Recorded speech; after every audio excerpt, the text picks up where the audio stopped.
淘宝闪购喜剧之王单口季第3季。毕业之后去找乐队，这个主唱很拽，但我想加我们队，你有什么优势？我说，我这个学校学信网都不认。主唱惊呆了，说啊，学信网是什么？如果今天是一个考试，周围陌生的考场我都不认识，但是我就是要抄袭，我肯定抄我旁边最埋汰的那个人。门墙陈明飞我肯定抄陈明飞，黄渤陈明飞我都抄陈明飞，黄渤我都抄黄渤。恭喜于博198票直接晋级，有请方建国、李雪琴。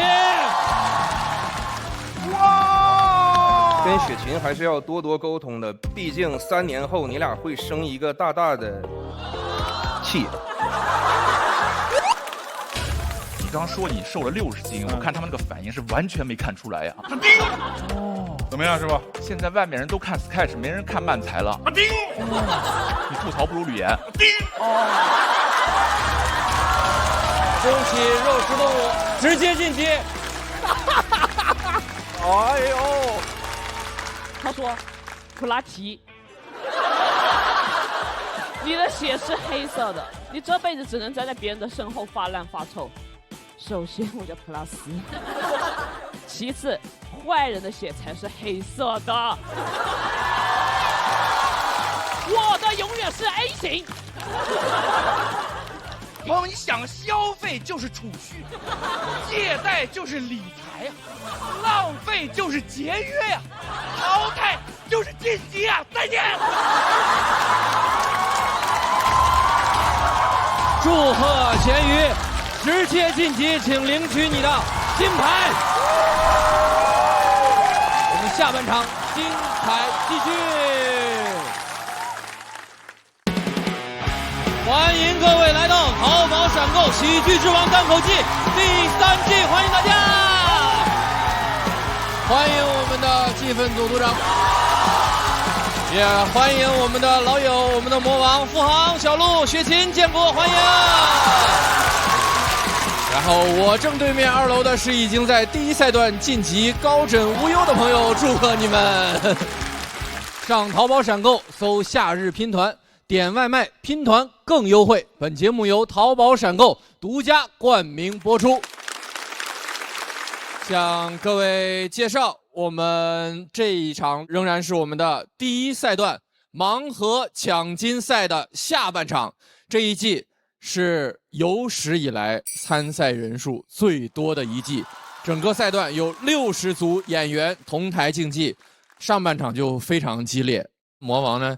有人守住金牌了，有人没守住金牌。是谁没守住？好难猜啊！哎呀，反正就都行，主要是展示。每年的第1季就是给大家看到老演员看到新的自己，新演员上来介绍自己，都是一个展示的机会。那么我们盲盒抢金赛的下半场正式开始。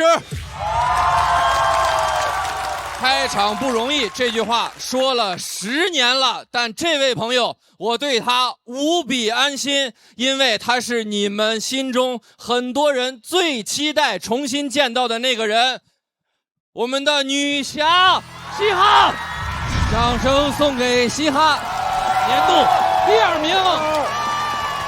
少年心气是可再生之物，但是我是唯一的。大家好，我是嘻哈。去年走到这个舞台上能那么适应这个场地，适应这个状态，我一直在被接住吧。我今年的状态就是想上来跟大家一块玩，想上来跟这么多新演员也好，老前辈也好一起玩。这个就是我想要进入的班级，我想要上的课，我想要做的课间操，我想要的雏鹰起飞。我觉得单口喜剧爱我，我觉得他一定是爱我的。我能感受到，所以我能反馈回去的也一定是爱。我真的很喜欢我，不知道，很曼妙这种感觉，真的很喜欢我。你不喜欢我吗？我觉得嘻哈你就开开心心的比吧，任何人都不能影响你自己的决定，尽管去享受。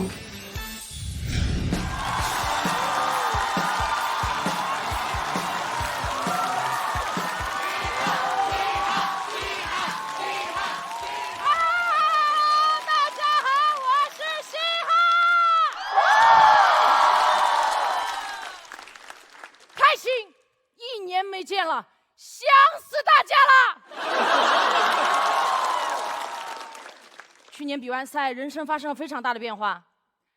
大家知道我离了婚吧？我被人追啦，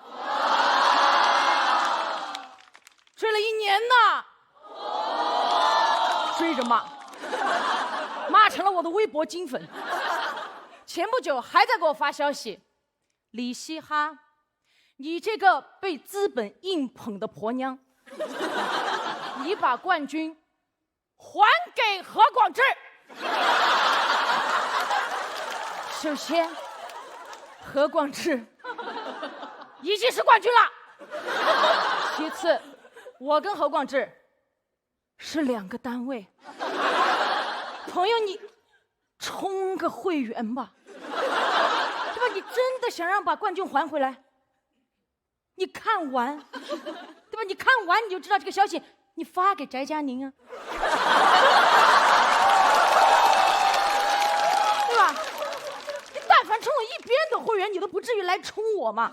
去年1年被营销号真的裹挟疯了，那阴谋论完全把我弄得不行了，说节目剧本也写好了，疯了，说大宅被骂是因为李逵搅黄了武则天的登基仪式。还有人在下面评论，打死武则天。我当时开始没反应过来，我第一次看到这个评论的时候，我当时很气，我说你们凭什么打死房主任？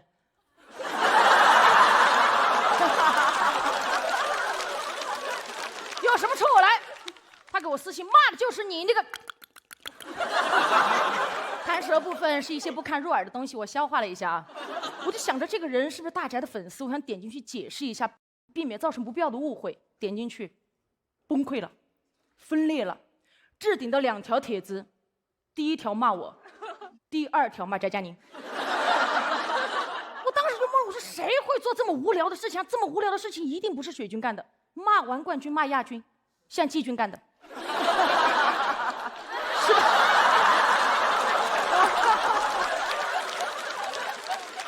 但别说啊，李逵搅黄了武则天的登基仪式，这要是拍成短剧，肯定好看，我绝对充值。这些营销号都太会写剧本了，感觉节目是他们办的一样。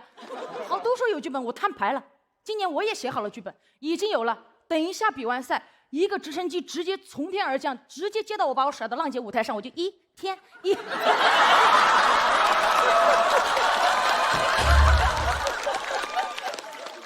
但是我太火了，我太忙了，还没等我1天完的时候，又一个直升机把我接到甩到世界杯的舞台。我当时在那个球场上，我8脚怒射，捧起大力神杯，告诉世界中国有嘻哈。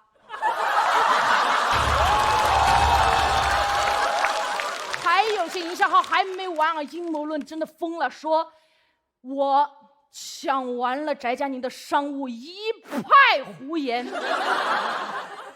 我的商务内衣卫生巾。众所周知，翟佳宁她不来月经，虽然现在很多人说她每天都像在来的样子。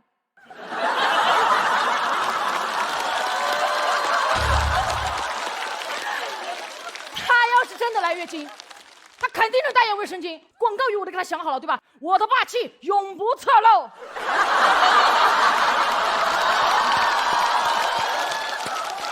那段时间，身边朋友们、演员朋友们、俱乐部老板们都很担心我们被骂成这样，你们俩关系会不会受影响？是不是非常不好？完全没有，我俩被骂的最厉害那段时间，我们2个抖音天天续火花。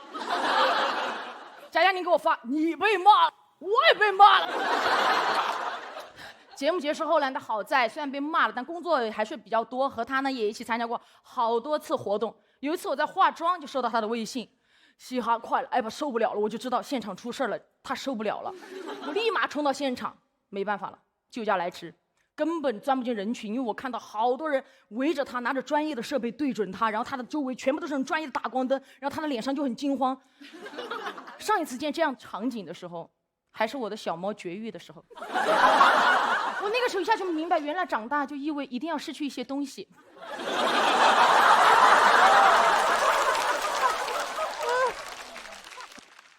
节目录制完被骂那段时间啊，有工作还好，还能转移一下注意力，一旦闲下来就不行了，特别痛苦。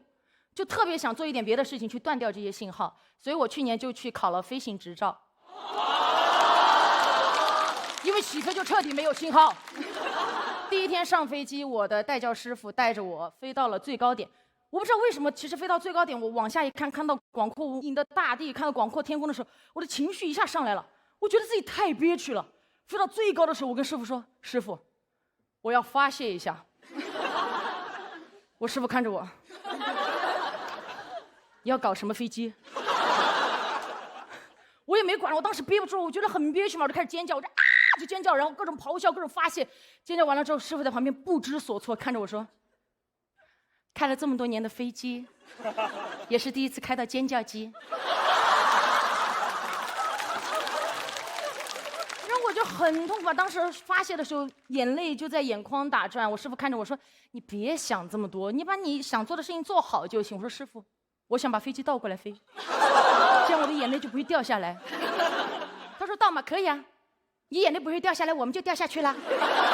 你要想一下，你为什么来学飞行嘛？”我说：“我要在自己的航路上越飞越高，我要把人生的方向盘掌握在自己手上。”师傅说：“高度太高了。”我说：“我还没有开始上价值。”他说：“老子说飞机高度太高了，往下压。”还好，我跟师傅那天飞得非常的平稳，最后还是平稳下了飞机，就是落地了。下飞机的时候，我就跟师傅说：“我说师傅，刚刚我在飞机上发泄、尖叫、讲脏话那些事情，你知我知就好，你不要跟别人说了，我不想大家看到我脆弱的一面。”师傅说：“啊，刚刚那个频道的管制员全部都听到了。”啊，我就觉得完了，我根本没有办法回到那个塔台。回塔台的时候，我就不敢抬头，那塔台的同事们好热情啊，赶紧过来，嘻哈。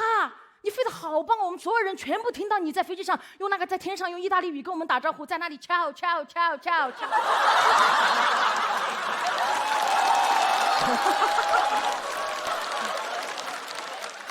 但是不得不说，那天飞完过后，我释然了很多，因为飞到天空的最高点，往下一看，你就会发现，飞得越高，地上的小人就会越多。真的。那个时候还有人骂我，就你这个样子还想这个想那个，你怎么不上天？上天了，亲自驾驶飞机上天了，看透了。都说每年夏天大家都在期待新王登基，我也一样。我从当空姐那天开始，我每天都在登机。我登完机还要欢迎登机，所以谁登机了我都开心。而且航班多的是，这一趟登不上还有下一趟，没有航班了，现在我还可以自己飞。以前大家认识我的身份是空姐，现在请允许我向大家重新介绍一下我自己。大家好，我是开飞机的嘻哈。谢谢嘻哈，喜欢嘻哈这段表演的朋友，千万不要忘记为他投票，请投票。谢谢嘻哈。我觉得问4位之前，咱们先采访一下那个翟某吧，当事人。翟某，挺好，挺好。我们这开放麦都遇到过。我说你就讲，没有事就讲，挺好，大家开心就好。真那个抖音火花那都是真事儿的。你们不知道嘻哈发那个分享视频的品味，晚看1秒，该视频就按照相关规定，那就不可见了，那个，那得赶紧看着呢啊。我觉得其实去年大宅夺冠，我是第一个上去祝贺他、拥抱他，我是很真心的，希望每个人都很好。包括今年60个选手来到这里，也是希望脱口秀的舞台越来越宽，然后大家能听到的内容越来越多，就是大家都多包容一点。谢谢。能感受到是讲这么多年脱口秀，又拓宽了在舞台上的一种可能性啊！意大利语都来了，我的天！还可以自己打快板，我打快板，这是大林的领域了。还是一如既往，就酣畅淋漓啊，方方面面都特别好。你真的是火力全开，然后有这么旺盛的生命力，然后就是你说的那种少年心气一直都在你身上。对，是可再生的，不可摧残，是可再生，永远都在生。而且我觉得你很神奇，你去学了开飞机，因为以前是空姐，对，然后你这次终于把方向盘放在自己的手上，好妙啊！你这个人。你不会之后去那个太空什么当宇航员？想争取一下，因为去年确实是有很长一段时间自己陷入了一个很迷茫的时段，但是我也知道我自己是什么样子的，我比流言蜚语更早认识我。对，所以我根本不会因为这些人对我的诋毁，我就放弃自己的进步。诋毁我的事情，你们自己慢慢做吧，我还有更重要的事要做。这个我觉得我们可能都会有这个共鸣，因为你就是比如说我们出道很多年之后，其实那些话一直都在，即使现在此时此刻它都在发生，但是你真的要学会无视它，因为跟你没什么关系。我觉得你从去年到这个舞台上，然后今年你已经觉得这些东西是你的身外之物，你已经非常棒了。这其实是需要很多人是需要消化好几年才能完成的一个功课。很想去看你的专场茁壮。好，可以，因为下面老板听到了吗？在点你。没有，那个我的专场开始了之后，一定会邀请各位老师来的，谢谢。超。对，其实从去年看到你那个，就觉得我去年就老感觉你脚底下安了个弹簧，你知道吗？就是快速掉在面前，生命能量特别强的那种。我基本上因为这个入行的时间也比较久，身边的不断的小朋友一下被大家认识了以后，就那段时间其实是最复杂的，又兴奋又难过，因为他一下要面临很多他之前从来没有想到过的事情。你的表演给我的一个感受就是在哪儿，就是这衣服洗完了抖到最后一水以后没拧，然后拿出来以后啪啪抖了2下，就是往外溅的那个感觉啊，又脆上啊，这个喷的满脸都是，你知道吧？对，也无从招架。我觉得嘻哈没有短板，那文本之外，他的现场的表现好像是无懈可击的。还有就是他的视角很独特，他的舒适区是天空。他以前当空姐，他所有的是跟空姐相关的生活，然后离开那个岗位之后，他依然在空中看这个世界，所以他的舒适区如果是天空的话，那就没有什么是极限。这是一个从一开始就被人期待的一个演员，然后他一直能够不负众望。其实他是个特别抗压的一个人，所以其实你明白，你抗压能力是远超出此时此刻你呈现出来的那一些的。对，所以咱们都没问题的，嘻哈没问题。这才哪到哪儿啊？对，这才刚刚开始呢。我觉得所有人对嘻哈的期待和要求都是一样高的。那如果我们要给嘻哈提出更高的要求，正好鲁豫老师也在，我想问一下，你会觉得他这篇内容，尤其是前半篇的内容，会有一点个人和内部吗？因为谈论了很多自己的处境，也谈论了很多我们在这个场子里面大家都很熟悉的朋友。我们当然希望我们的内容能够达到最大公约数，但那是奢望，所以你只能够想，我此时此刻，这是我想表述的，这是我想看世界的方式。还有，你所有的所谓内部梗，它都是相对的。你再大的梗，在一个更大的范围之内，它依然是一个内部梗，但是就是尽力而已。总是该听到的人会听到，能懂的人就会懂得，对，就是这样。嘻哈作为我们下半场的开场演员，首先要面临的是备战间朋友们要向他发起的挑战。当然，有谁会站出来，有多少人会站出来，这都不知道，一切都是盲盒。我们看一看，有谁会选择挑战嘻哈呢？请看大屏幕。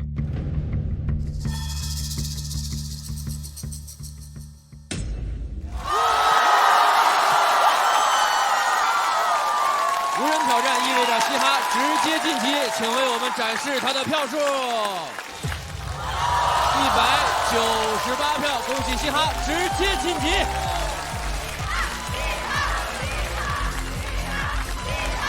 我真的很喜欢蓝天，我真的很喜欢乘务员这个工作。我觉得如果再要回去，重回蓝天的话，我更愿意选择一种可以自己掌控方向的工作，所以去选择学习了飞行。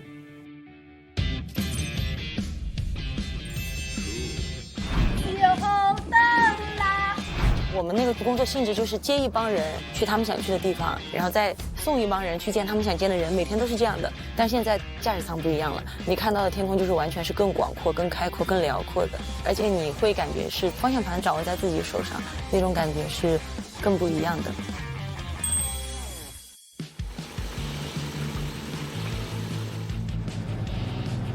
我握着方向杆的时候，我就觉得哇，这才是我想要的天空。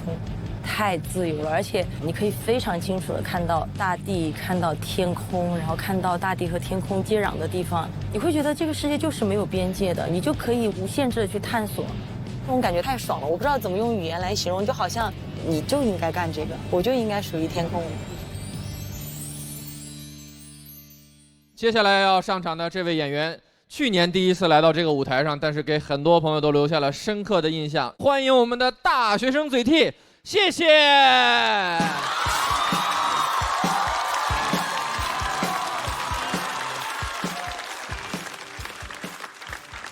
大家好，我叫谢谢。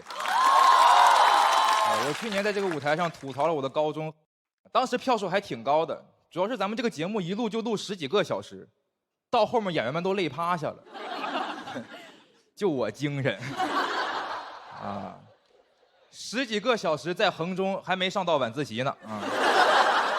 我现在上大学，10几个小时是我1个月的学习时间。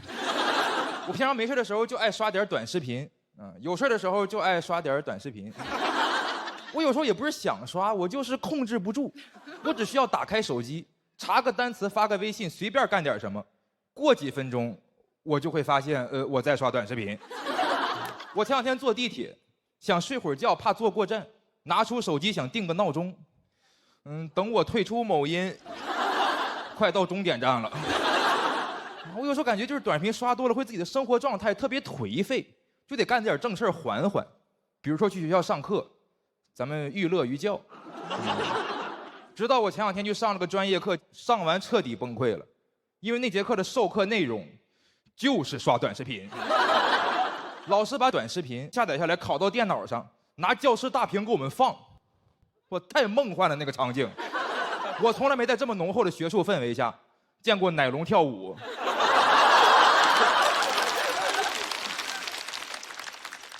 哎呦，那天老师带我们刷了一节课短视频，全是某音猜他喜欢的。一开始还给我们讲2句，到后面也不讲解了，纯刷。说同学们看这个视频，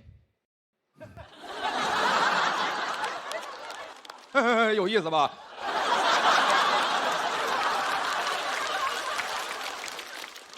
我说老师，你是来上课还是来过瘾了啊？咱们师者不是传道授业解惑吗？你怎么改点赞收藏转发了呀？那课上的我气乐了。我那天起床的时候纠结了半个小时，是老老实实去上课，还是把课翘了躺床上刷短视频？好不容易下定决心去上课，然后刷1节课短视频。我说老师，要是这样的话，咱俩何必来教室呢？咱搁某音上加个好友呗，还能续火花。跟大宅跟嘻哈似的，续上火花你就当我签到了，是吧？我觉得上课刷短视频太有违和感了。平常挺有意思的视频，放到教室大屏上咋看咋无聊。我觉得刷短视频是需要意境的，偷感越重，刷的越爽。你比如现在2楼那帮观众，我也看不清你，你也看不清我。你要是偷摸把手机带进来，这会儿刷2条短视频，你得老爽了。但如果我现在拿大屏给大家一块放短视频，它就没意思了。所以当时老师在上面放，我在下面偷着刷。但我的某音能听见老师的公放，他就开始猜我喜欢。刷了几条，我手机上和大屏上短视频同步了。我同桌上课睡觉睡一半醒了。看了看我手机，看了看大屏，说兄弟太帅了啊！上课玩手机你还敢投屏？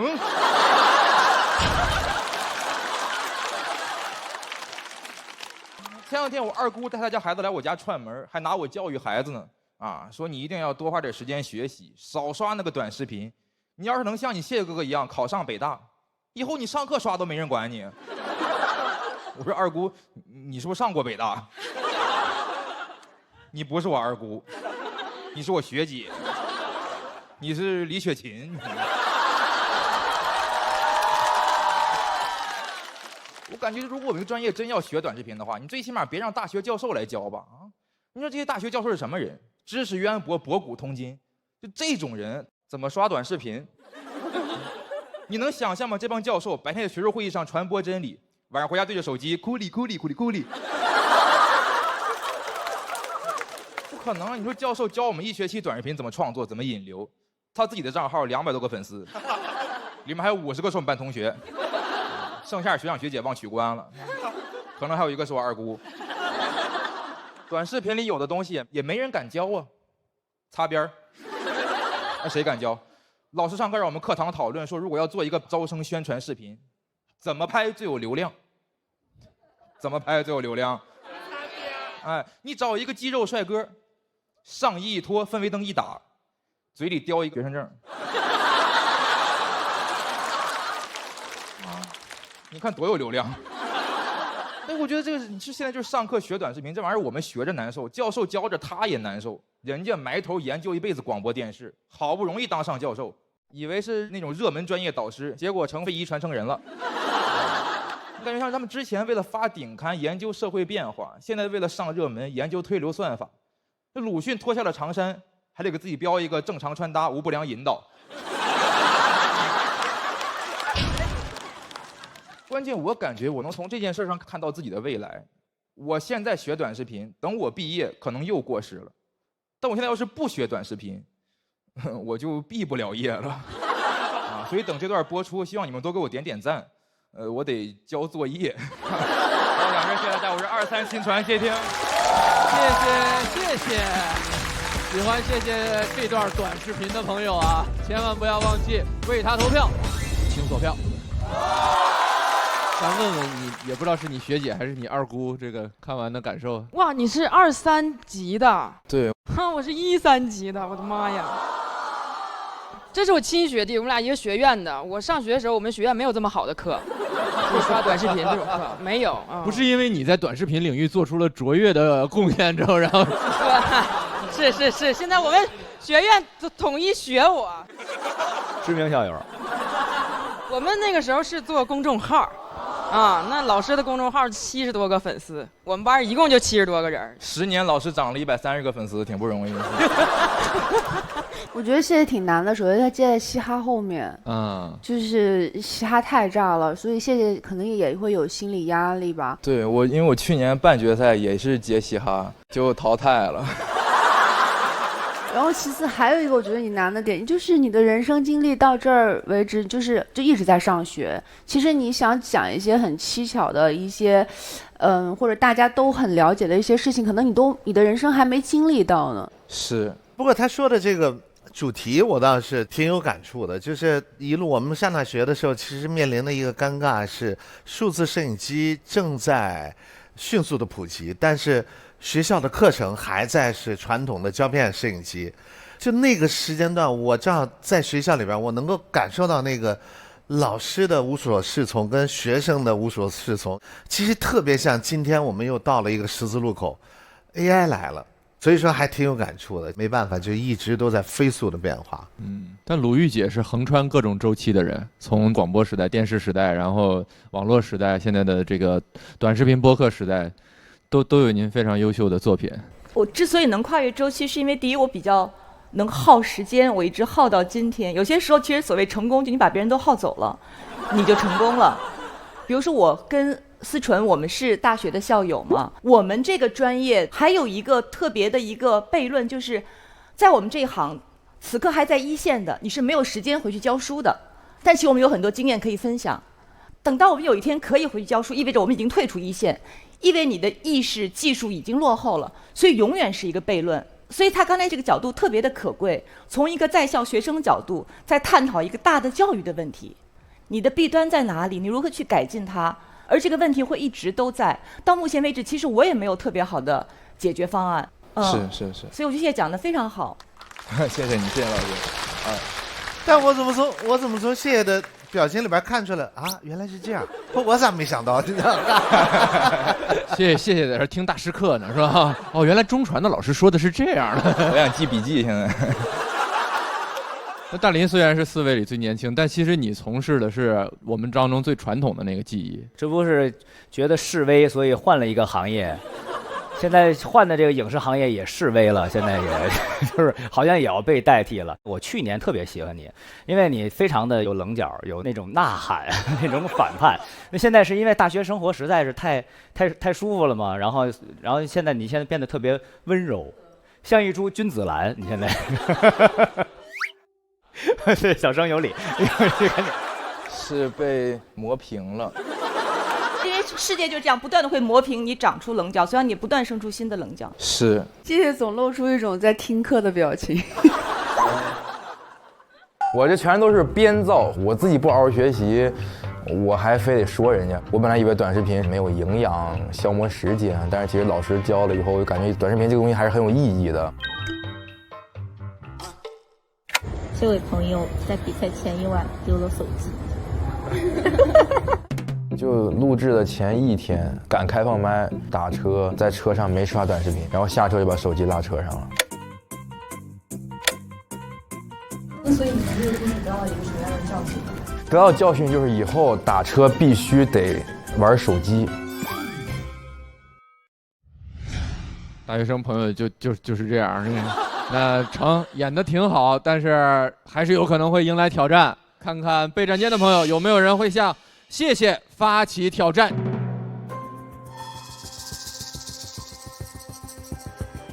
请看大屏幕。2位朋友一老一新。哎呀，又回来了。他可能是偏文本型，我比较是野生型的嘛，一起加油吧！大家好，我叫喵喵，今年22岁了，在读大4。我会想挑战一些文本比较强，就是如果我的水平是2楼的话，叶谢老师算6楼。好不容易有这个机会了，我是最适合去跟他进行这种挑战。先出场的也就是这位左边的朋友，我向各位介绍一下，他也是今年进入我们大学生赛道的一位新朋友。巧合的是，他是谢谢的校友，我们欢迎也来自北大的缪缪。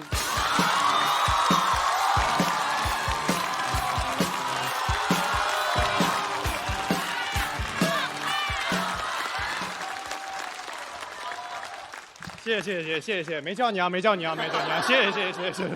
谢谢。大家好，我叫缪缪。也是一个北大的学生，但是跟雪琴姐跟谢谢不一样，是靠踢足球体育特长考上的。这个身份就很割裂了。在北大踢足球这句话念起来有一种从夯到拉的感觉。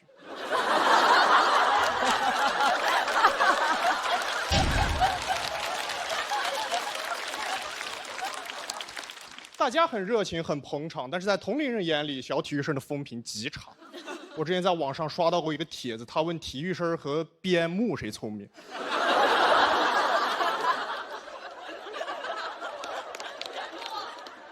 投票的结果是我们赢了。因为边牧不会点举报。但考上北大不一样，大家会误以为你学习很好。之前有那种教培机构找我说，让我给他们孩子做一堂高考经验分享。我说我吗？我咋分享啊？我往那一站，我说咱们各个学科就抓大放小啊，什么语数外物化生政史地，咱们就先放一放。不能误人子弟，赶紧去跟老师交涉。我说别搞，人家高考。他说2万，我说好。分享前给我发了张单子，是他们班同学的基本情况。我一看是他们当地最优秀的一批孩子，模拟考680，3模比我1模2模加起来都高。聊到文理分科，一个弟弟小手一举：“哥哥，你是哪科的状元？”哥哥是武状元。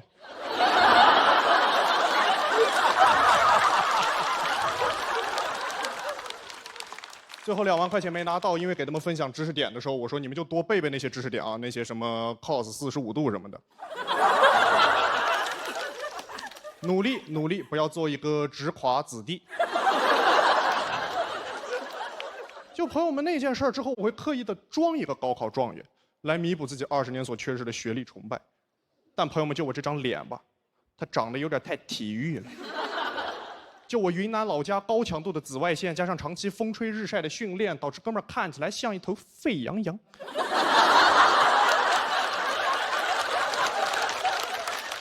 这外貌真是没有什么办法改变了，只能通过穿搭改变自己。想把自己打扮得非常的学院派，想把自己打扮成那种 hot nerd。朋友们，因为我从小就在体训队生活，我没有见过这些700多分的人。在我的刻板印象里，这些高考状元上课他就应该穿的跟领诺贝尔奖一样。哥们儿的第一堂文化课是穿着西装去上，就是那种高定礼服、金丝眼镜。走到班里，老师都迷糊，他说：“同学，我们一堂思想政治课，你为什么要穿的这么小资呢？”同桌在旁边起哄：“哥们儿要 cos 资本家。”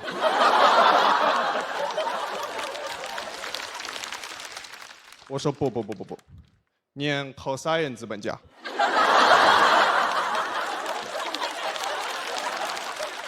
关键朋友们，就这堂课下课之后，我立马就要去踢球，所以我那套衣服里还穿着自己的球衣。但那种高级衬衫吧，它有点太透了，就你球衣的细节能够透过衬衫看得一清二楚。完全没反应过来这个事儿，是回答完问题，老师鼓励我，他说：“感谢68号同学的精彩分享。”我今年大4了，朋友们，我今年大4了。我对北京的这个城市印象非常的一般，因为它有的东西那个物价实在是有点太超乎我的想象了。之前谈恋爱跟对象出去买花挑了一捧，店员很不熟练的帮我包好了花，然后很熟练的拿出了收款码，跟我说：“先生你好，一共898。”不是，哎，各位，贵。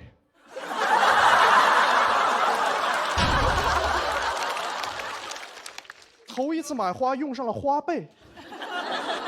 贷款买花，花活不到我还款还完，就你分期没到头，花期到头了，分期到头了，花到头期了。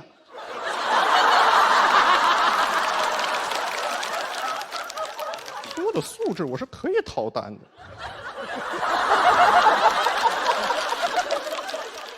但我对象就在旁边看着我，当时那个画面对我这种有大男子主义的小男子汉有点太不友好了。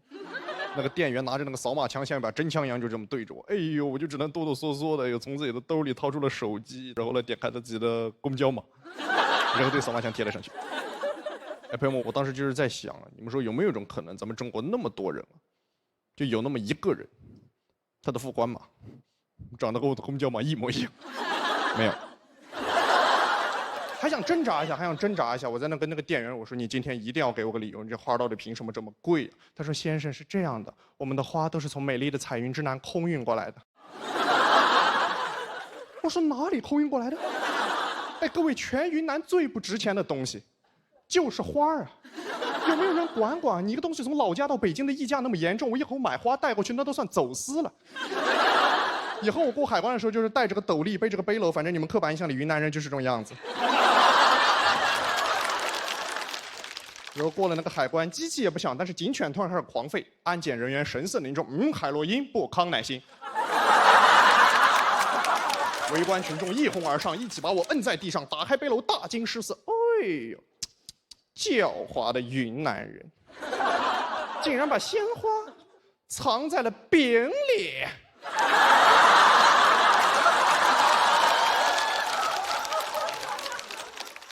我很不理解为什么现在北京的高端餐饮都标榜自己的食材是从云南空运过来的，什么云南黄牛、云南野菜、云南水果，站在北京的市中心我都迷糊。我说前2年不是走出大山了吗？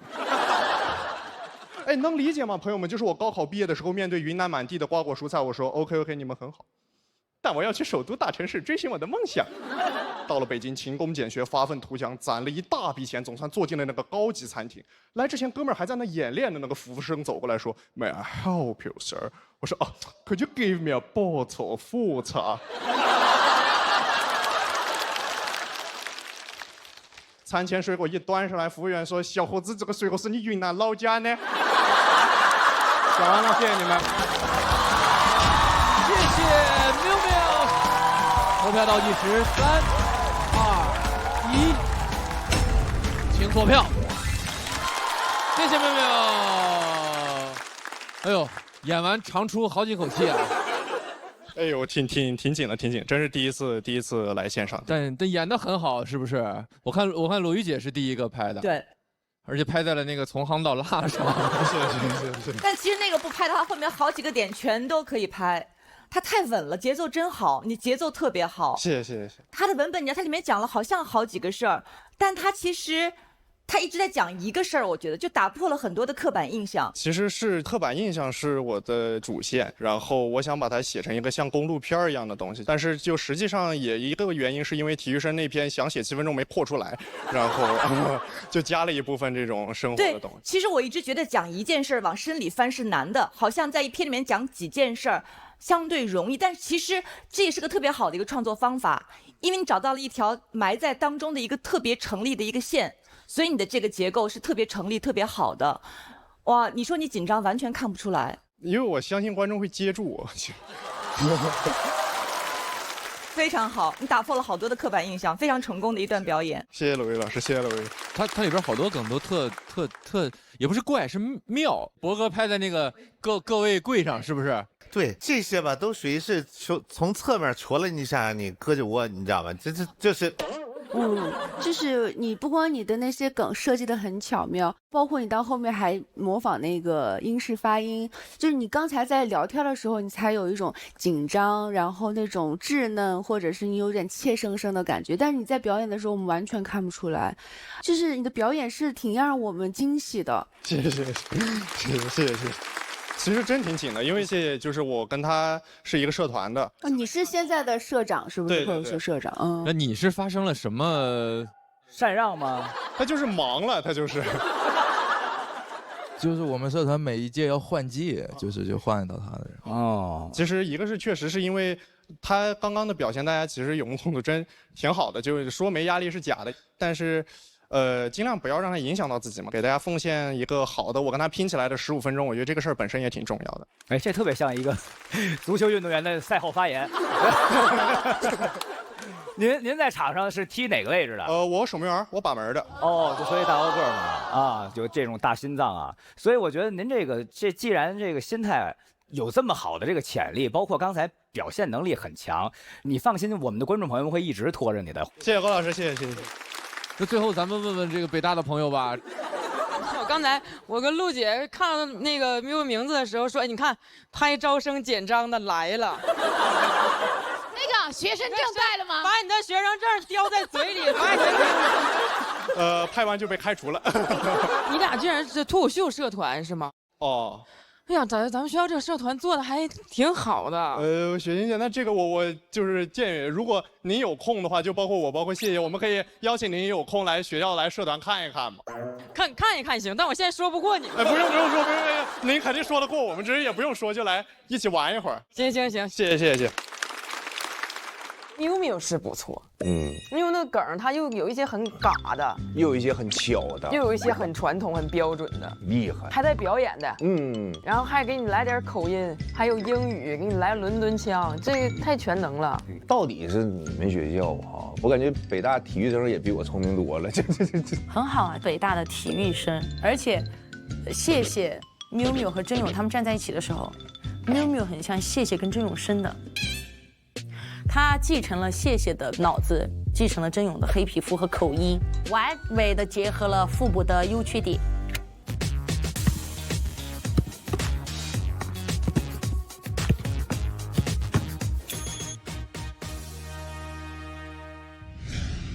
接下来马上要上场的这位朋友是去年就来过的老朋友，当时他凭借几段边境往事，还有那个余音绕梁的普通话，给自己找到了在脱口秀上的一张坐票。我们欢迎也来自云南的哈尼少年甄勇。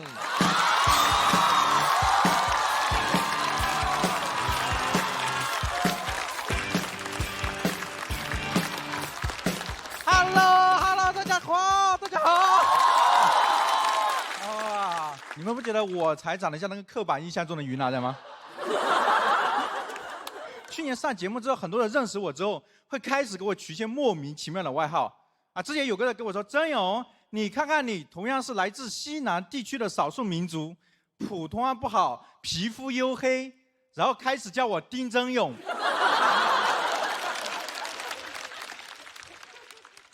而且很多人知道我是来自一个非常神秘的山区，大家应该听说过叫哀牢山区。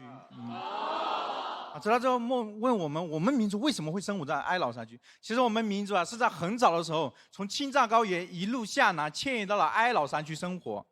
也就是说从一个条件艰苦的地方到了一个条件更艰苦的地方。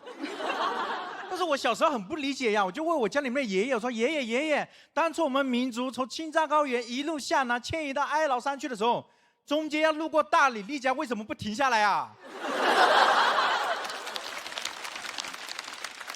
他说那个地方已经有人在了。我说有人在，我们就打他们，我就打他们啊。他说我们就是被打进了哀牢山。但是我现在长大了之后回想了一下啊，我们老祖宗可能是遵从了现在非常流行的幸福者退让原则，我们是直接退到了山里啊。在我小的时候啊，我们这边山区很封闭，很少能吃得到外面的东西。我记得我们小时候唯一能吃到的这个海鲜是玻璃海苔。哎，我仔细一看是波当海苔。但就是因为太封闭了，我们那时候根本就不知道什么是贫穷封闭。我们小时候大家过得幸幸福福、简简单单，直到我们村那里来了个外地人，我们问他你来干嘛的，他说他是来扶贫的，还是个上海人。因为我们那里是上海长宁区来对口帮扶我们。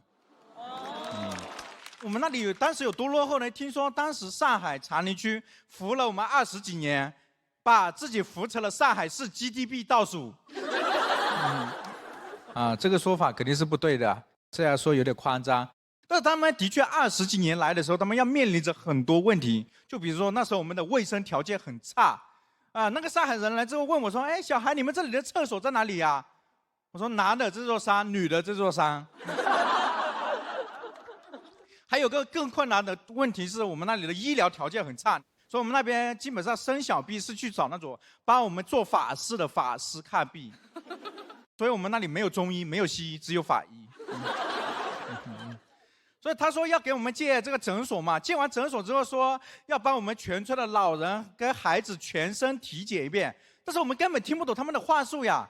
给我全身体检完之后说我没有问题，只是我是那个扁平足。我说什么扁平足啊？我是哈尼族的嘛。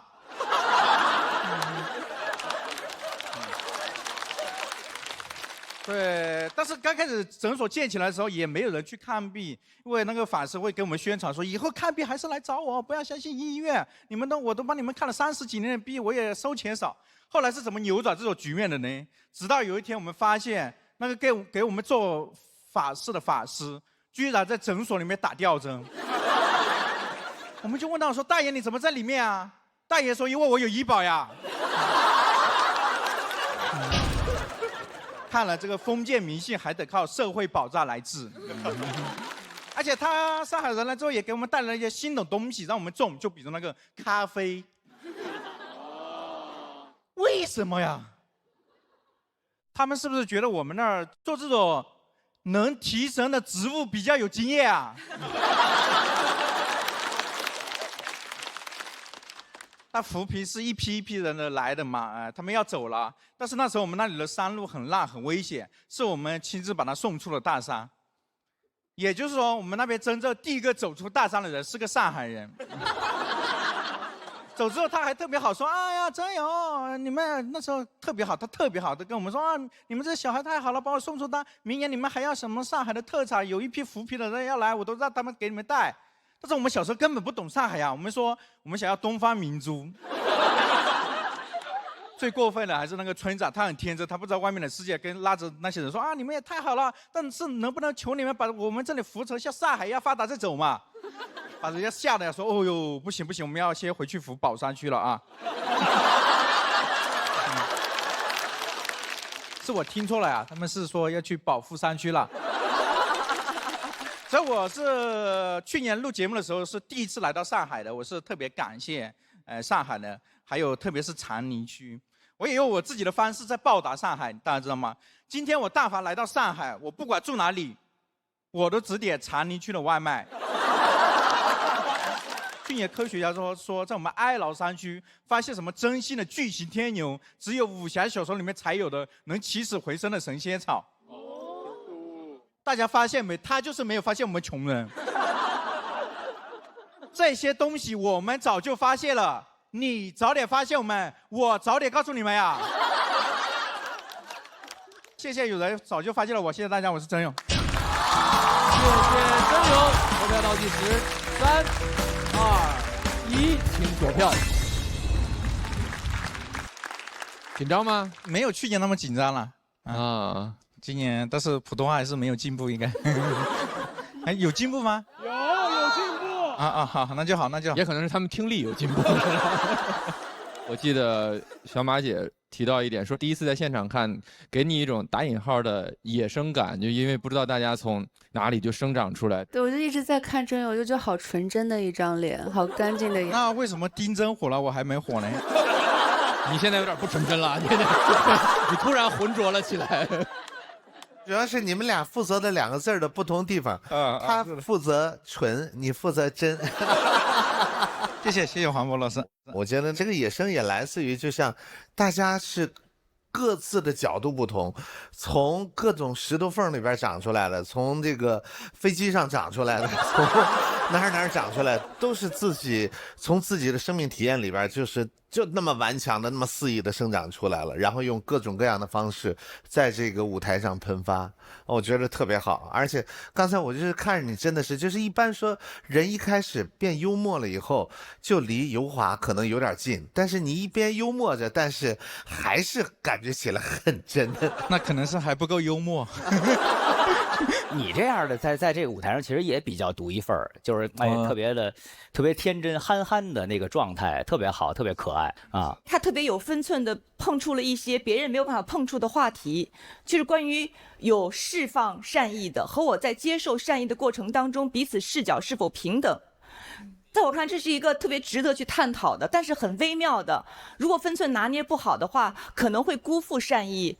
又可能会让你陷入某种境地，但他刚刚的分寸非常好，他没有让任何人觉得你内心会被碰到一下，但你没有被冒犯，就他很善意，充满了特别可贵的善意，所以我认为你还是保持了你的那个可贵的纯真跟善良，特别好。好，谢谢。因为他内心知道，所有向他释放善意的人都是真的，没有人是怀揣着别的心思来释放善意。但感受这一切的同时，经历这一切的同时，我内心有一些微妙的感受也是真的。那既然脱口秀的舞台，如果正好我们要讲真话，我们就把它一并的都说出来。还好你叫真勇是吧？那既然都是气氛组的4票，我们看看观众朋友的选择，请看大屏幕。恭喜喵喵195票，谢谢2位的表演。很遗憾，按照规则要先前往待定区。我要去找安全出口玩桌游了，他俩从昨天就开始揍我，就跟我说别直接晋级，去待定间玩桌游了。可以，谢的呀。对，他俩等我半天了，开始啊！哎呦，开始正事吧。让我们恭喜第1年来到这个舞台的妙妙，195票直接晋级。快来，来到姐姐的旁边，快来。比赛继续，后边要顺位上场的这位朋友确实等了挺长时间了，今年也是他在舞台的第3年了。为什么不让他久等？因为他在这个节目很容易就泪洒现场。今年他也人生迎来了新阶段，掌声有请大老王。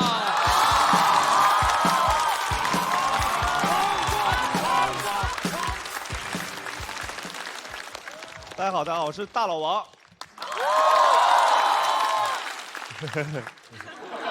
很开心，今天有好消息跟大家分享，当爸爸了。说真的，从怀孕开始，我俩就很紧张，因为首先紧张是起什么名字，首先很怕小孩被起外号，就想寻求网友的帮助。网友有点太给别人家小孩起名字了。我那天开了个直播，就100多个朋友，1个小时发了2万多条弹幕。王中王，往哪儿跑？王不见王。最厉害的叫王府井儿，说跟你姓没什么意思，跟你媳妇儿姓吧，你媳妇儿姓崔，就叫崔牛波。这下好了，不用起了，全是外号了。我觉得起名字代表你对一个人期待，比如我媳妇儿叫崔艺萌，艺术的萌芽，她是做设计的，很合理，对吧？我本名叫王珂，王字旁一个可以的可。我爸给我起的，我爸跟我说“珂”是玉的意思，代表他对我的期待，希望我温润如玉，像个君子一样。查一下字典，字典里面跟我爸说的很像，又不太一样。字典里是5个字，叫做“像玉的石头”，就压根儿不是玉。我说什么期待啊？贾玉不是宝。我也不知道要叫他什么，我想通过人和人之间那种真实的感受起一个名字。我盯小孩1个小时，脱口而出一句“王哥”，我不知道，我觉得尊重点没坏处，对吧？万一以后用得着呢？所以我对他的期待是希望他罩着我，帮我工作，帮我改稿，就叫王建国。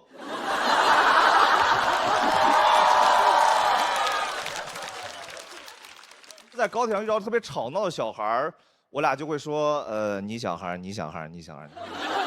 我在想怎么让小孩一辈子不坐高铁。我当老赖，拿他贷款。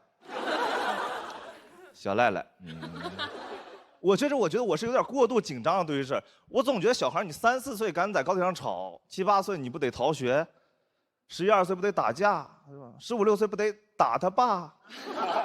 主要是现在小孩长在互联网时代，打我倒还好，万一拿我起号呢？家人们，点赞过1万，把我爹直接打哭。很怕照顾不好小孩，就很提前找月嫂。我们也没经验，我不知道怎么面，我总不能开始第一句话说阿姨哄我。我媳妇儿也不知道怎么问，吭哧半天来了一句：“阿姨，那个，你的 MBTI 是什么呀？”阿姨听错了，以为我骂她呢，说怎么说话呢？我 MBTI， 你 MBTI。最后定的那个月嫂是中介推的，就是一个叫妈妈型月嫂，就干活很利索，但你不能质疑她。我看她做菜比较油，我跟她说：“阿姨辛苦做菜，不要这么油。”她说：“我是为谁好？”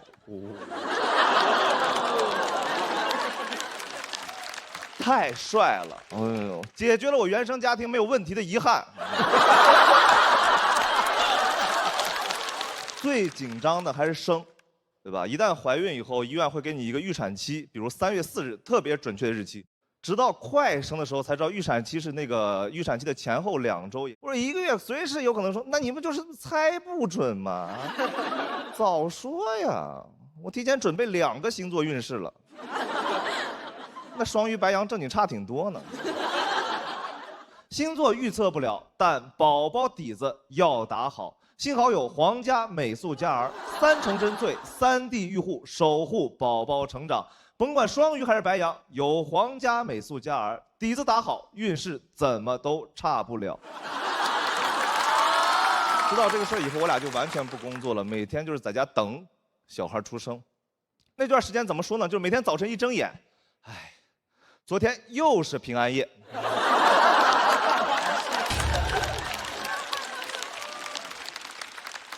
最准的生产信号叫见红，一旦见红以后，未来24到72小时中间随时有可能生。我媳妇儿是那天中午见的红，早晨我提水的时候，把腰闪了，躺在那儿完全动不了。我媳妇儿就安慰我说，废物。我一想到后面有很多事情要处理，突然变得很冷静。我知道那一刻我长大了，我要成为真正的男人了，就是会在家庭的关键时刻缺席。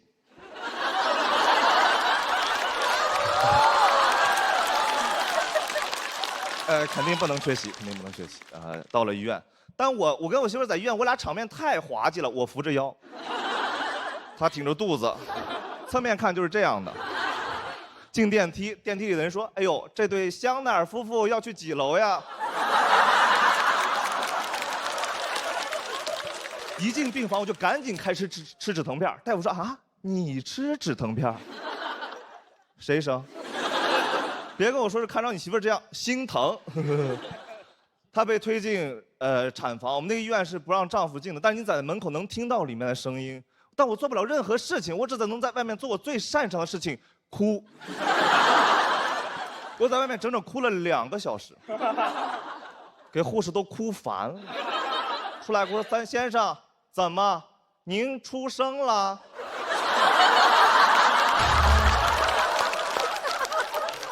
您在这边呢，有点影响我们工作了，麻烦您到那边去。您在这边我们有点听不到，孩子哭了。旁边人也很好奇，说男孩女孩这么大声？护士说男孩，190斤。哎呦，真好，是个巨婴。最好的事情就是母子平安，母子平安。谢谢。孩子出生以后哭得特别大声，医生说这孩子健康。我俩一下就安心了，感觉之前担心那些事儿都不重要了，是不是吵闹，会不会被起外号，叫不叫建国？健康就行，健康就行。我看着我媳妇儿，我跟她说，我说你小孩，你小孩，你小孩。她说你小孩，你小孩，你小孩。她哭得特别大声，我就赶紧把她抱到怀里，我说爸爸妈妈在呢，爸爸妈妈在呢。虽然我还不知道你现在叫什么，但你是崔艺萌跟王珂的小孩。就到这儿，谢谢大家，我是王珂。谢谢王珂。喜欢大老王这段表演的朋友们，千万不要忘记为他投票，红手票。先把比赛放一边，我们祝贺大老王，我们也祝贺崔艺萌女士。萌女士，谢谢。还有那小王哥，你现在应该还听不懂中文，但是提前祝贺你。谢谢谢谢。这是不一样，我得问问大林，这是不是跟前2年有点不一样？太不一样了，太不一样了，还行吧。别闹了，是，不来了，不来了，好吧。就像是因为新诞生了一个小喜剧之王，所以一下你也成长起来了。不知道，反正我其实选这段是挺忐忑的，但我突然想到一个事情，我居然在人生的重大阶段都跟节目是在一起的。我第1年，结婚的第2周来录制的，婚礼第2周，第2年就是备孕，第3年生子，就感觉人生的重大阶段都跟节目是在一起的。我不敢跟我的剧照。累不累？然后另外一个就是想。因为虽然我这是第3年了，但我其实历史上这是我第6篇稿子，所以我在想6篇稿子其实正好够进决赛，所以我就想，如果是决赛，我该讲什么东西？所以我可能是以这种心态看待的。所以我觉得今年决赛怎么60多个人啊，给我气够呛。是，您这几篇稿子也特别像您个人的成长。其实第1年的时候，我们都感觉您这人好像抱怨特别多，是有特别多，哎呀，怎么这样？然后到今年发现，就是这些都不在话下，然后特别圆融，而且愿意给我们带来特别多的力量。刚才我就真觉得，哎呦，听着您这事儿，觉得特别温暖，就特别有劲儿。谢谢，哎呦，感谢，我以后再也不说你爱哭了。哎，真的，不惊逗啊，不惊逗。普拉斯，你骂骂他。我招他了，我。我看鲁豫姐很感动。对，其实我是个泪点非常高的一个人。那个瞬间，我知道已经到了我的那个泪点了。就你最后那一小段，你说你跟崔艺萌对着那个小孩，因为你知道，不是每个人都会经历你们经历的那一刻，但是每个人都在生命最初的时候被某个人捧在自己的手里面，一定会有1个人或2个人对你说啊，你是谁谁谁跟谁谁的孩子，所以那一刻它特别动人。所以我觉得好的喜剧就是可以带给人各种各样的情绪。我觉得今年你可能你不会哭，但是应该会有很多人等到节目上线之后，会透过屏幕跟我此刻有这样的感受，就有一种泪意弥漫出来，特别好。谢谢鲁豫姐。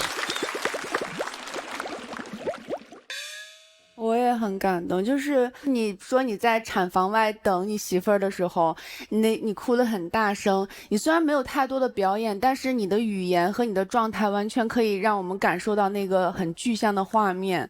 而且我真的觉得哭不是一件值得被嘲笑的事情。我觉得你能把自己内心的脆弱袒露给别人是一件不容易的事情。你这种人，我就特别愿意跟你交朋友。谢谢。真的。谢谢。很好，很好，非常好。今天这篇，刚才听起来特别像一段特别温馨的喜剧，一个新的生命要诞生，然后一段新的生活要开启，就是那个画面感还是挺强的啊！里边小的也在哭，外边大的也在哭啊，那个感受我也有过，那个其实很难说清楚，它是有惶恐，有幸福，有不知所措。我还记得好像是你之前有在节目里边唱我那歌，别整了，就嘲笑我那个，没嘲笑啊，不是嘲笑，就是那个能攻击没嘲笑，很冷门的一个产品，历史上我没见什么人用过，只见过一个人用过，就是春晚上的黄渤。80平米的小窝，还有温柔的好老婆。那跑步机，你看我跟你说，那是个吉祥物。你看那天说着，是不是里边的歌词也对？那跑步机带着你通向了幸福的另外一个彼岸。然后这个现在开始有了80平米的小屋，无论是租的还是买的，主要是租啊，还有一个温柔的好老婆。然后现在孩子能这个顺顺利利的，就是你最大的期望啊！希望你未来美好。好，谢谢黄老师，谢谢黄老师。最后采访一下，你唯一占便宜的人，你国仔。对不起，对不起，对不起。特别开心能看到你，就是你的节奏啊，然后段子的紧实程度，还有你整个的表演状态都是越来越好，越来越更适合你。反正就看着很开心，然后拿我找梗当然没问题，等到时候那个遗产就得给我留一份这个是最重要的。为你开心，大老王。谢谢国仔，非常感谢国仔。因为去年我讲我的一天的那篇的时候，没机会感谢，就是我其实读稿的时候那段没读，我因为觉得太丢人了。然后国仔说这段挺好，然后给我加了2分，其实对我信心帮助非常大。然后我其实一开始很不敢讲，其实感谢内容导演郭磊，然后感谢很多演员帮忙，比如说万依林，还有陈数，还有黑灯帮我看，然后就是感谢编剧咱那个洗漱老师帮我了很多忙。干什么呢？怎么你是拿冠军了还是要淘汰了？不是，我以为要淘汰了呢，原来还没有啊！好，对不起。开开心心的。昨日重重千辛万苦，好，好嘞，谢谢大老王，谢谢。比赛还是要继续，我们看看有没有演员要向大老王发起挑战，请看大屏幕。2位朋友决定挑战这位新手父亲。先上场的这位朋友是今年的新朋友，虽然是舞台上节目中的新人，但从去年开始就已经在线下初露锋芒。我们掌声欢迎刘大卫。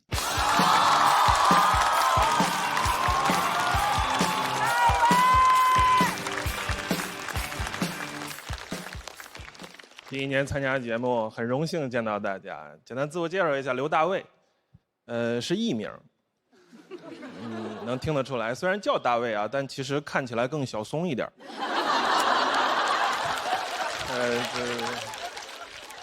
长这样也没办法。出生在一个很小的城市，黑龙江省佳木斯市，边境之城。小城市嘛，它的教育方式、教育理念相对来说就会比较原始。比如说我妈就特别信奉那种爽肤水式的教育，就是为了让你吸收，会轻拍你的面部。开个玩笑，别太紧张啊。不是轻拍。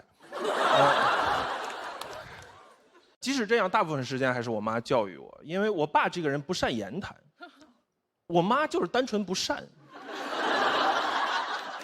辅导作业也是，甭管是语文还是数学，最后都是物理。经典力学。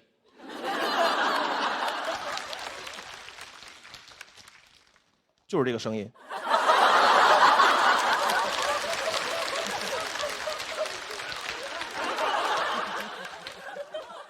它有点太经典了，已知啊，我妈的巴掌40牛顿。请问一巴掌可以给我拍多远？答案是无限，因为我妈对外声称我们家没有摩擦。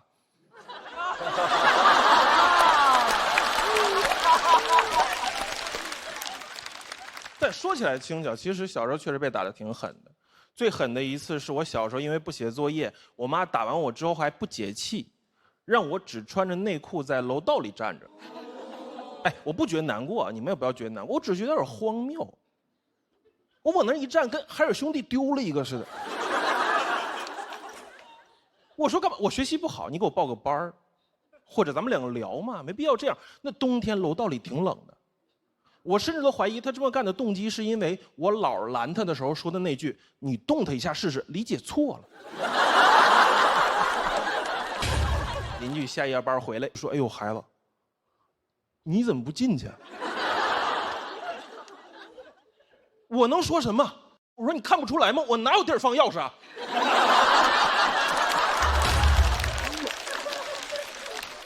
有兜吗？但即使这样，我还是愿意每年都回去跟他们待一段时间。我也建议大家抽出固定的时间陪陪爸妈，因为你太长时间不见他们，你就非常容易忘了当初为什么搬出来。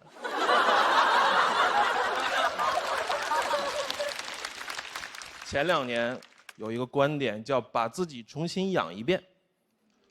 我其实从很早开始就做这件事儿了，16年大学毕业到现在，所以严格意义上来说，我现在是一个10岁孩子的父亲。这个逻辑很好盘吧？我今年31岁，能看出来吗？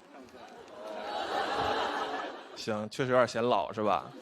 可以理解，要孩子要早嘛。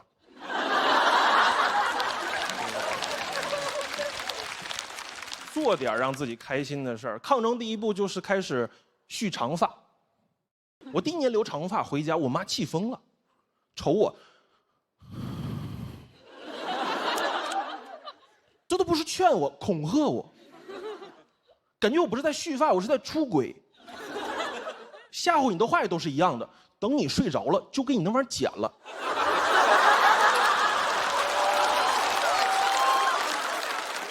就留。你说我娘，我认了。10岁的孩子需要一个母亲。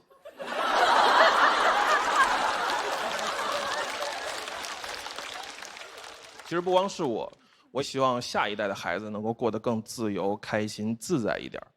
替我姐带孩子，我外甥在我家把玻璃杯打碎了。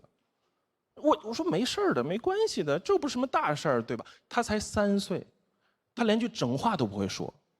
我知道他为什么害怕，打完杯，哎呀，我知道他为啥害怕，因为我3岁的时候我也打碎过玻璃杯。我妈别说跟我讲道理，我妈可以打到我说整话。我妈可以打到我说英语 ，help， 纯求救。长辈总说你不能对孩子这么宽容，你得对他严厉一点儿。棍棒底下出孝子，知不知道？大家都听过这句话吧？我非常讨厌这句话，我觉得这句话有一点幸存者偏差。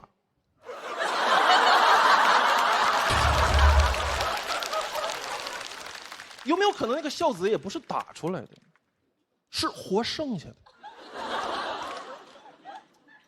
但幸亏流传下来的是棍棒底下出孝子，还能剩点。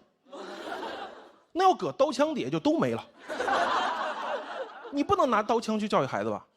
你不能指望那孩子跟武术表演似的，爸妈这边红缨枪都朝脑袋扎过来了，孩子来。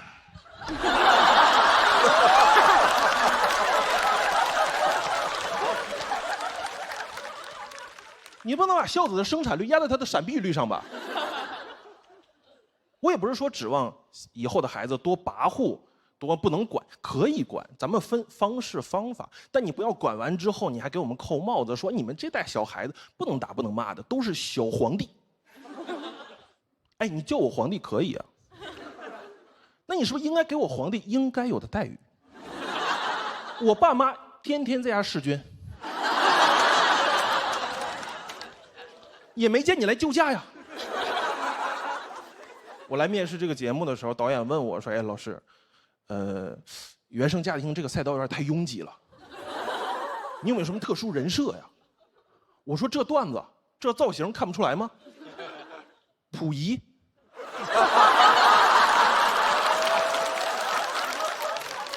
其实朕有的时候也在社交媒体上去在社交媒体上分享自己小时候的一些经历，寻求认同，互相疗愈。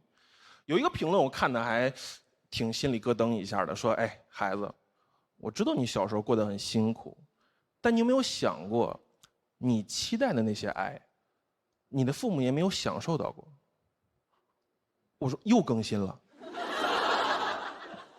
我说：“前2年不是还原生家庭的问题吗？现在是原生祖坟的问题了。”但我觉得他说的还挺有道理的，我也尝试按照他的建议去修补这段关系。所以我今年回家，我妈又一次吵我，你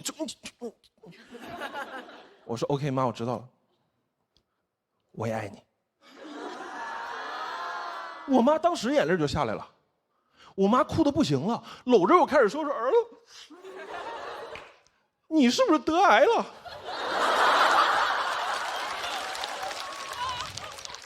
哎，那要不接着就先把头发剪了吧？其实这个段子到这就结束了。最后想跟大家说点心里话。刚才听了大老王的段子，确实心里很有感触。那样的父亲，那样的母亲，那样的孩子，很融洽。但不是所有的故事一开始都是完美的。我选择原生家庭这个赛道去写段子的原因是，如果你一直拿它是个问题，那它永远会压着你。需要一个东西去调侃，去解构，让它变得轻松一点。因为它本质上就是场猜拳游戏。当你发现对面只会出布的时候，出剪刀就好了。谢谢大家，我是刘大卫。谢谢刘大卫的表演。3、2、1，请锁票。再向大家介绍一下大卫啊，出场前不能抬得太高，但其实很多朋友知道，大卫是今年喜番心梗赛的冠军，对不对？是。当时参赛的也有好多朋友是像这个已经在这儿的多多，咱们上半场的最高票是吧？还有大家很熟悉的徐指导都在场，对不对？今年的新人还是很猛的。还有一句特别不知道特别怪的祝福，好希望大卫的父母是你和崔艺萌啊。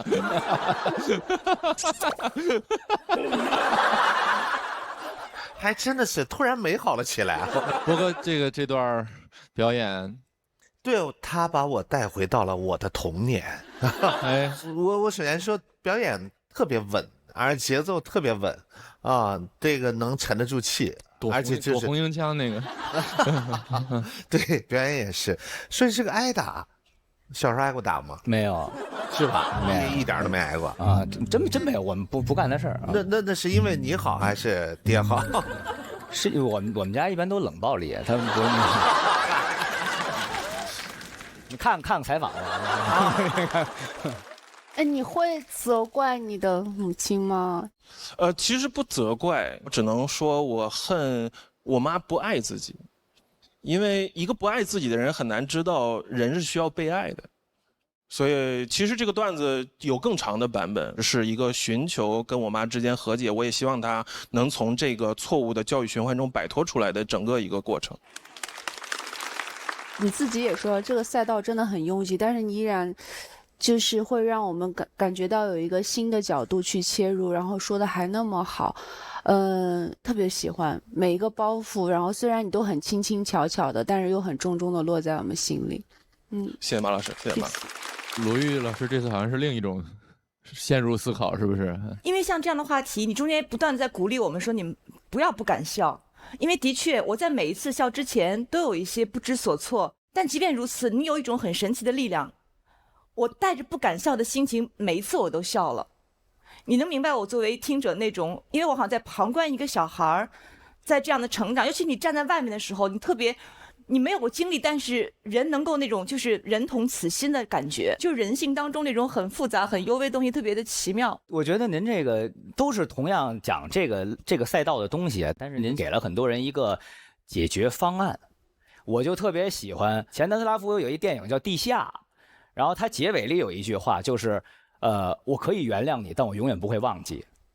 啊，大概就是这个逻辑，就是说，我觉得老执着在一个事儿上也没什么意义啊，而且我们都已经长大了，我们可能也会面临到当时那个困境，但是比如说像您刚才做的，我们勇敢对他们说我也爱你们，就很好。谢谢。谢谢刘大卫。那我们要迎接这一组对决上场的第3位演员，他一直呈现出一种很超前、很一骑绝尘的精神状态。今年他又要先锋带动后锋了，有请陈爱。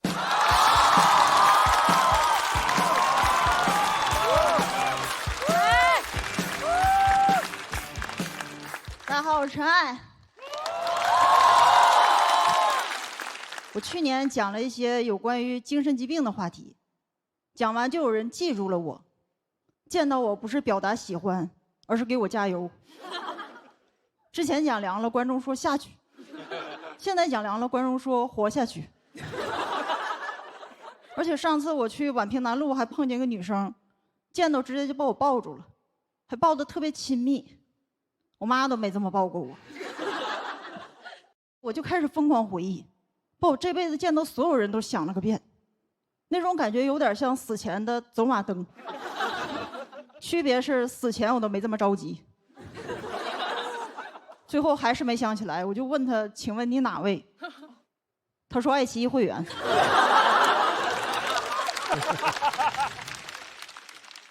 其实我上完节目也没有多开心，可能是之前太自由了，因为那时候我没商演，讲的也凉，我就想反正都这样了，不如说点自己真正想说的，我就开始讲一些关于生死的话题。对，刚讲的时候演员都很佩服我，说厉害呀，这种话题你都敢讲。我就是没告诉他们，你没收入你也敢。但我讲的时候也想清楚了，反正我也不能让观众开心，不如让他们难忘。我做到了，因为有一次我讲一个关于诗人孩子卧轨的话题，中间的一个女观众当场发出啊的一声，知道是吓着了，不知道还以为火车压着了呢。然后有演员跟我说：“你别讲卧轨，观众不爱听，你讲出轨。”我说：“啊，那我讲火车出轨压到人了。”当时就这样讲了很久，所以任何事儿都没有容易的。大家只看到了我节目上的表达，他没看到我背后是多少观众的牺牲。而上节目我就发现我没有优势了。因为这个节目居然在比谁更好笑，我还是适合吓人，所以我觉得我可能更适合开放麦，因为那种盲盒演出有个最大的优势就是观众看不到演员阵容，防不住我。我也想过，为啥之前我讲这种东西观众不接受，一上节目反而接受了？可能我确实没啥亲和力，不适合在剧场逗观众笑。更适合隔着电视制造一种随时要出来的感觉。所以你们今天也是赚了，看别人只能笑，看我又害怕又好笑。他们是喜剧演员，我是幽默贞子。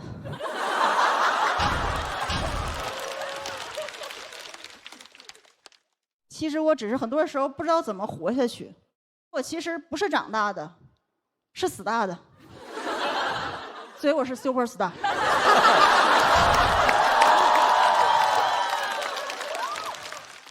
我也试过很多方法，还是活了下来。人就是这样，懂得了那么多道理，还是过好了这一生。也有人劝我说：“你别死，因为会受惩罚，灵魂永远的困在原地。”我心想，那不就得选个好地方吗？比如我准备找个富豪的那种大豪宅，直接破门入，原地去世。死之前他可能还问我：“你进来干嘛？这是我家。”我说：“哦，以后是我家了。”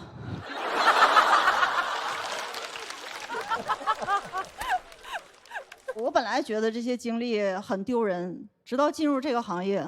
发现演员都很羡慕我，他们说羡慕我的素材，又不想过我的人生，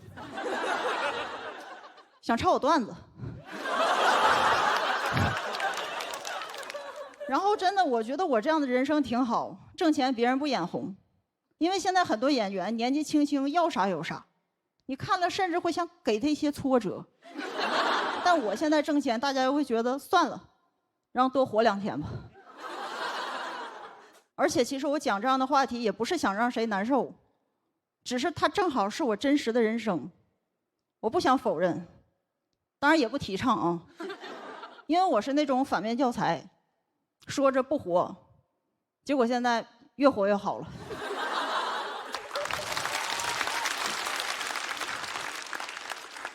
真的，我现在不光想活，还想要活。而且我觉得，就是我现在也被接受了嘛。之前这个状态，别人觉得我扫兴，但现在这个东西已经成了我的人设，我就可以天天臭个脸，要死不活的。大家看到也不会说什么，只会觉得营业呢。甚至我现在都不能开心，一笑人设崩了。最重要的是，我觉得一旦把这些事儿说出来，被接纳，痛苦也会减轻很多。所以我现在跟我妈的关系也改善了一点儿。之前我每次在家发病哭的时候，我妈都觉得很丢人，让我闭嘴。但最近她刷到了我说自己有精神病的那个视频了，她居然能指着我跟别人说这是我闺女。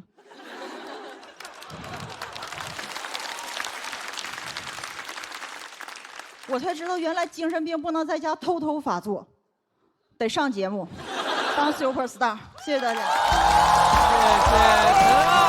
谢谢你的表演，喜欢陈爱今天表演的朋友，千万不要忘记为他投票，请左票。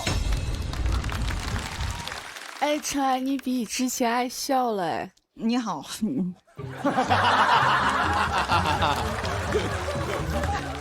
哦，我不知道，可能我也去过万明等南路600号吧，所以他说很多东西的时候，我是可以感受到的吧。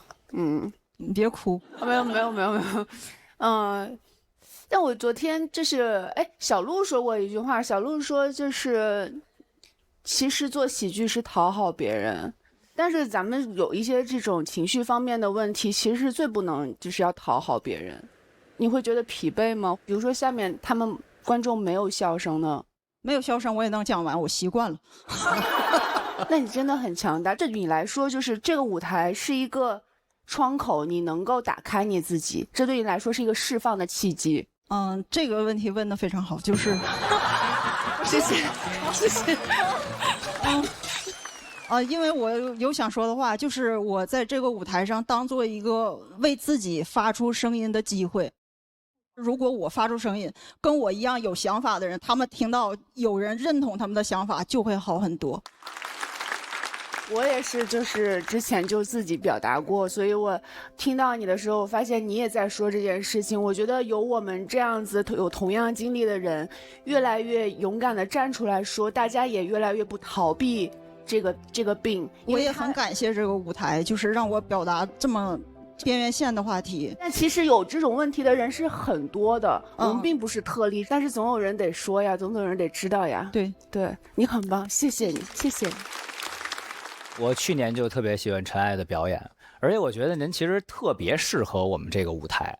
就像刚才您说的一些个困境，我觉得大伙儿都非常喜欢您这个状态。我也觉得您一直保持下来都特别的好。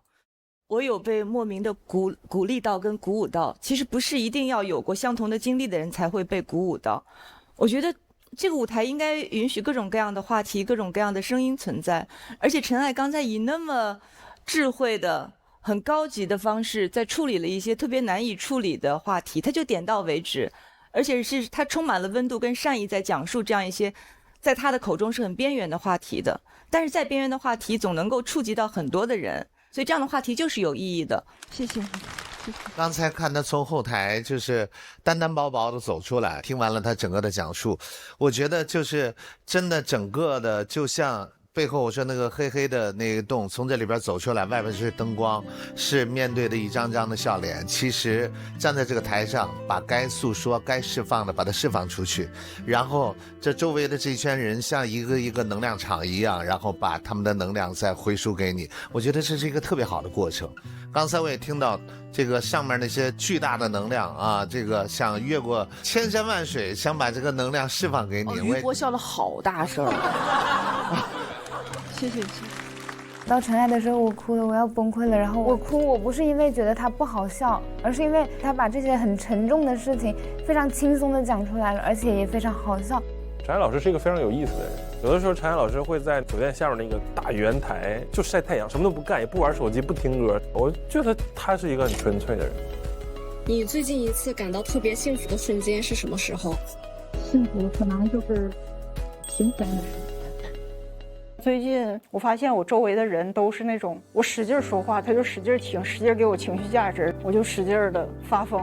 我发疯的时候，其实也在释放一些情绪价值，对方也能感受到，然后我也更加的依赖对方。我也是幸运，有的人做自己，可能别人就没有那么喜欢他，但是我可能做自己发起疯来的时候，大家还很喜欢我，然后我就觉得挺幸运的。谢谢陈爱的表演。那我们也把大老王和大卫请回舞台中央。我们的气氛组都给出了满票，那观众朋友会给他们什么样的结果呢？我们请看大屏幕。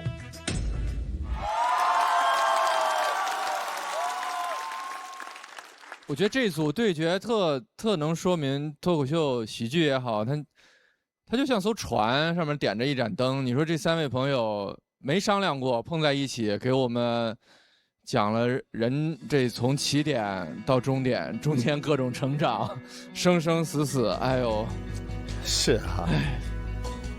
恭喜刘大卫196票，直接晋级，恭喜！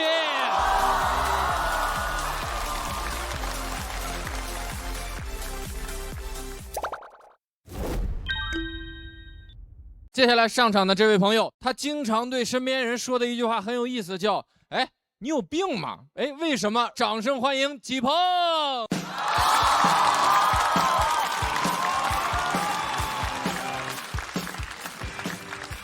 大家好，我是一个来自内蒙的三甲中医院的中医。真是中医啊！别问了啊，中医治不了脱发，别问了。有的也能治啊，当大夫压力特别大，是吧？你看我为什么劝人学医天打雷劈啊？你看我还不明白吗？对吧？你说我一个90后，但怎么这是排练过是怎么？怎么了？90年的，行吧？哎，没有人冒充90年的，那不像90后，也不是我的责任，对吧？你说我长得胖，那是我专门吃成这样的吗？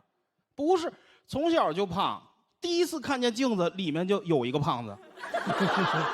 我减肥难是因为我这个基因啊，和那些从小就瘦的人不一样，真我发现了，我跟那些从小就瘦的人没法交流。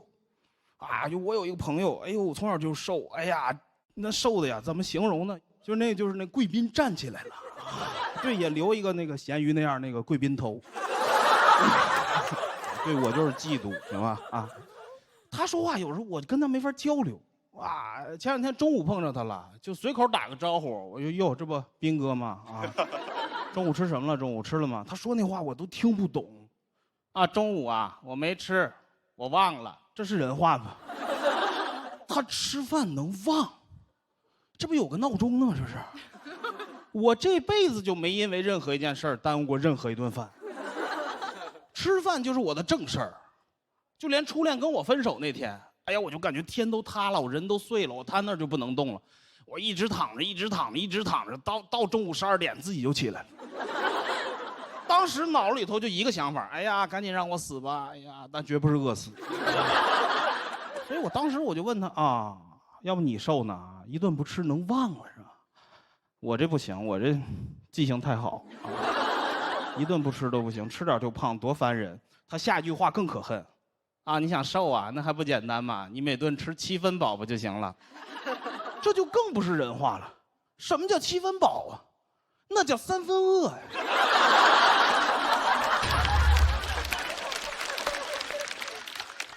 我还饿着呢。我就不明白这个7分饱是哪儿来的？那几分饱，难道不应该从饱的那一瞬间开始算吗？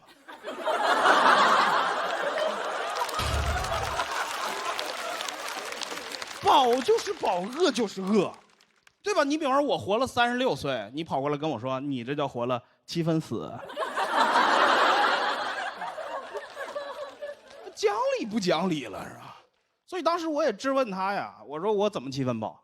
我坐秤上吃，我7分饱，我平时吃24分饱啊。他说他让我吃减脂餐，说人家配好了，吃完正好7分饱。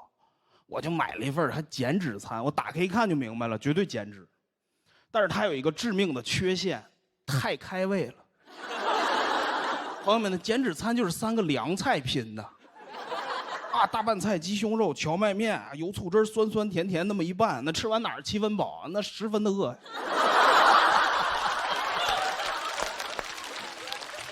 你们知道吗？在我们内蒙吃完这3样就必须要上肘子了。一份减脂餐吃进去，我这身体马上就调整到迎接肘子的状态了。好家伙，这减脂餐主菜就是一沙拉，朋友们，那沙拉真的是人类的食物吗？那沙拉会不会是有毒啊？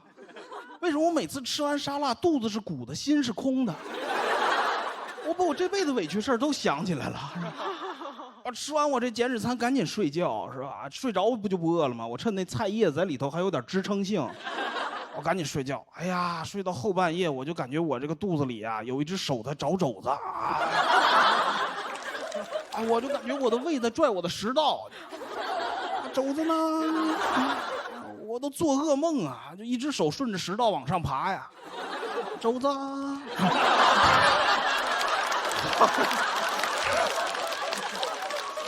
我惊醒啊，起来赶紧外卖一碗猪脚饭啊，夸夸一吃，第二天长4斤啊，好减脂餐啊！天，7分饱啊，减脂餐。朋友们，你们如果没有体会过一只手在肚子里找肘子的感觉啊，你轻易不要过来跟我说怎么减肥。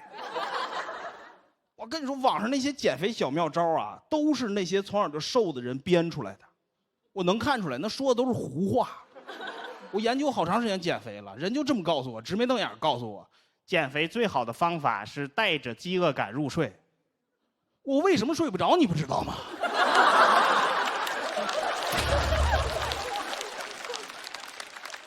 我不是让饿醒的吗？你让我带我就带呀，带着饥饿感入睡，你怎么不让我带着金牌直接晋级呢？他们我就感觉大部分人理解不了我对食物的感受，真的，我真发现了。前两天微博上看一热搜，哎呀，那热搜说我都没有想到有那么多人有那种想法，我真的理解不了。他居然说什么？他说可乐只有第一口最好喝。他说3块一罐可乐，第一口能值2.5块，我就不明白了，那可乐哪口不好喝呀？我咋觉得每一口都那么好喝呢？而且我一般喝可乐也就用2口。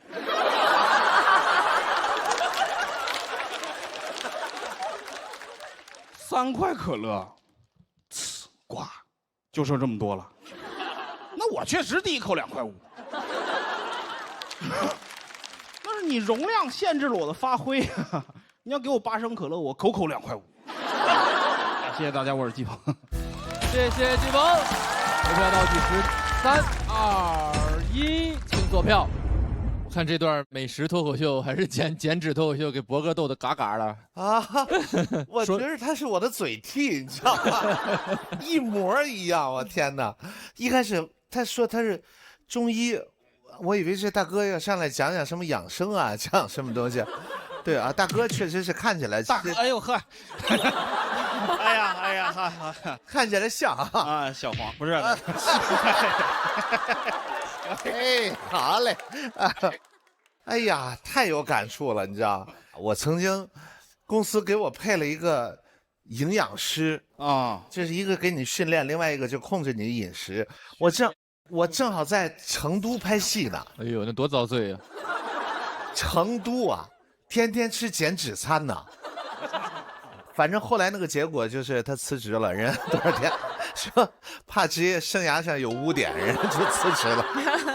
但很难得的是，鲁豫老师也频频点头，您应该没有任何共鸣才对。你看这个就很神奇嘛，作为一个瘦子，在一个自己完全没有资格发言的领域里面，居然感受到深深的共鸣，这难道不是喜剧的神奇之处吗？对呀，就是我全程引起深深的共鸣。就他说那个在肚子里面找肘子的那个感觉，虽然我没找过吧，但是他怎么就能通过他的描述让你深深有了那种共情？就所以说你胃里边生出过那只手来过吗？小时候应该有过，我觉得小时候应该有过。大林应该咱都有过哈。太有过了，我比您小6岁啊，我30。但是您这个应用场景是在哪？您为什么打算减肥呢？减了吗？没减，是瘦一点的中医显得跟医术更高一点，是吗？仙风道骨一些，是吧？就是从科学上来说，还是应该瘦嘛。哦，哎，对，这我现在老听说有那种中医减肥，这是一什么原理啊？中医减肥主要是忌口啊。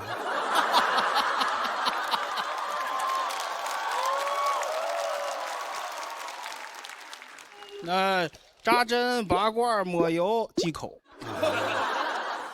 中药何尝不是一种沙拉呢？哎，我觉得七分饱很妙，就是我们从小都在听说你要吃7分饱，从来没有听过这样的一个解读方式啊。就是你把它拆解的这么有意思，是3分饿，就是很怪的一种。尤其是你是一个中医，这些话从你嘴里说出来，就更让我们觉得是一种荒诞的感觉。为什么呢？有反差，有反差，对，就是你嘴里应该说的是，比如说你就应该吃7分饱之类的，但是你是反过来的，你就会觉得，哎，这个反差好奇怪，好好笑，好有意思。应该吃7分饱，我是做不到。但是我特别理解他说的那个7分饱跟饱没有关系，你知道吧？这个在你们听起来是个梗，在我听起来是个真理。真的就是7分，它就是没饱啊，它跟饱有什么关系？那7分饱不叫饱，那3分饿那是真饿呀。对。那7分饱能叫饱吗？那我这7分发怎么？好，有没有人会挑战几鹏呢？我们请看大屏幕。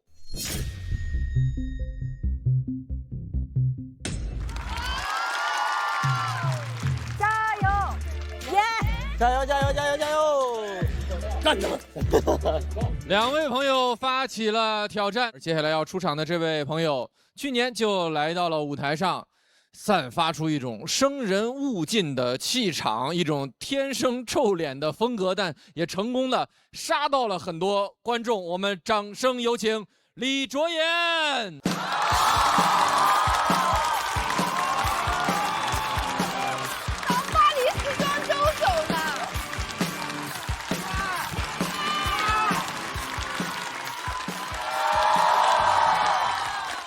嗨，大家好，我是李卓妍，二的朋友李卓妍，我是嗨。大家好，有没有发现我现在学会笑了？赚到钱了吗？因为没有啦，其实我从小就是一个很活泼开朗的小女孩，直到3年级的时候被送进了一所体育学校。当然，之所以能进体校，肯定是因为有天赋嘛。我从小学习超差。2年级有一次语文测验只考了30多分，什么概念呢？我是在广州念书的，我同班的黑人同学都及格了，那成绩贴出来，黑哥们笑了，我恼羞成怒，指着他说：“我说你其实就是广州人晒黑了而已吧。”杰克逊，老师让我虚心一点，向杰克逊讨教一下语文该怎么学。杰克逊就说：“哎，学的一般啦，是老师教的好。”哇，更讨厌，他不仅会语文，他还会来事儿。所以为了上一所不至于太差的中学嘛，我只能当一个体育特长生了。因此我进的体校不是那种什么冠军的摇篮，我去的体校是那种，哎，你实在不行就送他去体校吧的那种体校，是为了弥补小学生上不了技校的遗憾而存在。我的项目是乒乓球嘛，其实当时田径队跟乒乓球队都愿意收留我，我果断抛弃田径，因为我不想再跟黑人竞争了。但加入乒乓球队之后，我妈对我的期待一下子拉得很高。我觉得有期待是正常的，但太高了，像找茬了已经。她不拿我跟邻居家的孩子比，但她拿我跟邓亚萍比。邓亚萍，奥运冠军，我觉得我妈也太忘本了吧。我说，哎妈，咱来这儿不是为了小升初吗？冲刺奥运的吗？现在要。每次我妈看到邓亚萍的代言广告，都会指着说，她说你看看人家啊，你看看你。我觉得一些家长在恨铁不成钢之前，先想一想自己生不生得出一块铁吧。就当时看到那些代言广告的时候，我还蛮生气的。我想，怎么印的全是邓亚萍啊？就不能印邓亚萍他爸妈吗？你们知道吗？邓亚萍他爸妈也打乒乓球，而且打得相当不错，能称得上是小邓亚萍了。他爸妈。我妈呢，混的都没有我现在好。都称不上是个大李卓妍，我觉得大理卓颜听上去很像是一个地方旅游大使，有发现吗？礼堂丁真，大理卓颜，刘洋教主，幽默，我没有乒乓球天赋，我没有乒乓球天赋。其实我当时就该选田径，因为我唯一练出来的体育技能是逃跑。我妈会去看我打比赛嘛，然后为了她激励我，比赛之前会跟我谈条件。她说，如果你一会儿赢不了的话，就别喊我妈。所以只要每次输了，回家路上我阿姨就会一直骂我。但因为她不懂乒乓球啊，骂不出花样来的，来来去去就只有一句：你怎么打的？你怎么打的？有一次持续的太久了，我觉得已经不像是在骂我，像在真诚发问。你怎么打的？啊？怎么打的呀？你刚刚？说说你是怎么打的？我本来输球已经很烦了，我忍不住顶嘴，我说干嘛？你想学吗？于是我怎么打的不重要了，他怎么打我，我知道了。他完全进入了狂暴阶段，变身为了一条衔尾蛇。你们知道什么是衔尾蛇吗？就是那种会叼着自己的尾巴，然后形成一个环的那种蛇。我妈化身为衔尾蛇的一个表现，就是她会开始说一些始于自己又回到自己身上的脏话。她开始用一些带妈的词儿来骂我。就是她在骂我的时候，完全抛弃了自己身为母亲的身份。她好先锋啊！早早就明白，她首先是她自己。其次才是我老母。他当时真的边打边骂，难以招架。他是天下武功唯快不破。我当时在大街上捂着耳朵撒腿就跑，我相信只要我够快，我妈跟我老母都追不上我。你们可以想象一下那个场景的，挺难的，一点都不简单。就是我不需要双臂的摆动，居然能跑得又快又稳。我打什么乒乓球啊？我把手一剁去残运会跑去啊！我应该。其实我现在长大之后还做了很多让我妈失望的事情，比如她其实不喜欢我讲脱口秀，但是去年我上节目之后，她就开始疯狂炫耀。她发过一条朋友圈，她说我从没想过居然能拥有这么优秀的女儿。哇，她好灵活啊！她骂我的时候，她是她自己，夸我了又成了我母亲。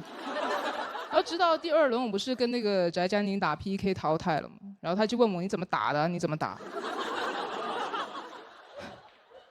烦死了，又拿我跟冠军比。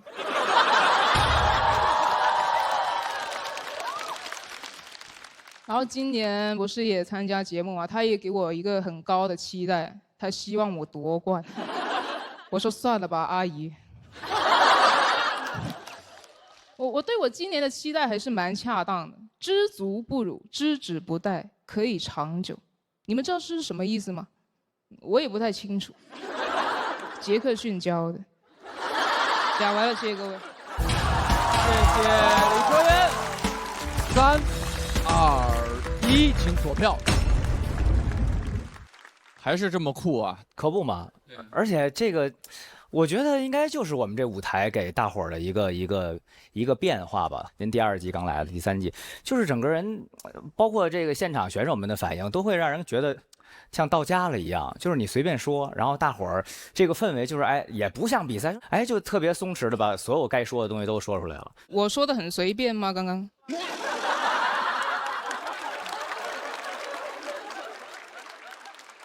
我不太善言辞，我问问杰克逊去，我开玩笑，逗你玩的。哎呀，幽默。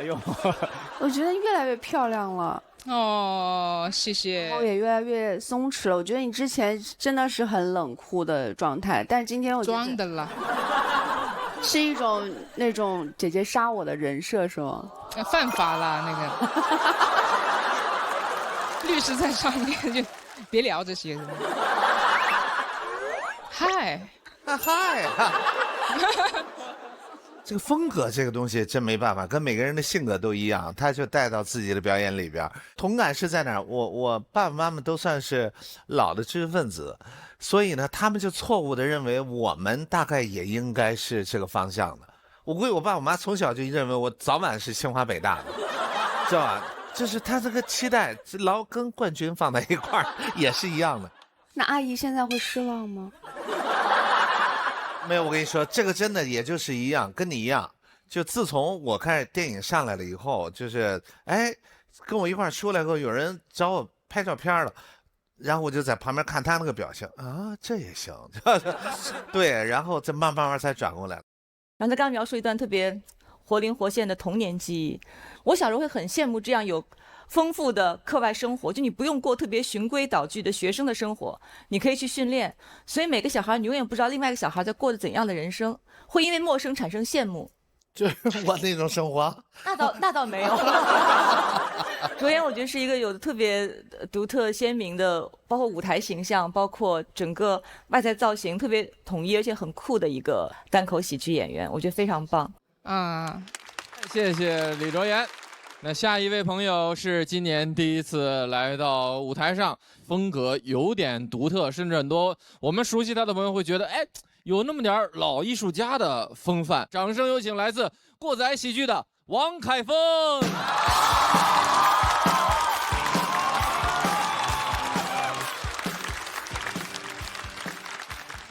谢谢大家。我的这个表演风格是台风非常的虚弱，这个是我天生的气质啊。大家看我演出不用担心我的健康，因为现在演出老有观众看着看着纳闷儿，这个演员是不是要休克了？挺健康的，生活中就是这么个人。有喜欢我这个风格的会评价我像马三立。就很多年前的相声泰斗，肯定没到人家那个艺术造诣。他们就是说我身上有一种看一场少一场的那种老艺术家的感觉，这个真挺冒犯的啊！对此我只想表示我倒。这02年的网络流行语啊，我倒，我至今都非常喜欢使用。这可好使了，这个。复古，我是一个这个全职的脱口秀演员，然后我最近是特别想找工作。我首先没有影射这个行业衰败的意思啊，我只是这个脱口秀讲到现在，我是真的发现，这个脱口秀的奥秘就在于你创作要想好，生活就不能过太好。这个真的挺残酷的，我晕。这个是03年的那个。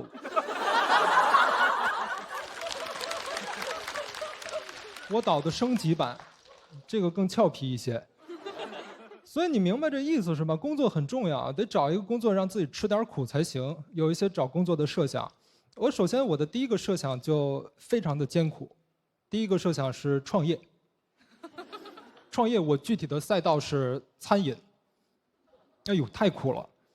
想了一个非常新的概念啊，这个大家一定跟上我的思路啊。我准备在线下开一家早餐的买手店，就是早晨买入各种美味的早点，下午晚上去卖。这个太厉害了，很多人生命的痛点就是有些美食起晚了吃不着了。你比如说油条豆腐脑，对吧？麦当劳猪柳蛋卖满分。这个最好吃了，我上一次吃是高考那天。本来还想卖其他的，还想卖那个鸡蛋灌饼。有没有吃过北方的那种烤炉鸡蛋灌饼？圆的，特别好吃。这个现在卖不了了，现在这个做鸡蛋灌饼的都太狡猾了，他们现在白天不收摊儿。我们就没有竞争力了，因为首先他们成本更低，我们的货就是从他们那儿进的。其次，他们的货比我们的脆。我囧。这个是08年的年度词汇啊，这个08年是网络流行语的黄金年代。明白这意思是吧？早餐的买手店理念就是让大家在除了早晨以外的任何时段都能吃上早点。店名我都想好了，就叫早饭就该睡前吃，英文名叫早 C 晚 A， 就是早餐晚安的意思。这个行吗？行，真行啊！我现在差一个投资，因为我不打算赔自己的钱。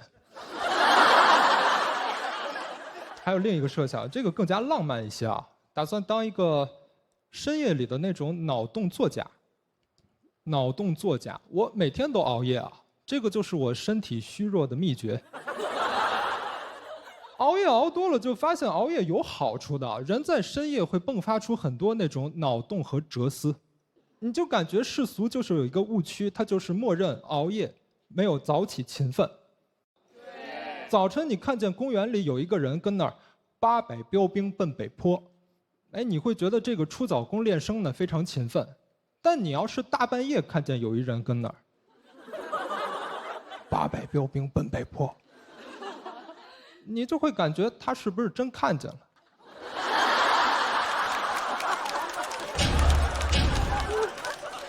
我每天都非常勤奋地记录那种深夜的灵感，给大家分享一个好不好？来一个凌晨1点我的哲思。有一天我发现这一定跟上啊。发现这个山和楼房，它们其实原理是一样的。山和楼的原理就是一块地上能住更多的人，一层一层的，对吧？山也一样，山的形状是一个锥形，它相比平地增加了表面积，所以上面能长更多的树，所以山就是树的楼房。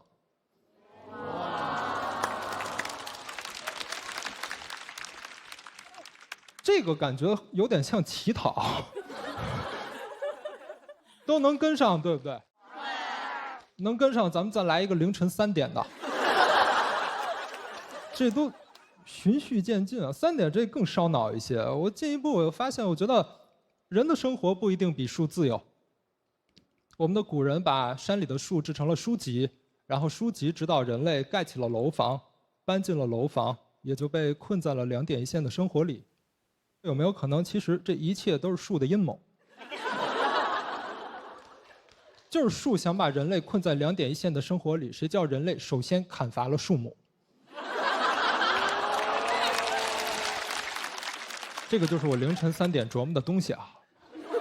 很多人都劝我早点睡，但是你琢磨出这些，你头脑风暴一旦开始停不下来啊。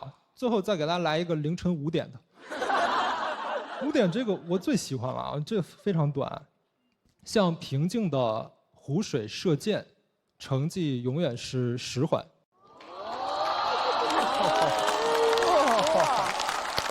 说的就是那个涟漪，特别像一个靶子，箭落在哪里，哪里就是靶心。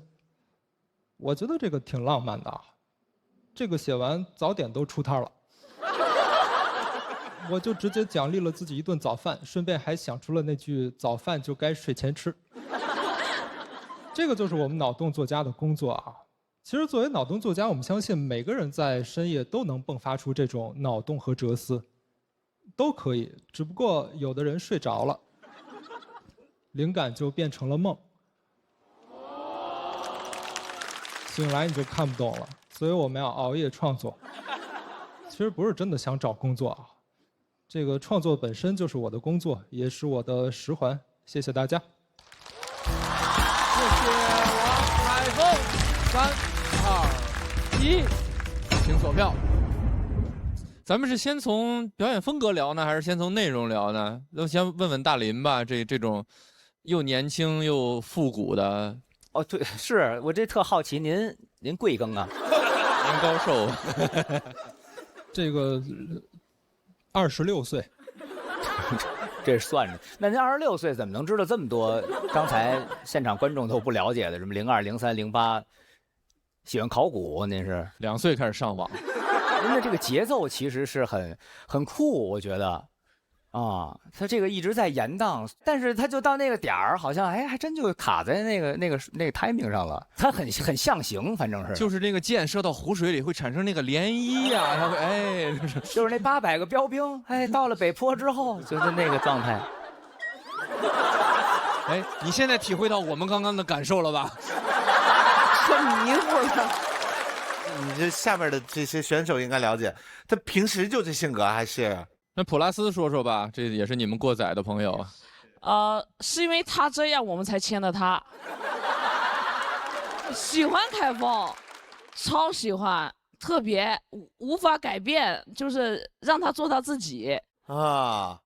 他和你那性格完全是我们俩性格完全相反，他是一个特别不一样的风格，然后也有自己创作上面的坚持和逻辑。所以说这就是创作的奇妙，因为世界上有了这么多不同方向出发创作的人，才能产生出这么多奇妙的作品跟呈现。我刚才又在这想，这应该用什么来比喻他？那特别难。我觉得他有点像一个看似已经垮了的一个松紧带儿。你觉得它已经垮了，但是你一拉到那个界限了以后，它很紧，就最后那点弹性非常重要，而且它就是它就是这样存在着的。怎么说，凯峰？你对这个比喻的感受是？他也动脑子了，辛苦了。我觉得今年的脱口秀舞台的创作跟以前有不一样的。以前我们要不然就是特别注重叙事、描述场景、人物的刻画，但今年很多人是把自己脑海当中的想法呈现在舞台上，他轻叙事，但特别侧重于此刻我大脑当中想法。而刚才凯峰的那篇，我在想，它其实里面有很多特别有意思的时间线。一开始我以为你讲那个特别早年的那些网络的梗，02、03到08，我以为那是一个你铺的一个时间线。我说，这个很巧妙，以这样的网络梗来铺时间线。另外，你通过早晨凌晨1点、3点、5点来铺你大脑中的时间线，它很有趣。我觉得你可以再完全的扩展，再匪夷所思，再天马行空，再极致。然后另外一点，你真的是有一点像马三立先生的。这个肯定是不敢当啊。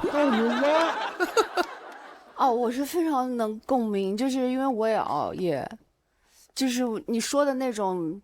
我会把很多晚上就是早起我做不到的很多事儿，我全放到晚上做，然后你也会觉得自己有努力的。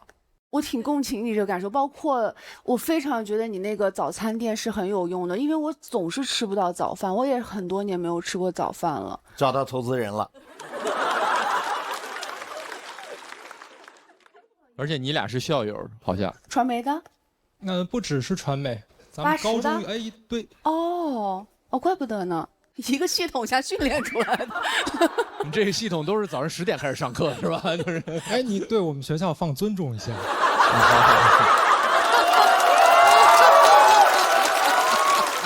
以上言论不代表上海交通大学啊。太棒了，太棒了，非常喜欢。凯峰啊，因为跟我认识很长时间了，我们大概认识6年了。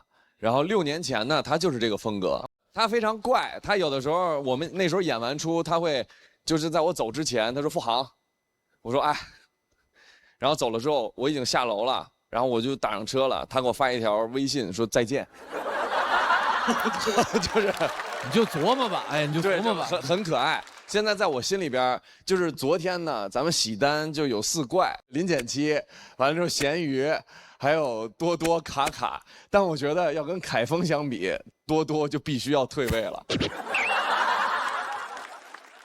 那凯峰演完，咱们这一组的对决要出个结果了，不知道会发生什么样的结果？看看观众朋友今天给他们的结果是，我们请看大屏幕。哇，这么近呢？咬太紧了吧！我们先恭喜季鹏171票，李卓言170票，王凯峰167票，也谢谢2位的精彩表演。很遗憾，按照规则，请2位先前往带领区。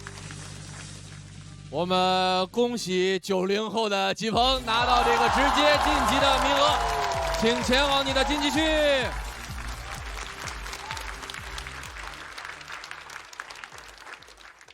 接下来上场的就是我们这位新朋友，要交代大家一句，他也是从其他的领域、其他的赛道转到脱口秀上来的，所以请大家给这位小马鼓励，我们掌声有请。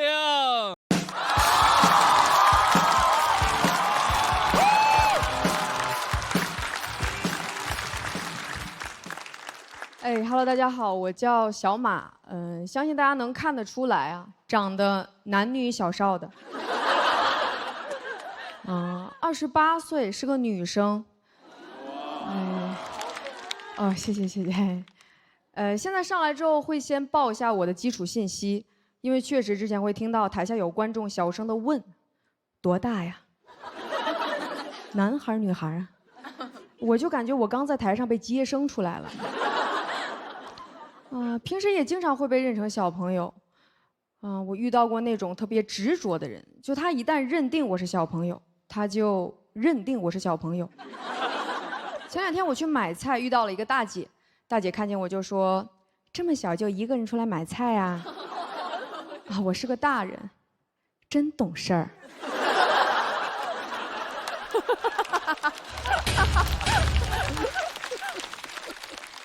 这么点就开始学做大人啦？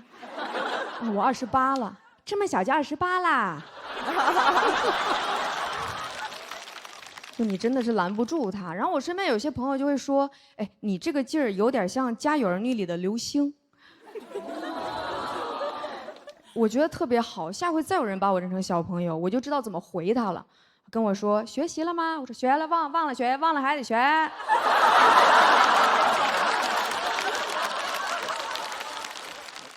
我去理发店，托尼老师问我：“小朋友，头发怎么弄啊？”我想把这玩意儿成绿的。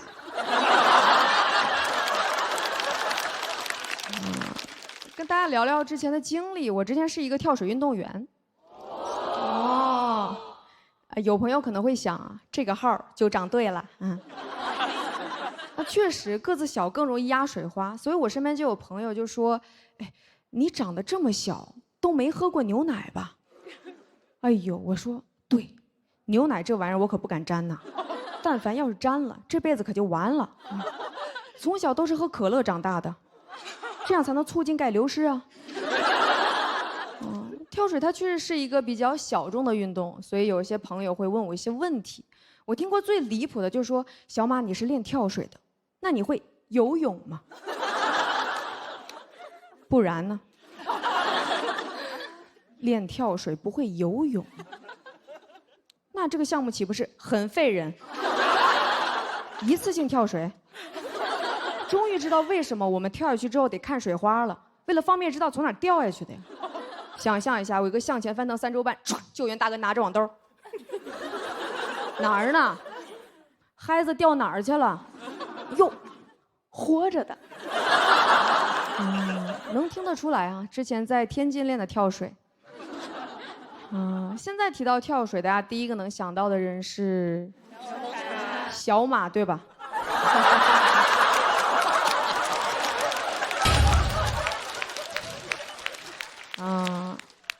我听到了啊，全红婵大家都知道全红婵是奥运会冠军，我之前得过亚洲锦标赛冠军。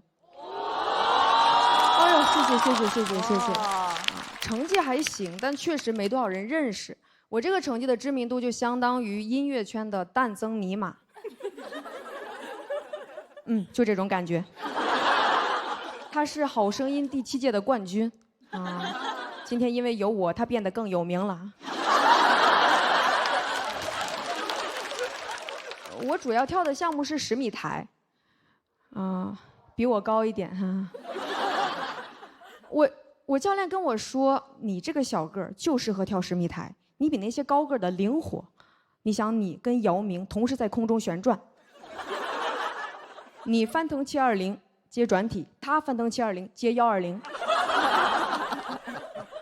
告诉我，女子10米跳台这个项目的黄金身高是1米4或者1米5，1米4奥运冠军，1米5亚锦赛冠军，1米6应该是沾牛奶了。所以为了挑到这样的好苗子，我都能感受到教练对于小个子的那种痴迷。我去参加选拔的时候，看见一个教练跟另外一个教练说：“哎，那孩子的身高是个好苗子。”你看他爸妈捡东西都没弯腰。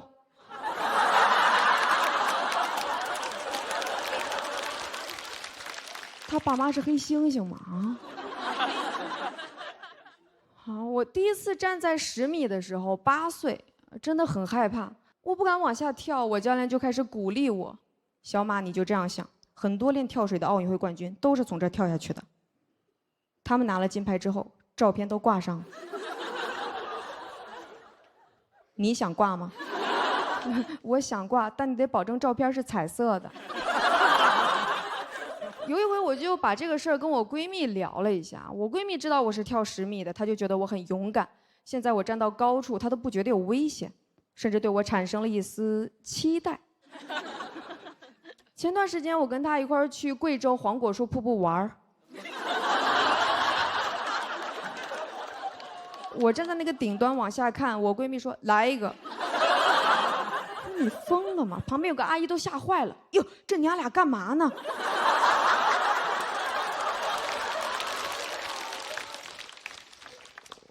我是个大人，我买票来的。哎呦，真懂事儿。我其实练跳水练了11年，然后每天都是好不容易爬到10米，2秒就跳下来了。我就感觉我好像每天努力往上爬，就是为了这2秒。我闺蜜跟我说：“哎，不要这么悲观。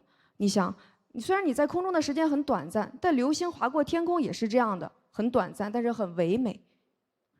流星。”我想把这玩意儿成绿的。谢谢大家。谢谢小马。请左票。真的有金牌的人来了。那咱让小马先跟小马聊会儿吧，要不？小马好，老师好，小马老师好。我们这个脱口秀它舞台好丰富啊，连亚锦赛的冠军都来了。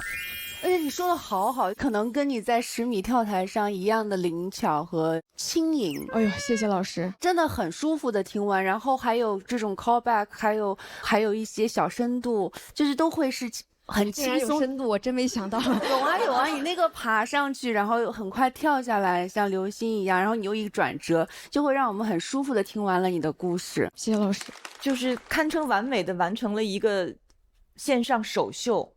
因为我觉得线上首秀对于一个演员来说，要是我的话，我会站一头，我让观众记住我，记住我的某一个特色，记住我的喜剧人格，或者记住我的一个故事、一个梗。他好像刚才都特别完美的完成了我上述所说的所有的一些想象，而且他表现的真的张弛有度。像这样的比赛的舞台，你会紧张，还是当年比如亚锦赛或你比赛的那个场合你会紧张？其实这儿也挺紧张的，因为之前比赛他不用说话。我们这比赛不用跳。我还挺感动的，因为我之前也有演过退役运动员，然后呢我也上过10米跳台，知道站在上面那个恐慌，而且在那么小的年纪，站在那么高的地方，在中国跳水前面在你前面还有很多的优秀的这跳水运动员，自己对于未来的所有的那种感受，站在那个台子上，那一刻跟你今天我觉得是有点像，而且我觉得退役以后愿意再次站到一个像10米高台一样的那样的一个高台上，让自己继续的战战兢兢的去迎接这眼前的这一切。所以说我觉得背后那股劲儿是特别重要的，这个希望你跳得漂亮。谢谢黄渤老师。我特别喜欢您那个包袱，就是现在对你们来说，你们最了解的跳水运动员应该就是小马了。这个包袱非常好，也显出您非常的自信。之前那是一个武无第2的比赛，现在又到了一个文无第1的比赛啊！希望您能在喜单的舞台上，在我们这儿这水花啊越大越好。哦，谢谢郭麒麟老师，谢谢。比赛继续，有请来自喜番的脱口秀新人康天。大家好，我叫康天，我是一个民谣歌手。哇，不用哇，你想当你也能当。我真的写过一首歌，而且现在全网有500万的播放量。这个歌叫《我有钱你爱我吧》，我是这么写的。我说为了你，我买下了一条高速公路，哎，我再买私人飞机带你遨游。你一听就穷人乍富。而且其实高速公路它不让私有，我属于是既不懂富人也不懂宪法。你看我那个室友就是一个玩摇滚乐的啊，自己有个乐队起了个非常非常蠢的名字叫荨麻疹。这个名字也很难跟明星合作是吧？主要这个海报有点太难看了。你个大海报，你这边赵雷，荨麻疹。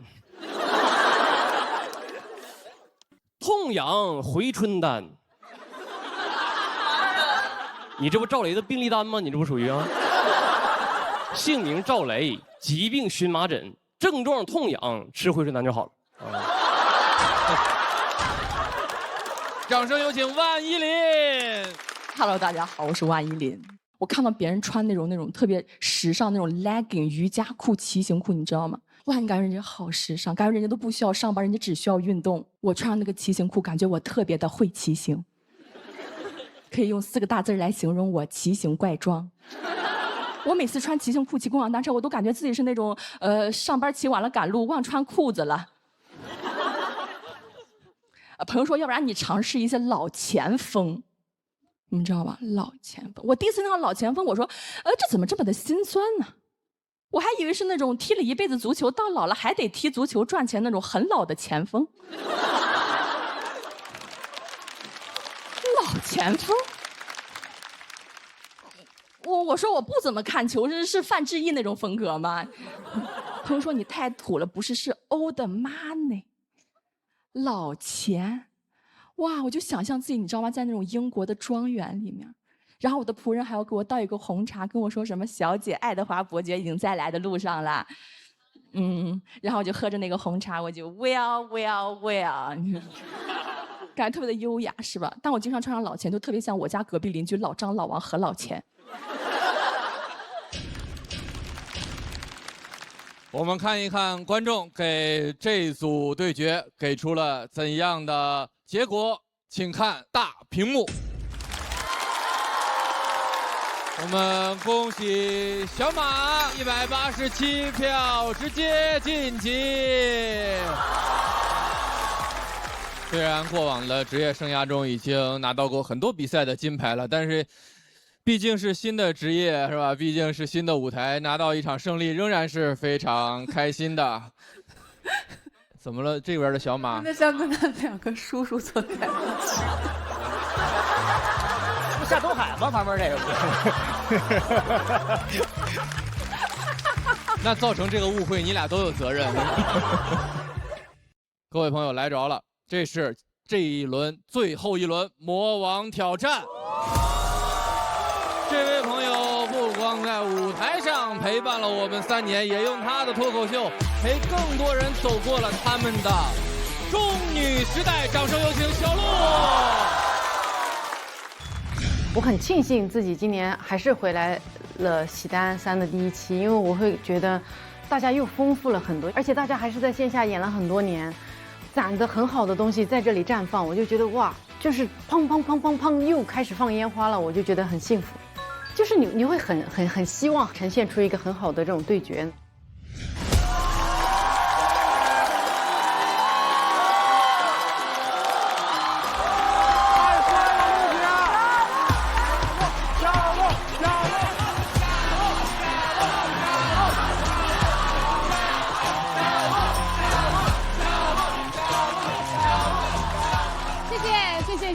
谢谢，嘿，谢谢，大家好，我是小鹿啊，嘿，我最近呢在备孕啊，这句话你们是不是感觉什么时候在哪里听过？就是去年的这个时候，在这里听过，还有前年的这个时候，在这里也听过啊。1年又1年过去，我的项目还没落地，我现在像个备孕界的老赖。再宽限我几天，下个月肯定怀。我现在久备不孕啊，家里人都不催了，他们甚至会开始帮我打圆场了。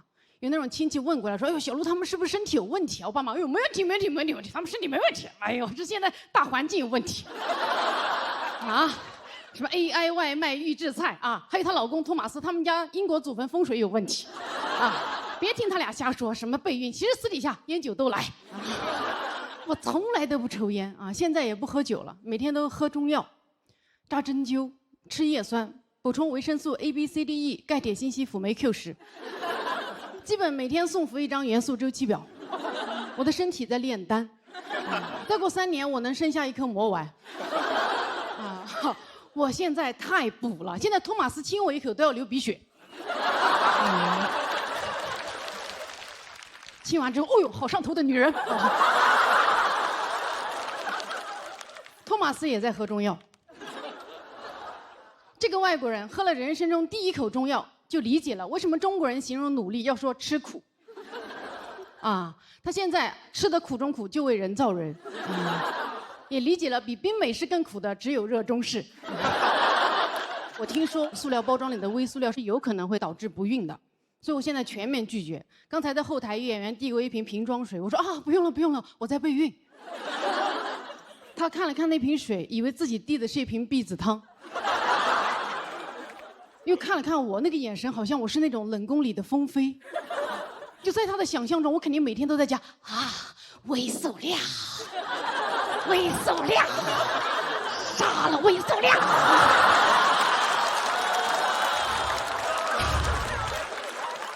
备孕需要情绪稳定。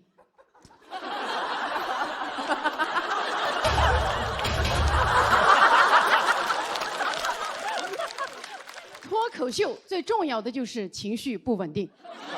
所以我现在呢减少了演出啊，现在每天11点前睡觉，不上社交媒体，不喜欢的人就不理，拒绝有效社交，停止向外证明，全面自我中心。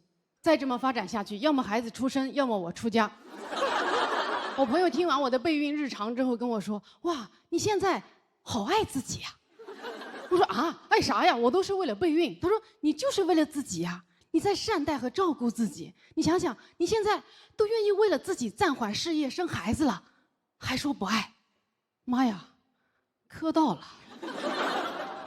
我不爱江山爱自己，我披着备孕的皮行爱自己之时，霸道自己爱上我。重生之我在苏州河畔爱上久备不孕的自己。哇，好先锋的 CP 呀！我写出这个段子的时候，我觉得 AI 永远都替代不了我。因为 AI 不会爱自己 ，AI 就没有自己。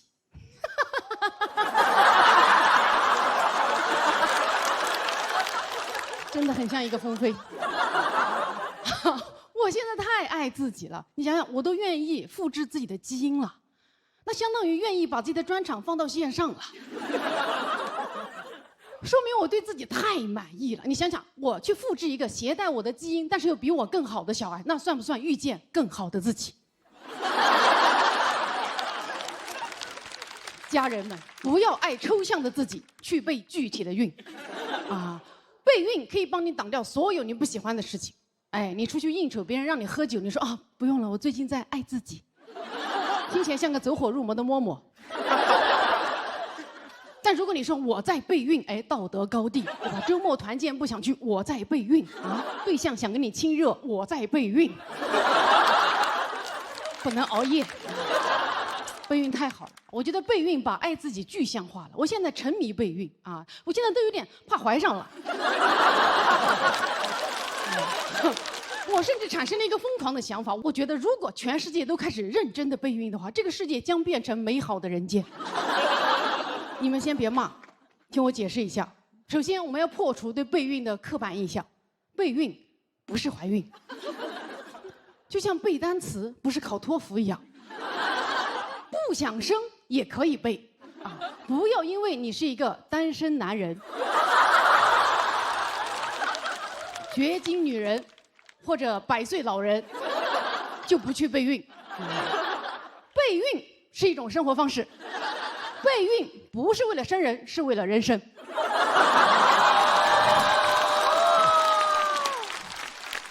如果全世界都开始认真备孕，世界和平，战争都打不起来，因为备孕的人上不了战场。我们不能熬夜，不能接近有毒物质，不能情绪不稳定。你想想，那战场上炮弹一响，多少二手烟？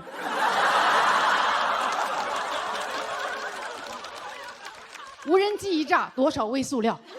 那坦克一开过来，你情绪多激动啊！看到举着坦克的吴京。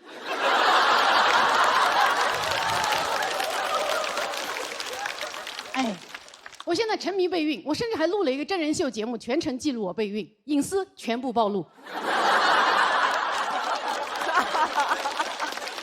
托马斯啊，检查出了一些生育问题，非常的有损生育。我现在不能透露，反正播出你们看吧，可以说是一举推翻了大家对于外国男人的刻板印象。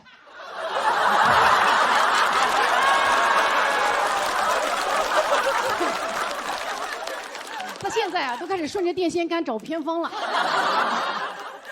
都说备孕的压力要越小越好，我这么真人秀、脱口秀的昭告天下之后呢，确实很难压力小了啊！以前观众见到我啊，小鹿喜欢你，以后观众见到我啊，小鹿，加油！托马斯，你更是啊。总有朋友劝我说放松一点，说孩子呀，往往就是你最放松的时候就来了。真的吗？我最放松的状态，那就是熬夜、喝酒、吃外卖。啊，什么最放松，越放松的时候越能怀孕。那我这辈子最容易怀孕的时间，那就是我高考结束那个夏天。不可能，托马斯还在上小学。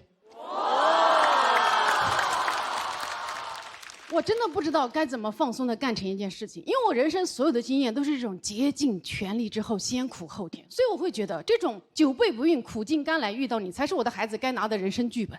我希望我的孩子以后出生之后说的第一句话就是干了。备孕啊，改变了我很多。其实现在除了备孕之外的事情，我都放松了很多。比如说像今天魔王挑战赛，谁想来打败我什么的，我都非常的理解并祝福，非常的理解啊！大家都来吧啊！毕竟谁不想打败一个久备不孕的脆弱女人呢？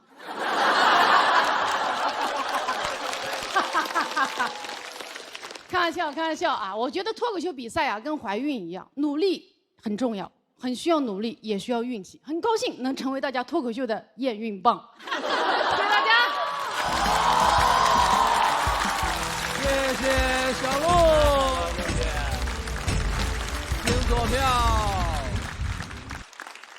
咱快点聊，然后你就该休息休息，好吧？卢宇老师，这个跟小鹿其实是老朋友了。对，我现在想想，我其实真的一路作为观众或作为采访者，一路看着小鹿有很大的改变。我第一次看小鹿的线下演出，其实是我看中文脱口秀演员的第一场演出，就是《女儿红》。哦，对对对，在北京。然后我上一次见小鹿是他拿了第2名之后，我们做了一个采访，眼中花树。那时候小鹿现在完全不一样，你当时有多么的惊慌，你还记得吗？我记得，我记得，我说的每一句话我都说，老师这个可能之后要剪掉。对，他每一个句号之后就说这可能不行吧，可能要剪掉吧，然后不断的修正自己。其实到现在也就是2年的时间，发生了天翻地覆的变化啊，是吗？你不觉得吗？你今天的表达多么的畅快自由，然后也很勇敢，太棒了，像个风飞。这难道不是人生的最高境界吗？最好的状态吗？对对对对，为你高兴。谢谢，我也很开心，自己现在我觉得状态比原来松弛很多。其实像今天比赛我也很紧张，我在台上也是麻了，但是我原来在后台我就会觉得怎么这么没有出息，那我今天我就会觉得不要去谴责自己，这个状态是没有问题的。任何一个喜欢尊重舞台的演员上台之前都一定是紧张的，那就接受这个紧张，那我要享受这个紧张。所以我现在终于愿意花时间跟自己待到一起，并且这也是我人生中第一次在这么多人面前讲话，讲了这么久一个梗都没有。是，再不好笑就要露宿街头了。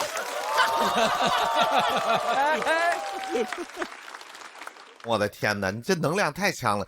他既好笑，又能是从另外一个角度去看待这个世界，这个真的是挺难的，就是能把生活的这些细微，从走过的路上，从砖头缝里边，从鞋印里边把它抠出来，重新整理出来，这是一个挺难、挺了不起的一个事儿。痕迹学，谢谢谢谢。非常喜欢小鹿。从奇葩说就开始看你一直到现在，然后特别喜欢几单第一集你说的那个关于爱自己的事情，我特别想问你现在愿意跟自己做朋友了吗？我愿意了，而且我现在的我是很喜欢自己，因为昨天睡得很少嘛，今天又要比赛，我就状态非常差。我昨天晚上睡觉之前，我就跟自己说，哎呀，不好意思，哎呀，让你太辛苦了。哎，没事，咱们就是今天熬过去，之后有几天休息的，我就会很温柔的跟自己说话。我也会这样，是吧？就是包括你刚才说你那个上场情绪也是，就是我以前我也会谴责我自己，可能会有同样的一种经历，或者是在一种情绪当中，就是很能共情到你。他也特别能，你知道吗？你刚才在说你生一个宝宝可能会遇见一个更好的自己，然后郭麒麟从来都是他这种笑声，你知道，他不会大笑，他刚才就是，我在想说怎么把你给说动了，是吧？他也想遇见更好的自己了。是，我也疯飞了，我现在。其实我觉得小璐姐刚才就是后边这段 talking， 我其实感触更大了。如同我这第3次来到咱们这节目，然后点在于哪儿呢？因为我特怕自己过时，我也挺自诩是一个比较有意思的人吧。但是我就觉得你要每年脑子不找个地方动一动，好像真的你会被淘汰。您得和观众朋友们心连心啊，是不是？你得和青年演员朋友们心连心啊。就是我得知道现在大伙儿觉得什么样的东西是好笑的呀。所以就也强迫我学会你们俩这招了。今天一会儿回家我就跟自己多聊2句，我让真可爱，小玲玲，小玲玲，哎呀，今天说的又不错，真会夸，真好。那小璐演完这是魔王挑战，你觉得会有人挑战你吗？会有人挑战一个一直没有成功的脆弱的？会有，我虽然久背不孕，但我在脱口秀的舞台上还是很强的。好，那我觉得有这份底气就好，希望后面的朋友也有这样的底气。我们看看有没有人向魔王小璐发起挑战。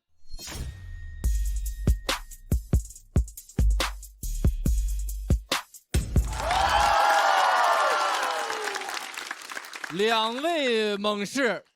而且徐指导应该是在去年就向你发起过一轮挑战。对。那接下来要上场的这一位呢，他这1、2年也都是凭借着这些轻盈的想法、精巧的文本，收获了很多观众的喜欢。我们掌声有请陈数。Hello， 大家好，我是陈数，我还是陈数，我又是陈数，我是陈数3.0，内存更大。想改变一下吧，想收获点改变吧。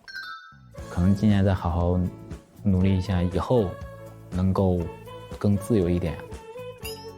我越来越好，你会越来越好吗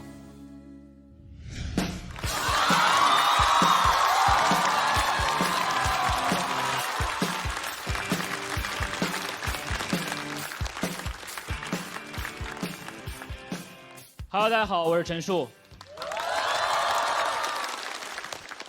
又是1年过去了，我啥也没干，一半时间在看手机，另一半时间在看广告。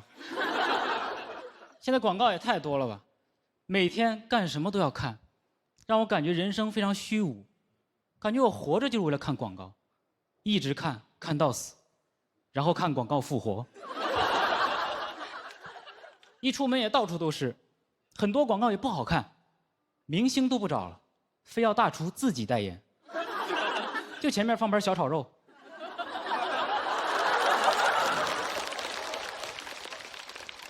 然后老板在后面，我都不知道要看哪个，一个荤菜，一个素人，我还得了解这人是谁。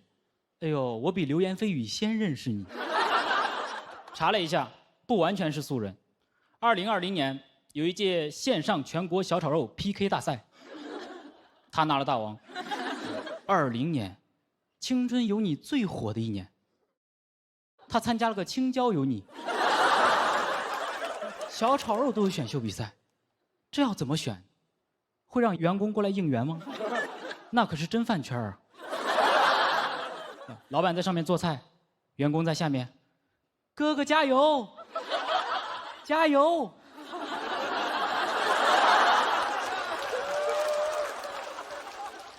一定要大火啊！千万别糊了。厂里还有群小猪，哥哥杀我！吃点好的吧。但这个还行，起码很有亲和力。经常在机场看到2个黑衣男子，某与某，斜着眼，插着手，背靠背，这是在干嘛？卡帕站起来了。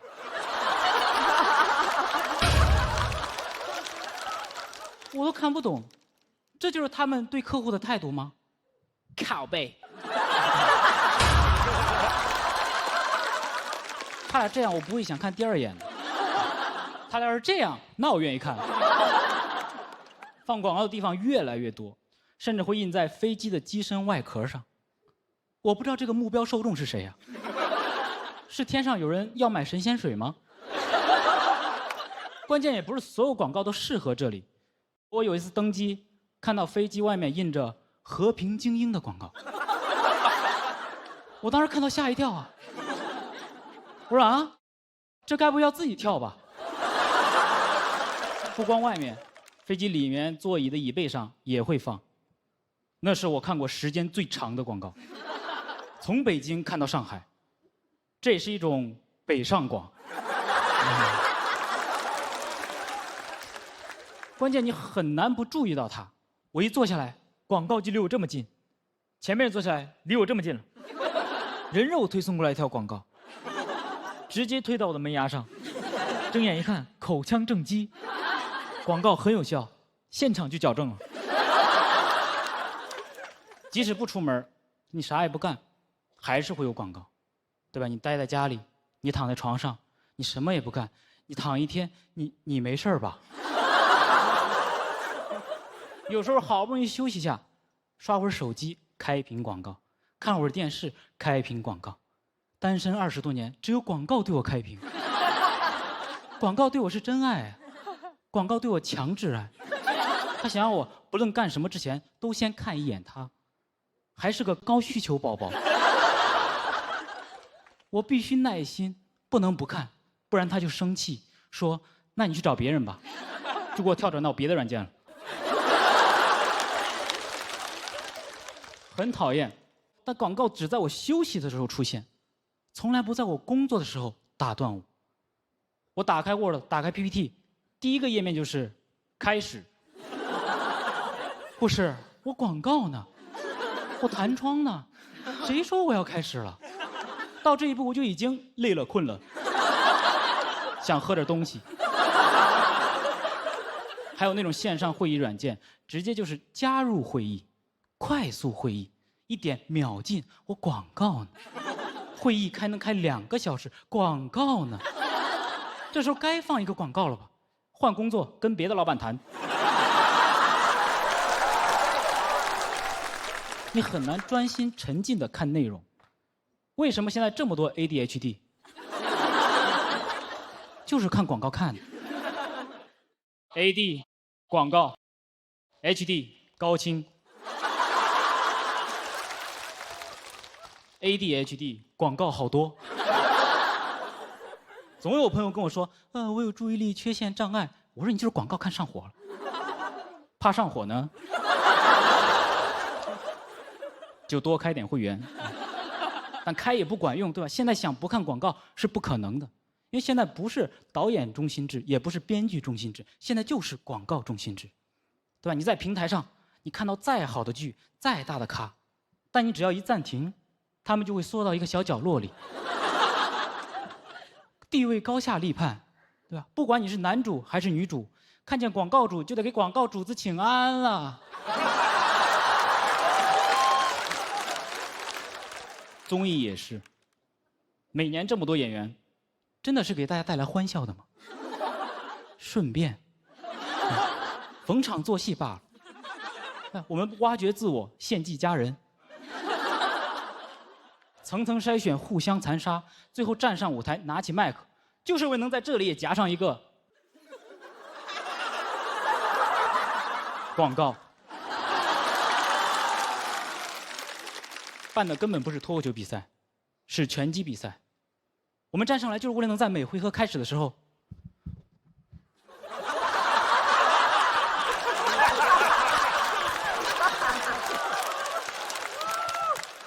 每个人都能举5分钟广告。作为一个普通人，我无法忍受那么多的广告，除非是我代言的。谢谢。谢谢陈数，3、2、1，请锁票。谢谢陈数，你不说这个，我现在咱俩拿着这2个麦克风特别的真实。怎么这么淡的朋友决定燃一下挑战了小鹿啊？首先是觉得会好看一点吧，节目这样好看一点，然后也3年了嘛，也该整点不一样的了，对，该有点变化了。每年都是那样的话，感觉自己会有点无聊。因为我觉得大林可能也能感受到这个变化，是不是？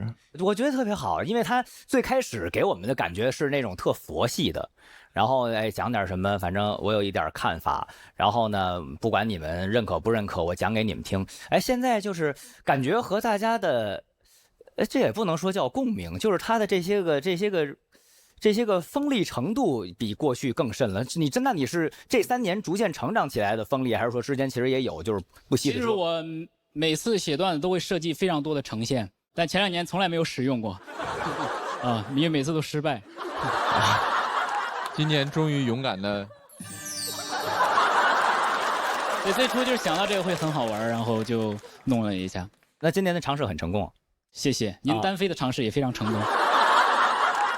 我是每一年都有这个想法，年年付出实践，不然的尖酸刻薄哈。是我招你了我。你那个 HG 说的是0.7吗？对，很多人了。哦，因为0.7的表演里有提到这个事情，因为你们俩是不是关系很好？曾经。行了，我们经常改稿，我俩经常一块改稿。你俩去年是室友吧？去年是他俩去年住一屋。哦。喂 ，Hello， 嗨，音乐软件讲的不错啊。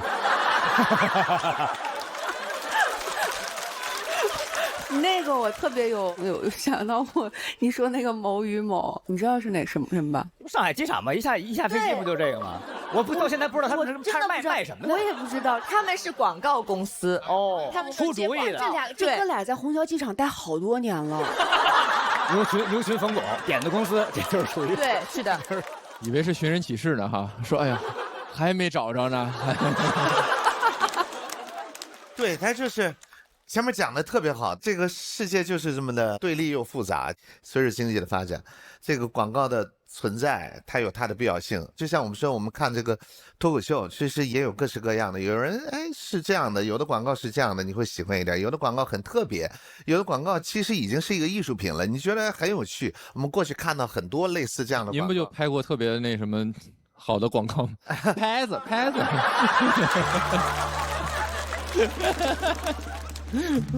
对，就那个戴根的牌子说声对不起，从来没说过。对。我也跟我提到那些说声对不起啊，挺好。你一个牌子没提，但我们都知道是哪个。我想先说，我特别认同陈述讲的，一个广告如果在适当的时间、在适当的地点出现，那谁会不喜欢呢？就比如点餐，就用淘宝闪购，价格优惠，品质还很靠谱。虽然这次是我说的，但我相信陈述早日能够有代言上广告。好，刚才是我的那个广告位啊，我觉得陈述非常好。其实有的淡人是显性的，有的淡人是隐性的，基因上会有这个大 A 小 A 是吧？我觉得我是一个隐性淡人，所以特别能够瞬间能够感受到陈述的气场，好像能够有共鸣。我觉得讲得非常好。其实一个广告是我们再熟悉的一件事儿，而且有人讲过，小品演过，但是他翻出新的花样来。就你加的那个，在工作的时候打开 Word， 打开那些文档，进入会议的时候，的确没有任何人阻拦我。对，直接就进去了。而且我日常我是个超没有耐心的人，但是当他需要我去购买、去充会员的时候，我就忍着，我就死死的看完那90秒广告。我就不想落入那个就是消费主义的陷阱，我想跟他对抗一下。当然，对抗2次之后还会说以失败告终，但是我至少对抗了。就以一个淡然的方式对抗了资本主义。偷偷的对抗，偷偷的对抗了一下，没有成功，以身入局。以身入局，对，我觉得陈述非常好，这是我第一次在线下看你的演出，感受很好，哦，谢谢。好嘞，那谢谢陈述的表演。接下来要上场的这一位呢，也是这轮魔王挑战的最后一位演员，所以请所有的朋友给他热情，好吗？这位朋友去年要避开爷爷徐德伦的锋芒，今年重返赛场，他要夺回属于自己的一切。掌声有请徐指导。大家好，我叫徐指导，我今年第2年来节目了。去年整体人特别拘谨，就是我不是很松弛，也不是很舒服。然后今年到目前为止，我整个人还算是比较松弛自然。第1轮我还是想 PK 一些稍微厉害点的演员。去年我也第1轮挑战的小鹿老师挑战魔王赛失败了。徐指导和宋万博虽然是非常优秀的成绩了，但是因为票数没有超过魔王的票数，要暂时到我们的待定区。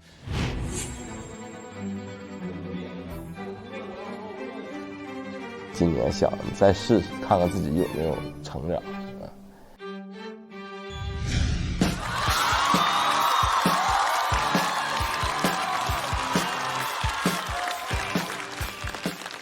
楼上楼下朋友们，你们好，我是徐指导。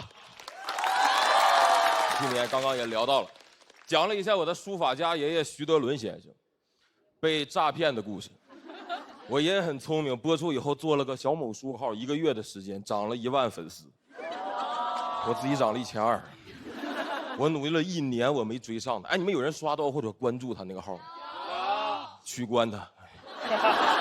就我现在都分不清我家谁上的节目。那天看到个营销号发我的视频，标题叫徐德伦孙子脱口秀。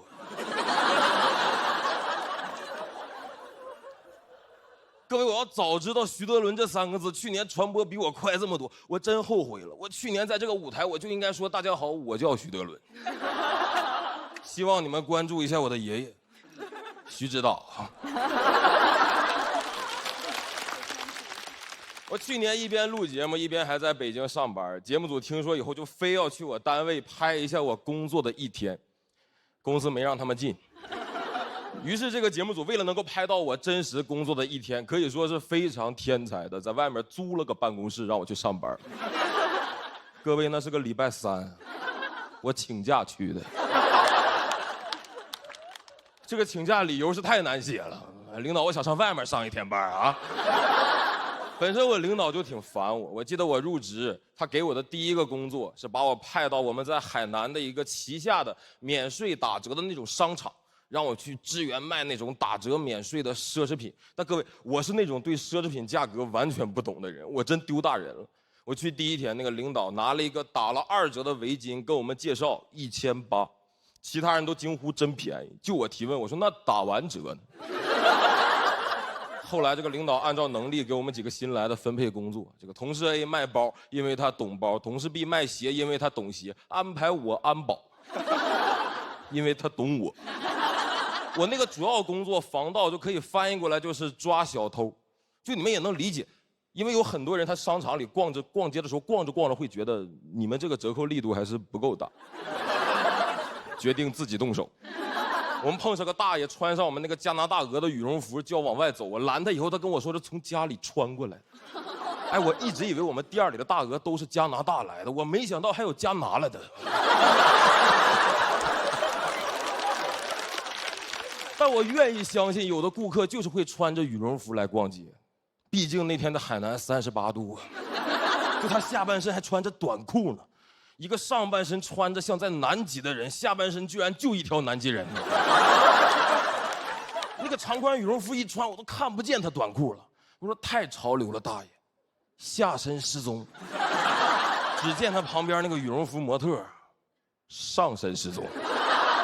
你感觉谁用鼠标把衣服挪大爷身上了？换装游戏，奇迹大爷。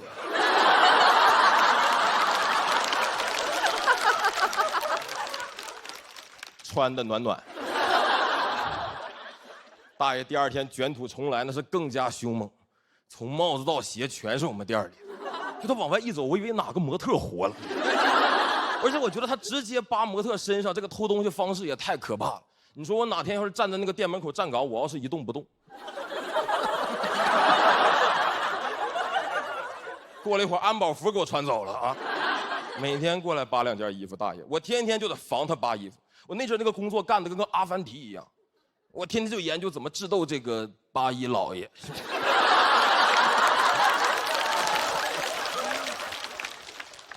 我领导安慰我说，服务业就是这样，什么都有可能碰到。我说关键我现在干的工作性质也太像畜牧业了，每天就是负责把跑出来的加拿大鹅赶回屋子里面，偶尔还让我抓捕几只始祖鸟什么的。现在，但这份工作给我带来最大的困扰是请假非常困难。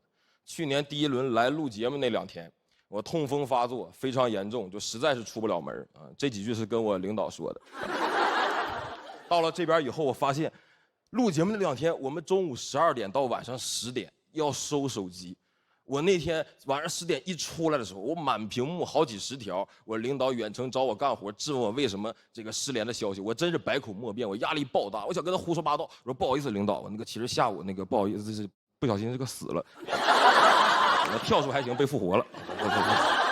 因为我又痛风请的假，我真没什么办法。我最后憋出来一句，我下午痛晕过去了。我说领导，你有什么事儿啊？明天上午提前跟我说，因为我大概明天还是12点晕过去。下周还让不让我晕，就看那几个坐着的大夫拍不拍手术灯了啊。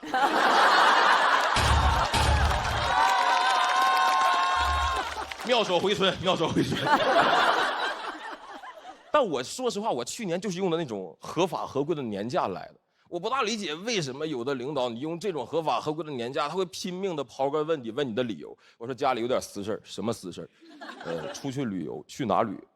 我说陕西，陕西有什么可玩的？我说陕西有秦始皇陵啊，我得去看看那些不让手下休息的暴君是怎么死的。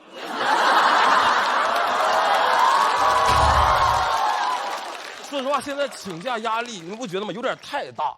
我身边有一个朋友，大概过2个月想参加个婚礼，请1天年假，那真是提前快半年就跟我们几个关系好的去研究，在什么时机用什么话术给领导送什么东西，领导才能答应他。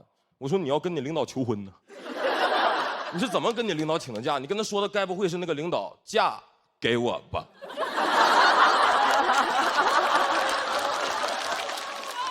领导但凡一犹豫，我们在边上帮着起哄，嫁给他，嫁给他，嫁给他。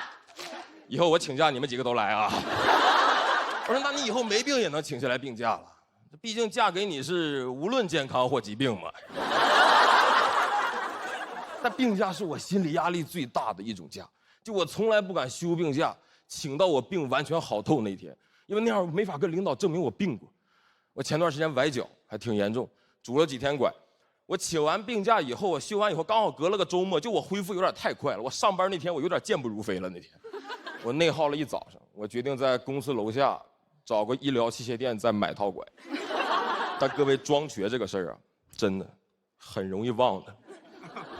我当时发现那个打卡机还有20-30秒算我上班迟到，一群新同事看着我扛着双拐飞奔，那个姿势像一个拉黄包车的忘带车了。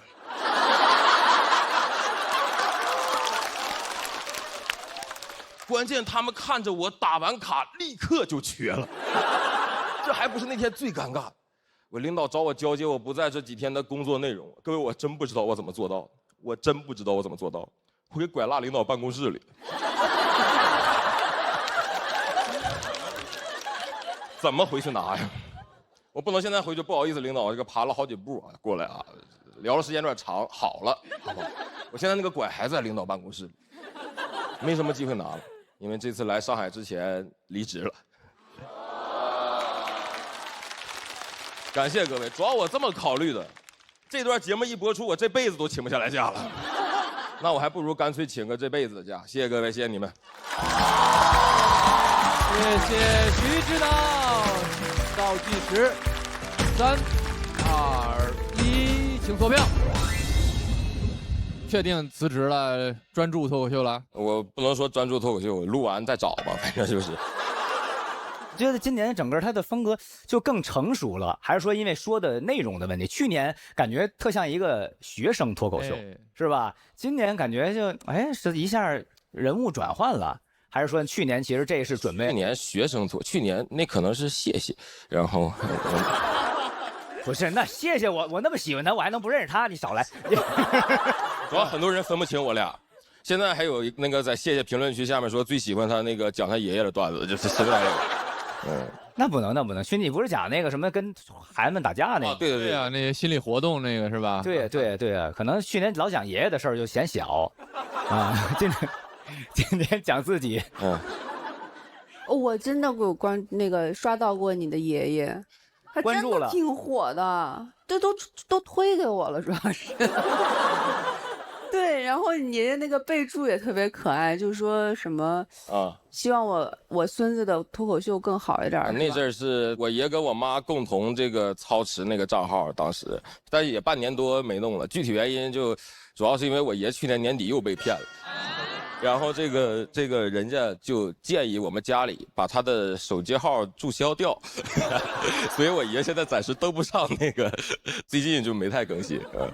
刚说到那个爷爷的账号的时候，我看罗宇老师频频点头。对，因为他爷爷现在粉丝1.2万，他是1.1万，我还得替他着急。这1.1还是我爷断更了7、8个月，然后那结果。对，我说他爷爷能这么红火，我觉得还是他的塑造能力好。对，就是他能凭空他爷爷没出现，然后就一下就让他爷爷这么的受欢迎，这么的火，这确实厉害。让我想起了我也刚刚开了账号，然后是因为我跟我一发小出去，就是风游了这么一趟，去了大概还不到一个月，我那哥们儿就从20几个粉丝涨到1万多了。我回去我赶快警告他，这个上当受骗这事儿得小心一点。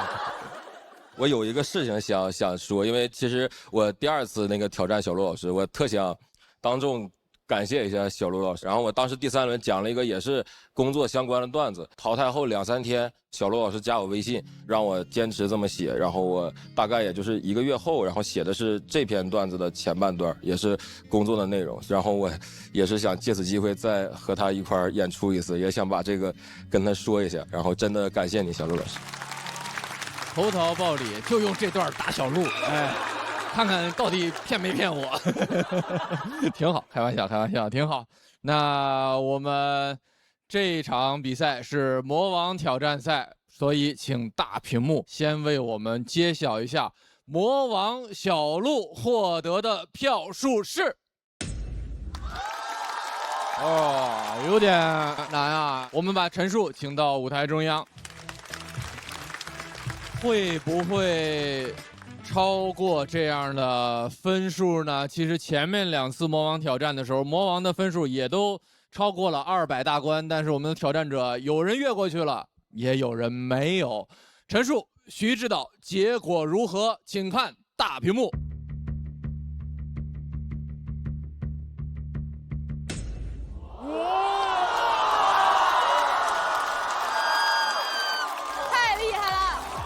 我们恭喜徐指导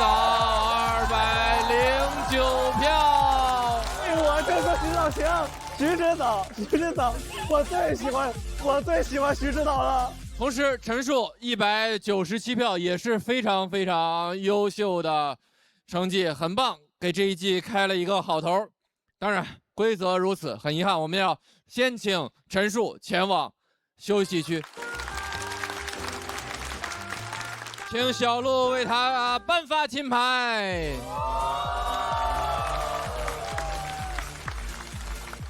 祝贺徐指导带上你的金牌前往晋级区。哎，好，我先说2句啊，你先晋级吧，啊。对，我还是稍微补2句，因为我非常非常开心被徐指导打败，因为我觉得徐指导他从第1季到现在，其实你作为创作者，你是能感受到他每一句话没有一个字是废话，都非常工整、非常精致的在写段子。我希望这样认真写段子、认真做脱口秀的演员走得越来越远，被更多的人看到。非常恭喜他，非常非常喜欢你，很高兴成为你的验孕棒。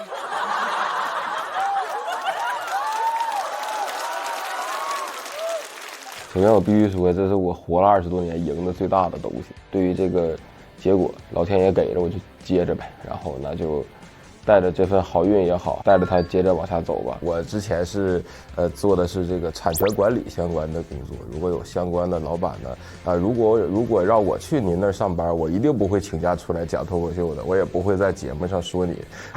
我希望我可以通过这份工作找到另一份饭碗，然后第2期盲盒抢金赛的上半场到这里就结束了，我们再次恭喜本场以及之前所有晋级的演员朋友们，恭喜！上半场精彩纷呈，有抢金，有新朋友，有老朋友，也有魔王带给我们的精彩表演。再次感谢上半场为我们奉献演出的所有演员，也感谢所有参与的观众朋友，谢谢你们！谢谢4位气氛组组长。谢谢庞博的主持，哦吼，给庞博最热烈的掌声！下半场精彩继续，加油啊！欢迎大家回到《淘宝闪购喜剧之王单口季》第3季，欢迎大家！我们第1赛段盲盒抢金赛最后半场的比赛开始，再次欢迎我们气氛组组长，以及马上就要在这2周看完100多段脱口秀的陈鲁豫老师。上淘宝闪购搜夏日拼团，点外卖拼团更优惠。本节目由淘宝闪购独家冠名播出，笑点稳稳接住，成长稳稳守护。感谢让宝宝成长有底气、上场有实力的皇家美素佳儿特约赞助播出。这一赛段叫盲盒抢金赛，我们也把热情给到马上要出场的朋友，好不好？开场不容易，这句话说了好多次了。这位朋友虽然是老演员，但他第1次在节目中为大家开场，所以对他来说也是全新的挑战。当然啊，你们对他很熟悉了，这是我们喜丹客厅的女主人，掌声欢迎七七。大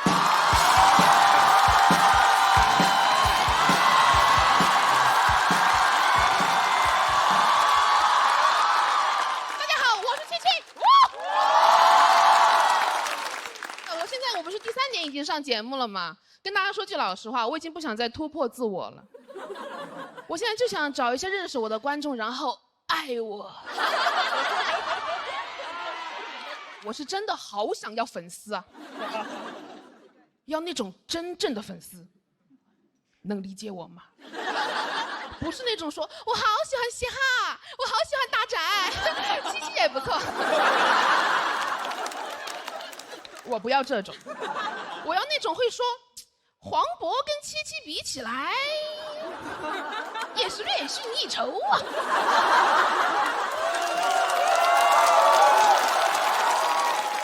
我就想要这种无条件的维护和溺爱，因为我被骂过。去年年底的时候，和嘻哈还有于翔宇一起主持了爱奇艺尖叫之夜，已经过去半年了，还在尖叫。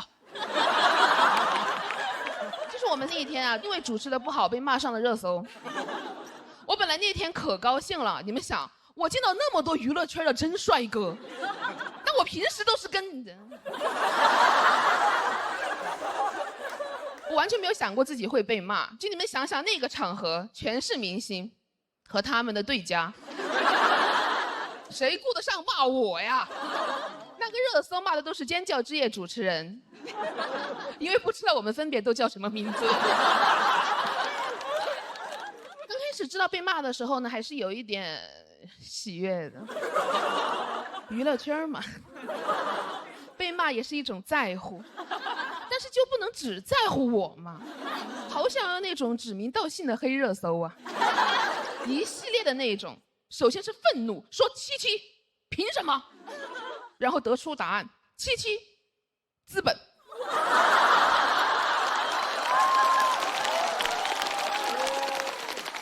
最后盖棺定论，七七爱奇艺长公主。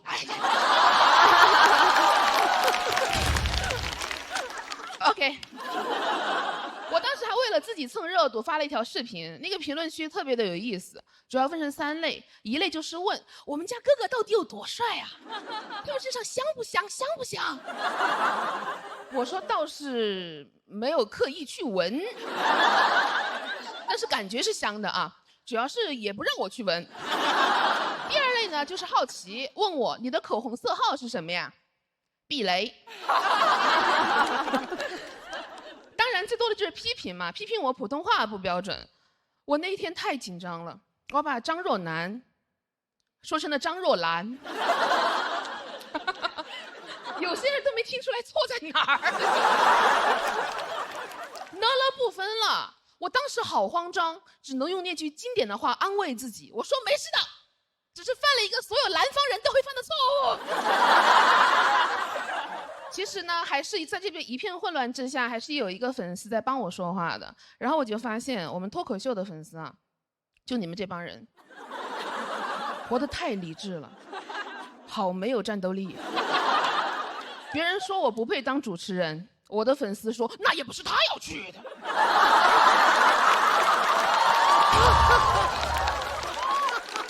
是爱奇艺叫他去的。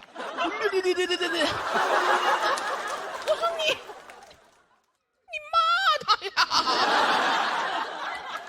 你攻击他呀，而且别再那么说了，本来就是我非要去的。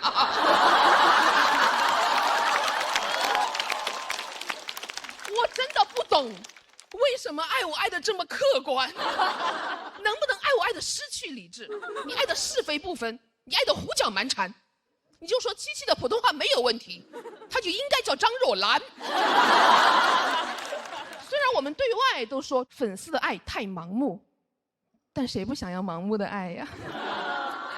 只有黑灯的对象要到了。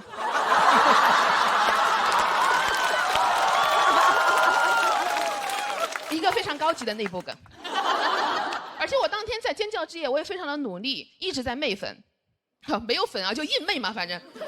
但是那个观众还趴在那个围栏上，他们手上的东西会掉进来，他们捡不着，那谁去捡呢？但我去不是因为我人好啊，千万不要误会，不是因为我人好，是我希望他们觉得我人好。其他明星还在耍大牌，我已经开始耍花招了。主要是我对我自己的人品啊和人性极其的没有信心。我觉得如果有一天我爆红了，我也会耍大牌的。我就是想提前做一点好事对冲一下，这样的话，如果以后我有什么丑闻的话，我想这几个人会帮我说话的。他们会说不可能的，琪琪是一个好人，他帮我捡过包哎，他不可能偷税漏税的。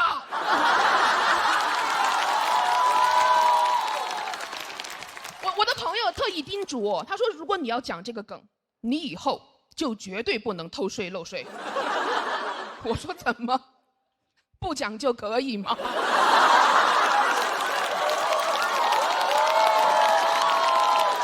都不可以呀！我是不会干这个事儿的。我现在已经明白了，很多事情就应该在爆红之前提前做到。我现在每次捐款都截图，先不发，存在相册里，相册的名字叫“红了再发”。所以我当时跟于翔宇2个人站在那个外场啊，我看到有东西掉了，我马上就走过去捡。就这么捡了2个之后，开始主动叫我过去捡了。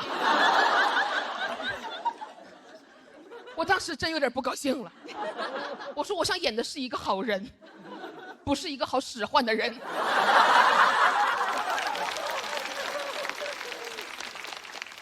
我就把我的小耳朵闭了起来，假装没有听到。结果于翔宇走过去捡了。我当时好生气，我说你偷我的花招！我也只能赶紧走过去捡。那一天怎么讲呢？像提前步入了老年生活，跟旁边那个老头啊抢东西捡呐。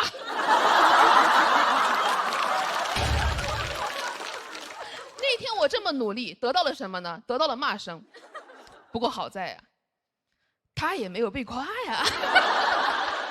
说实话，我今天讲这些阴暗的小心思，其实我是很担心，我怕你们讨厌我。但是我后来想，管他这那的，我就是觉得真实比正确更有意思。而且我相信那个粉丝肯定会帮我说话的，他肯定会说，那也不是他要讲的，是爱奇艺让他讲的。谢谢你们粉丝，谢谢你们。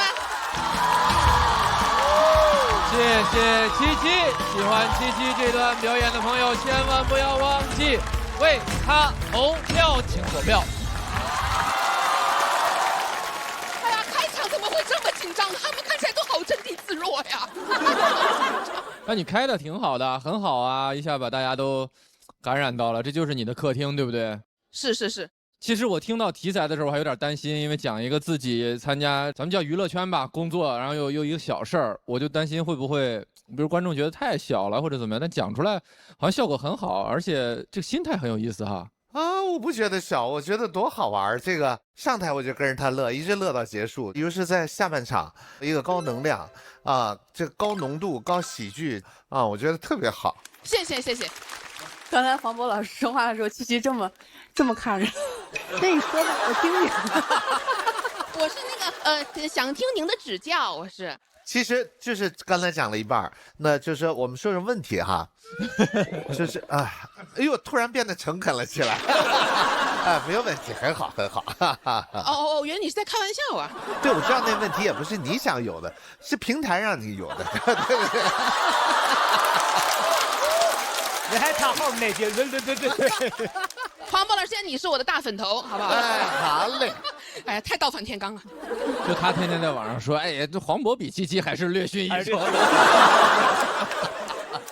这是我第2次见七七哦，我觉得七七线下跟线上一样，是一个能量特别强的一个女孩，而且非常的漂亮和性感，这点非常好，接到。这好多事儿就得看当事人的反应，这差一点就变成一场骚扰了。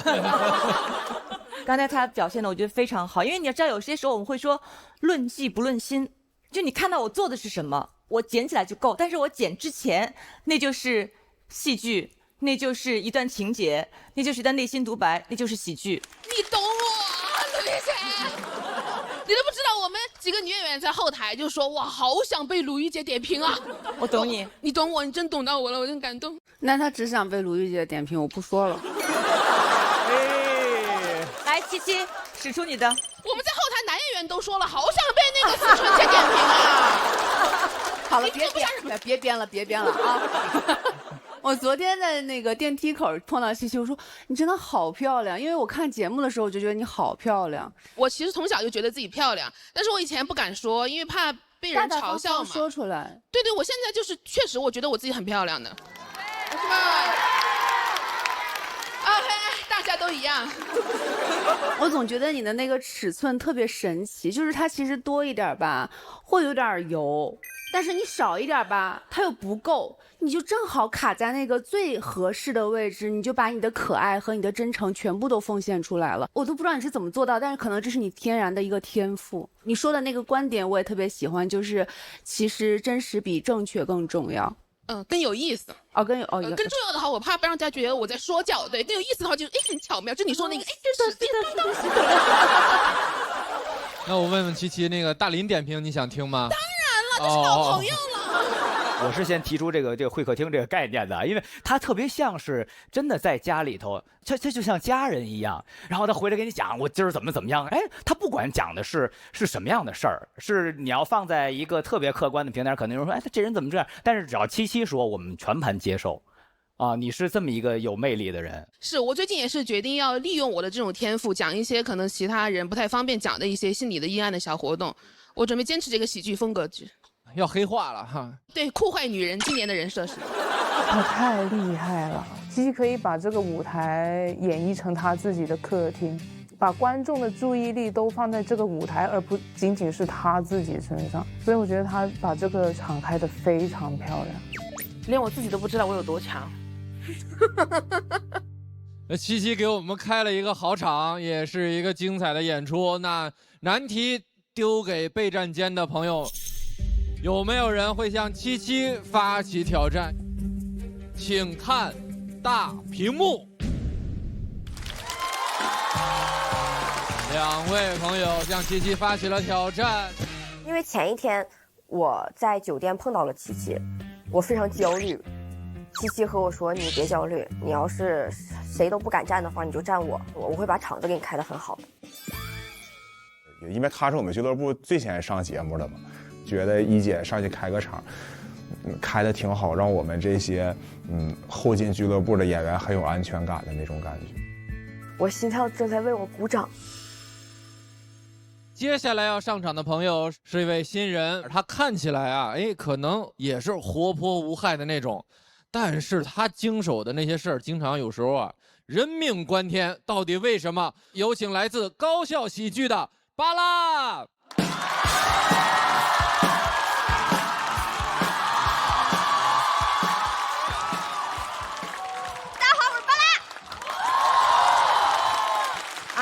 作为一个新人啊，今天也是主要想来跟大家分享一下我之前的工作。朋友们，我是一个妇产科大夫，实习的。我知道自己看起来不像一个大夫，就我这个样子。朋友们，出现在医院里，没有人叫我大夫的，叫我什么的都有。他们叫我美女、小姐、护士，叫护士的最多。每天我出现在医院里，看见我就是护士，护士过来换药，护士拔针。你知道被叫多了吧，我也会有一点不高兴。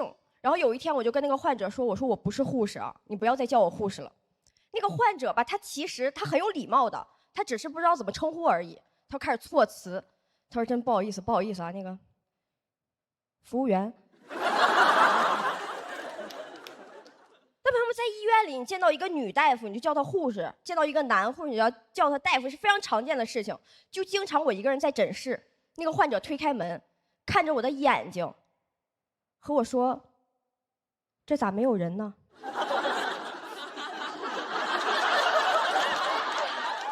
我说：“我刚刚是累死了吗？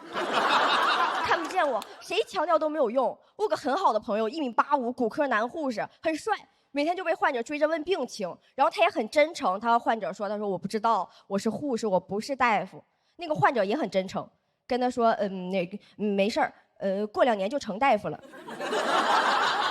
他们护士，过2年成不了大夫，他过2年能当护士长。你就从来没听到过有人跟保安说这保安干得真好啊，过2年能当警察。保安他过2年当不了警察，保安过2年他能当喜剧之王啊他。在妇产科实习确实挺难的，面对孕妇和家属，他们会想知道孩子的性别，这规定就是不能说嘛，我嘴也非常的严，但是他们就是能把你说的每一句话都翻译成性别，就有时候我都开始怀疑，我说是不是我们妇产科说的就是小语种啊，妇语。后来我才知道，是因为网上有篇文章叫《那些产科黑话》，你听懂了吗？常见的啊，就是蓝宝宝男孩，粉宝宝是女孩。我看了这些文章之后，我再去见孕妇我就很紧张。我在诊室我都不敢喝水，我一喝水，他说：“大夫水，大夫喝水。”大夫你那个水杯带把，啥意思？我说，这越紧张话越多，话越多他们越能解读我啊！我大点声男孩，小点声女孩。我这孩子心跳真有劲儿男孩，我这孩子真乖不乱动女孩。我说行，我不说话了。他说大夫都不说话了。肯定是女孩啊，有点生气。我说你不要再问我了，生男生女不都一样吗？他说大夫说生男生女都一样了，肯定是女孩啊。也不是完全没有办法啊，就是我能找到的那些办法只会让这个事情变得更糟。比如他问我，他说大夫是蓝宝宝还是粉宝宝呀？我说不出意外是那个就是黄宝宝呢。这种人拿个4维图过来问我说：“大夫你会看吗？你能看出来是男孩女孩吗？你会看吗？”我说：“我不会，我是护士，其实我是服务员。”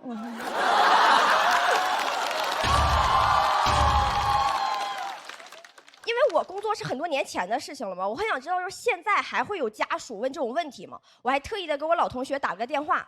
他说今天还有人在问他是该买裙子还是该买裤子，买纸尿裤啊！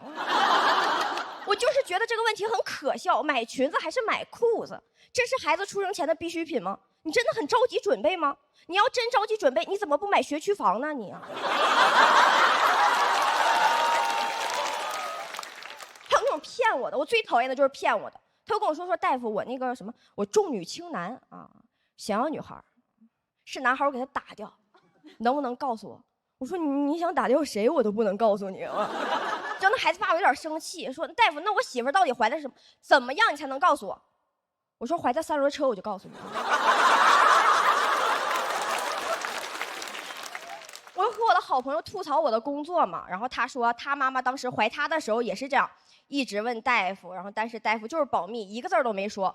但是听说怀他弟弟的时候，大夫给了一只袜子。为啥给一只袜子呀？我说你弟弟是12月25号出生的呀。然后他要跟我解释，他说就是如果怀的是男孩的话，大夫就不用那么保密，手边有点什么就会给你点什么。不，那大夫手边为啥有只袜子呀？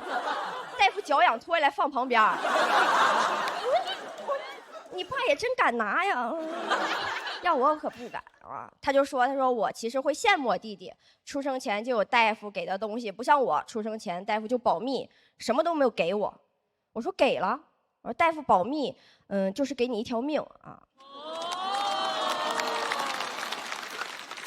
我是这样觉得的，就是他如果真的只是好奇，随便问我一嘴，我觉得没有什么。但是如果他一直追问，想方设法的知道孩子的性别的话，我就知道他要干什么了。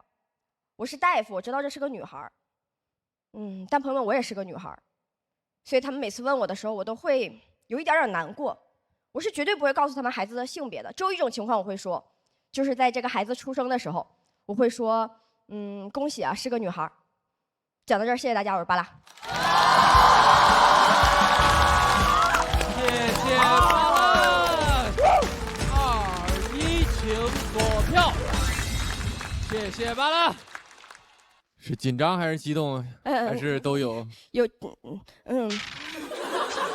恭喜你啊，这位女孩。谢谢你们。那要不让她先缓缓，咱问问这边这位巴拉。为什么叫巴拉啊？确实是因为很喜欢黎巴拉，对黎巴拉这个角色，然后给自己起名的时候就选择了这个名字，因为我觉得这样的话，以后我也会变得很有名的。他有来看我电影的首映，但是你跟今天完全不一样。今天你特别像一个女爱豆，闪闪发光的在台上。你说脱口秀多久了？3年了，3年。哦，就是我觉得你做的很好的是，你很完完整整的，然后很悠悠哉哉的跟我们说完了这个故事。您这个台风可不像是刚说3年的。谢谢你，真的，而且这个好几个就挺大的包啊，还是处理的特别好。哎，那我特好奇啊，那您之前这工作其实和爱说笑话什么的，这有密切联系吗？就原来您在科室里也这样吗？不，我原来是完全不能讲这种开玩笑的话的，因为我以前主要做的工作是遗传咨询，就是我要告诉那些产检有问题的。对，所以我其实是看惯了很多就是孕妇啊家属他们哭的样子，然后搞得我自己也很压抑。我觉得我不想看大家哭，我更想看大家笑，就选择了去讲脱口秀，而不是继续在医院工作。恭喜你，恭喜你，也替脱口秀谢谢你。有过那样的经历哈，中国这个传统也确实是我也是完了以后，有一个特别好的一个大哥给我打电话说怎么样，黄渤生了小子吧？我说是个女儿啊，没事没事啊，不是没事是什么意思？也挺好。因为一上来我以为你是一个新演员，我说我的天哪，这厉害啊！这要是一开始出来就是这个水平，那还了不得。以后你应该会更好的，应该会很有名。我觉得他讲了一个是非常严肃，甚至有一些残酷的话题，但是当他把这个问题呈现在你面前的时候，你明白生活不像我们想象的那个样子。但是还好巴拉他的样子青春阳光可爱，还好帮我们消解了一下他的残酷，让我们还是能够很畅快的笑出来。所以我觉得是一段非常棒的表演，谢谢巴拉。谢谢巴拉，谢谢。接下来要上场的这位朋友，他也来自大家非常熟悉的俱乐部喜翻喜剧的新人。他的介绍词很有意思啊，咱们在座的每个人几乎都是东亚小孩，但他不一样，他是个东汉小孩。我们掌声听听怎么回事，掌声欢迎杨崽儿。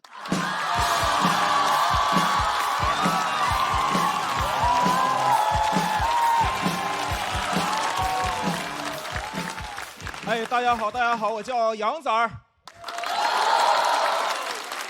哎，谢谢大家。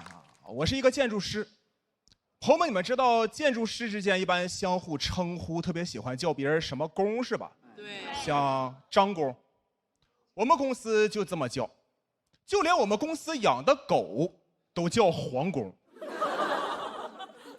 多么具有狗文关怀的公司！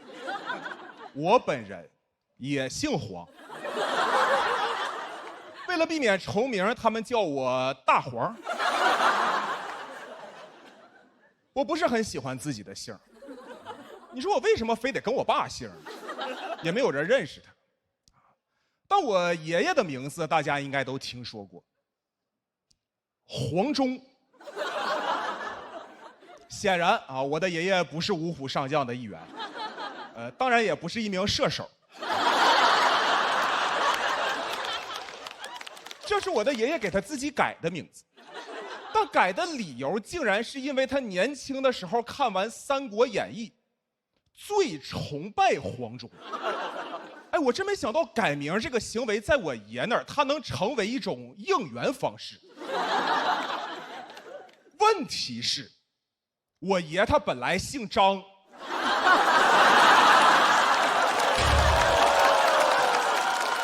能明白吗？就实际上我和我爸全跟了我爷偶像的姓儿。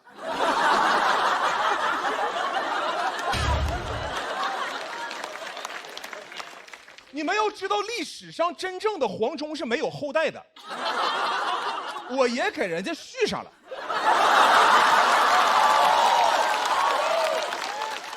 我感觉我爷当时抱本书在那看着看着，突然一拍大腿，黄忠，太帅了！我要给你生孩子。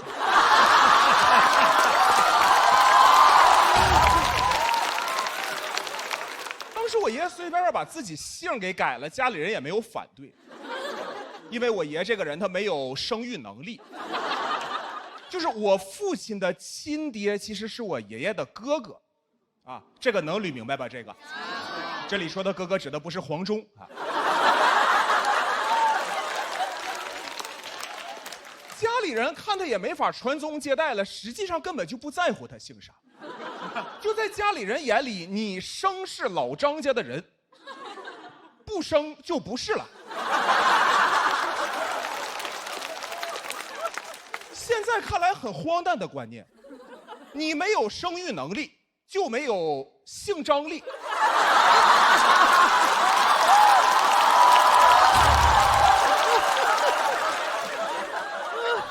我的爷爷不光给自己起名很随意，就连我的曾用名黄锦言也是我爷起的，名字本身很普通，直到我爸告诉我，我爷的父亲叫张锦言。正常人谁给孙子这么起名啊？郭麒麟的孙子马德刚。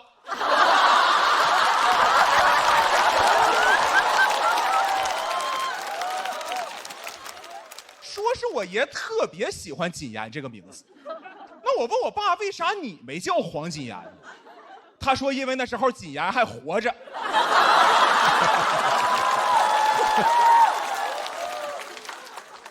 有一个这样的爷爷，就导致我对那种传统的宗族观念没有什么感觉。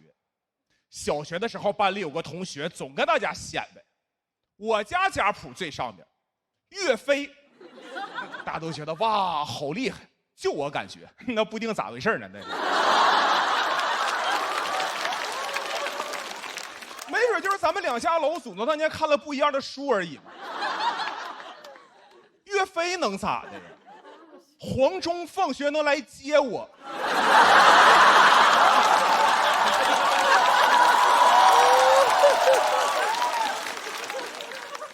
而且现在有时候看网上一帮人在那吵，孩子到底应该跟爸姓还是跟妈姓？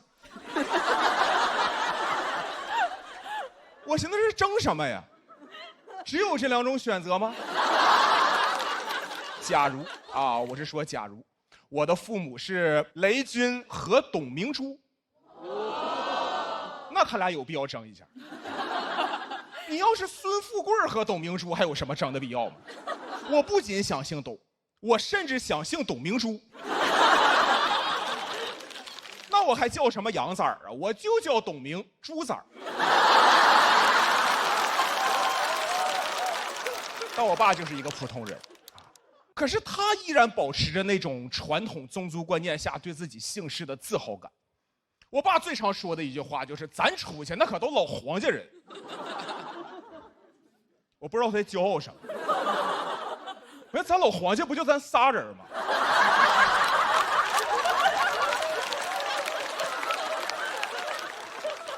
而且咱也不是那正经老黄家人呢，咱不属于是那乡黄家人吗？咱们。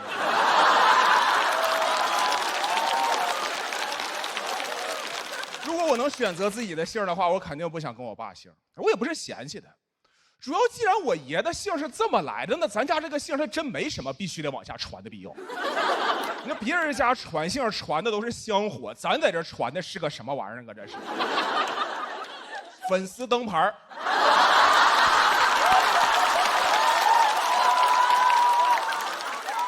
我感觉咱家生孩子，孩子那姓就应该先空着。咱就无性繁殖。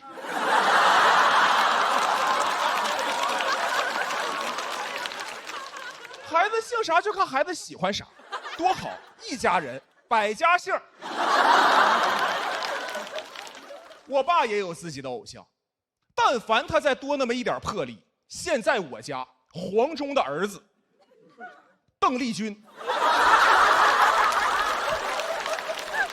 你看我爷生不了，他就不在乎自己姓啥；我爸能生，他就会在意这个。我不知道我能不能生，但我爸曾经跟我说过，我没准有可能也没有生育能力，有可能是咱们家这一支基因里面就带这个。我寻思啥意思？咋的？没有生育能力还能遗传呢？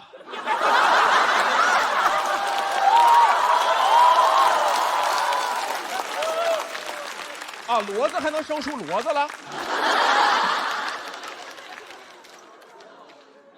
我没有去查过，但我女朋友前段时间去算命，带回了2个关键信息：一是大师说你现在的男朋友是你的正缘，二是说你一生无儿无女。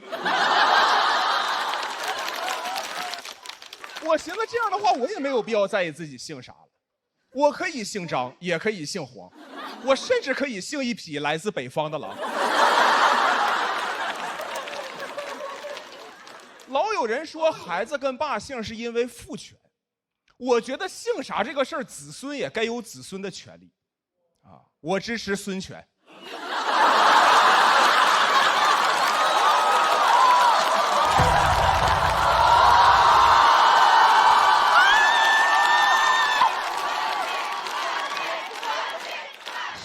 稍等，还差一句。再问我和我爷黄忠什么关系？各为其主。所以谢谢大家，我是黄忠的孙子，周瑜。谢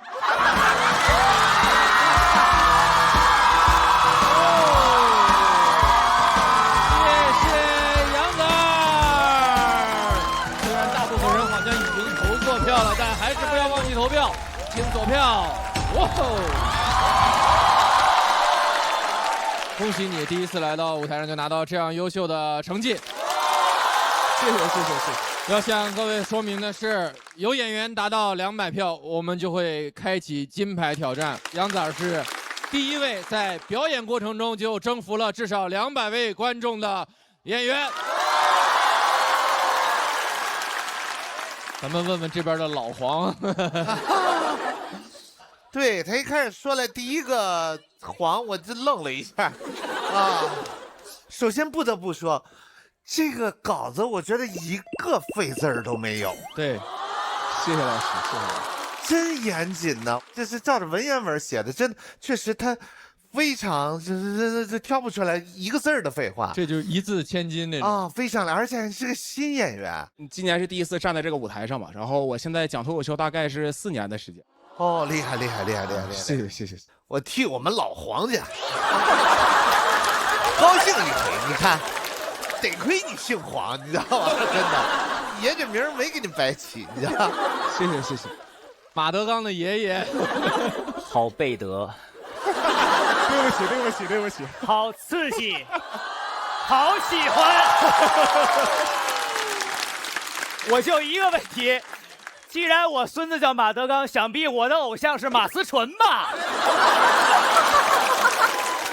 那郭麒麟的偶像，哎呀，真是他说的好荒诞啊，就是，然后我就开始琢磨，你知道吗？我在这琢磨我爸的偶像是谁，然后我就在想，哦，又来一个爷爷，比徐德伦更有名儿。太好了，就真的像黄渤老师说那个特别精准，一个废字儿没有。就是你这个稿子那个打磨了多久啊？应该是25年7月份的时候开始写的这个啊。那真的很厉害，因为他天然是个荒诞嘛，因为很多东西是真的嘛，这个很有可能是大家最容易开始那5分钟，结果这不是你的第一个5分钟。对对，谢谢。对，而且我想说，你的好多观点让我觉得特别自由，我们自己可以选择很多东西，不光是父母给我们的，我觉得就是又奇特又很自由的一个表达。谢谢你给我们带来这么棒的演出。你知道他刚才那一段充分说明了脱口秀是一种多么先进、多么应该被更多的年轻人拥抱的一种喜闻乐见的艺术形式。因为如果我是老师，学生们来看这一段吧，那一段你就刚才上了历史课、语文课，你还顺便学了生物课，以及提前补了一些关于社会学、伦理学、哲学的课程。所以，热爱脱口秀吧，年轻人们！谢谢卢宇老师。其实我特别紧张，我手一直在抖，我感觉我脑子完全就不转动了。但是在台上啥都想不起来，就他们说啥，我的第一反应就是谢谢。完全超出预期。我对弟弟其实没有预期，我觉得弟弟怎么样都好。他今天一直在上面演的时候，我觉得很骄傲。我第一次在1v1的对决当中看对手，看出了一种姨母笑。因为杨仔儿已经达到了金牌的挑战标准，很遗憾要让七七和巴拉暂时先前往待定区，所以我们先看一下这2位的成绩。我说这杨仔这个今天的现场效果这么好，但段子非常好，这没有问题。现场效果这么好，也有一部分功劳是七七的开场确实很不错。巴拉的表演也非常好，我觉得好的一场脱口秀表演就是这样，一浪高过一浪，一浪高过一浪。那我们先送2位前浪去这个待定区。杨仔为我们开启了下半场第一个金牌环节。备战间的朋友，难题来了，你们现在重新有机会向杨仔发起挑战，赢的人会带走这块金牌，请看大屏幕。墩儿要挑战崽儿，要上场的这位朋友，去年也曾经在这个舞台上跟大家分享了很多自己做老师的经历。今天他要讲的是自己的家乡，我们掌声送给墩儿。哎 ，Hello， 大家好，我是墩儿。我呢是在中国台湾出生的，7个月跟家里人一块儿搬到北京了。而且在小的时候呢，其实我妈在家里边她还是会讲台湾话，然后会讲些台湾口音，所以大家也能听得出来，咱们这个台湾口音就是说倍儿地道。哎，我们全家只有我一个人讲话是北京腔。哎，之前我带我爸妈去逛胡同啊，现在胡同里面就北京那种胡同里面很多卖吃的，然后我妈看到那个卖糖葫芦那摊儿就很开心，她一看到就说：“哇，现在糖葫芦怎么这么多种，怎么这样子？”我说：“都一个味儿，你凑合吃吧。”我听了我就很烦，然后那卖糖葫芦那大爷他突然跟我急了，他说：“姑娘，你一个本地人，你带台湾的团啊，你有没有觉悟啊？什么素质？”我说这是我妈行吗？他说：“姑娘，咱们姿态也不用这么低。”那观众朋友的最终选择是，请看大屏幕。祝贺杨崽儿取得了这场对决的胜利，我们也把掌声给墩儿。很遗憾，按照规则，我们要先请你前往待定区。杨崽儿，请前往晋级区，并且领取属于你的金牌。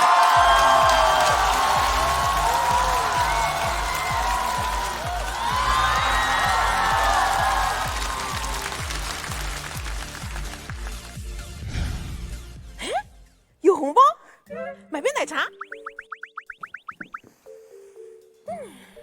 又有红包，我要点牛排、披萨，还有炸鸡。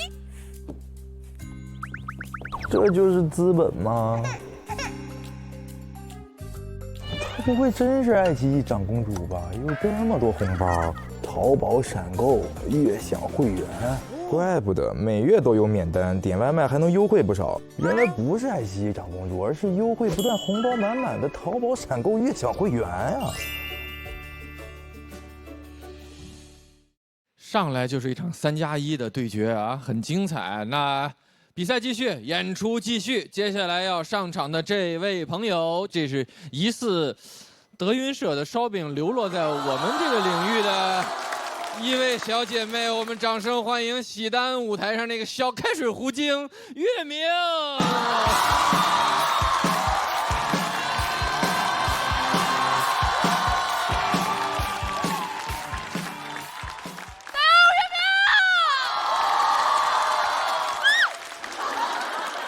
去年来了一趟啊，第1期的时候讲了我跟我男朋友的事情啊，我男朋友叫阿成啊，不是刘仁成，不是刘仁成老师啊，我说，我去年说他喜欢粉色，爱哭，很白，没有头发，他不是一个传统的男性。当然了，在我们家的家庭分工也不是那么的传统。我们家我是负责赚钱的那一个，他负责操持家务。就我煮外，他煮饭。不是我逼他这么干的，是因为我们俩在一起第2个月，他就成为了一名全职的脱口秀演员。就他失业了，但是他做全职的脱口秀演员，他赚的也没有我多。因为他不好笑啊。之前也有脱口秀夫妻是这种组合啊，就是赚钱的妻子啊，上铺的他啊，然后他们就离婚啦。离婚这么高兴啊？其实阿成看到这个事儿，他不高兴，他焦虑。他说：“媳妇儿。”你之后也不会跟我离婚吧？我说怎么会呢，宝贝儿，怎么会呢？咱压根儿也没结。而且他总说，那你看我赚钱少，他们不会笑话我吧？我说谁能笑话你呀？谁知道啊？谁还能当着一群人面在那喊阿成挣的没有月明多，阿成挣的没有？谁能啊？我肯定是不能。那有一次他喊我，他说媳妇儿你过来帮我一下，我当时火腾就上。我说啊，我辛辛苦苦在外面赚钱，回来还得伺候你，凭啥凭？他说你过来帮我尝尝我新做的锅包肉怎么样？我说哎。这就一道菜需要帮忙，我能多帮2道。其实我俩现在过得挺好，但是最开始并不是很顺利。我妈并不是很希望我俩在一起，最开始的时候，因为她赚的比我少，再加上一些亲戚朋友啊给她吹耳旁风，就说那男的赚的少那行吗？有些人得当断则断。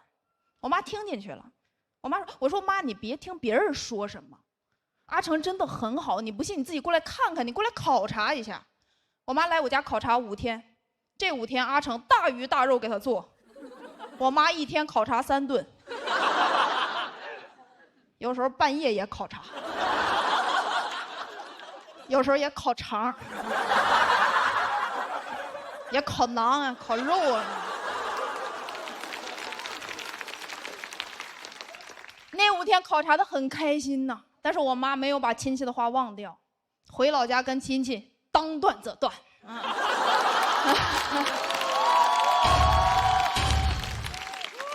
我跟阿成在一起久了之后，我就发现，就是做家务这个事儿，其实不是什么人都能做好的，做都能做，但是做好它需要一定的天赋。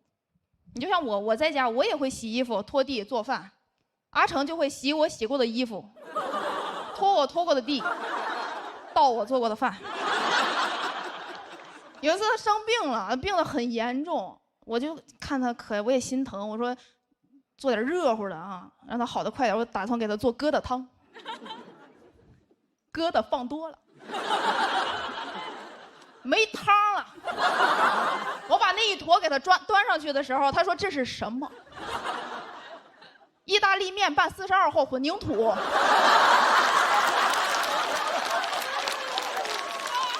他说这怎么吃？你告诉我怎么吃？我说你要不温水送服一下，要不？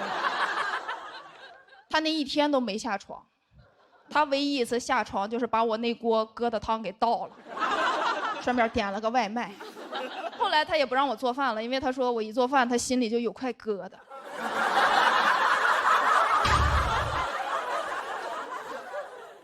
有时候做饭，他很喜欢做，他做饭真的很好吃，圈里人都知道。他也会把自己做好的饭发到网上，希望大家能夸夸他。当然，大部分朋友是非常好的，一直在夸他。但是有一个，就那一个，你在那留言，你都不知道他咋想出来。他说：“哎呀，男的还是不能下厨房，毕竟君子远庖厨。”我说：“你要么多看点书，要么少上点网，对你都有益处。”首先，君子远庖厨，他就是意思是君子不忍看杀生，他不是男的不能下厨房。再一个，阿成他就不是什么君子，他是个秃子。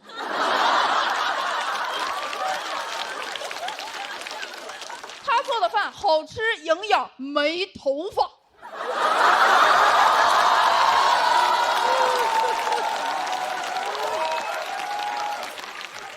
连他一根头发丝儿都比不上，你个喷子！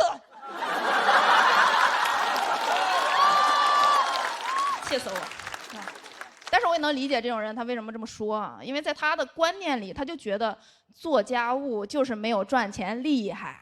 你要说一个人哦，我有公务在身啊，觉得大老板，赚大钱。但是如果一个人说我有家务在身啊，听起来确实有点命苦。但是阿成不这么觉得，他觉得做家务是一个非常值得骄傲的事情。尤其是我每次出差回到家，他把家里收拾得干干净净。他说：“你看，你不在家的时候，这个家多干净啊！”我也不反驳，确实埋汰了。但是我其实他说的时候，我是很幸福的，因为在我们这个家里，阿成他就擅长做饭，那他就做饭，他就快乐；我就擅长赚钱，赚钱我就有成就感，而且我们俩都觉得自己赚到了。当然我赚的多一点，毕竟我赚的钱里有一半是笑话他的钱。谢谢大家，我是月明。谢谢月明，3、2、1，请锁票。今年的很多就去年来过的老朋友们都特别的，就怎么这么自如啊？其实就是上场之前都很自如，上场的时候就大脑一片空白。啊，是吗？我真的很紧张，就是我现在还是很紧张。那你这么紧张还演这么好，你不紧张你得演成啥样啊？你我不紧张，我上天，我得跟嘻哈肩并肩。哎呀，我觉得这特像那种那个像素游戏里头那个小人儿，就是对，就我不知道这个跳跃键在哪儿，感觉他一直在这儿，特别活泼。没有，因为在环节紧张，确实很紧张。明明好可爱，怪不得阿成这么爱你。谢谢。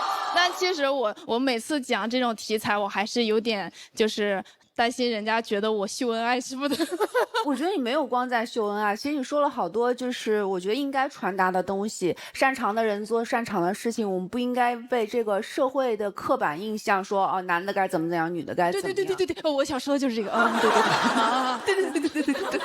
傻还是傻了的，啊，撒了满地的疙瘩汤。就是听完了以后，这俩字羡慕。谢谢。观众缘特好哈。嗯呐。其实是非常感谢现场的观众朋友们，因为我其实，在后面我真的我又疯了啊！就是你们太热情了，就把我兜住了，然后我就放松下来了。谢谢大家，谢谢。我觉得月明太好了。首先，我想说，月明今天穿的特别像他做的那个手杖。啊！你看我的手杖，谢谢陆毅老师。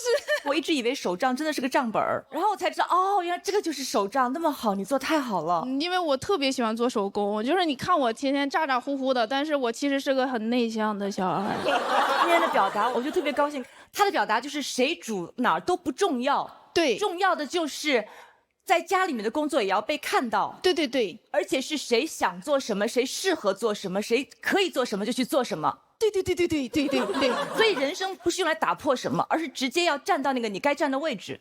其实就是最好、最快乐、最舒服的一个状态，就是那个是最舒服的状态。还有，我真的觉得可以秀恩爱，因为生活是值得大书特书的，因为不是表演恩爱，是在展示一个本来就存在的东西，美好的是可以分享的。所以谢谢你跟我分享你的美好，谢谢。这个衣服是你自己做的吗？不是我自己，但很有我的风格。这是服装组老师画在上面的，就很用心。谢谢服装组的老师们，把你的内心外化了一下啊。对，我本来之前也干幼师的，这确实是很。他们说我的服装风就是那个服装风格就是幼师风啊，这种啊。特别好，他讲段子风格也是有点就是打引号的充满童真，因为他哪怕在吐槽，他整个段子里没有坏人。就因为特别担心把阿成塑造成立一个故事里的反面角色，没有俩正面角色，生活的贼开心。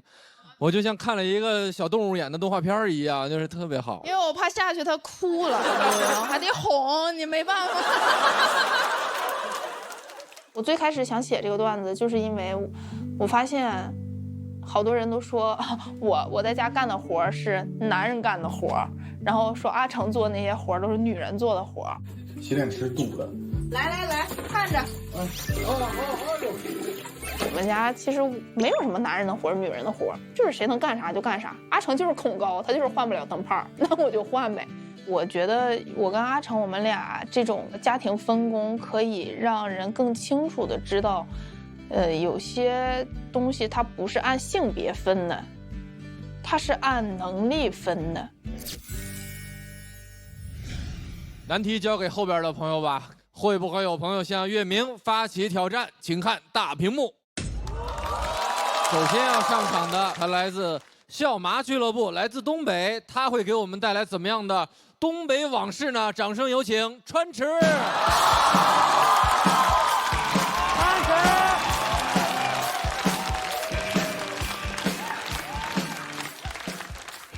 朋友们晚上好，朋友们晚上好，我是川池，大家好，大家好。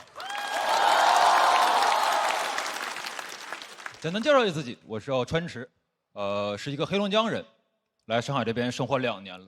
但我刚来上海的时候还是有一些底气的，我爸把我们家之前住的那个老房子过户给了我，跟我说这房子马上就要拆迁了，一直等着这个房子拆。当年化成危房的时候，我还跑去看，有人在墙上画圈写了个拆。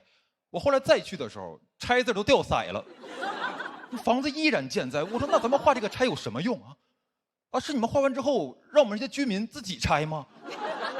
怎么咱们这个拆迁政策该不会叫做你画我拆吧？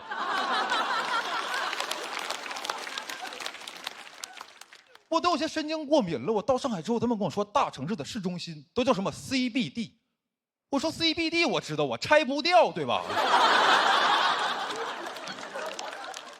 我真觉得那个房子可能在20年前就该拆掉了，它是那种东北最原始的平房。我小的时候问过我爸，我说爸，为什么咱家周围都是楼房，就咱家这一排是平房啊？我爸明显要敷衍我，但在给我的敷衍中透了那么一丝哲学。他说平房怎么了？那平房它就是横过来的楼房。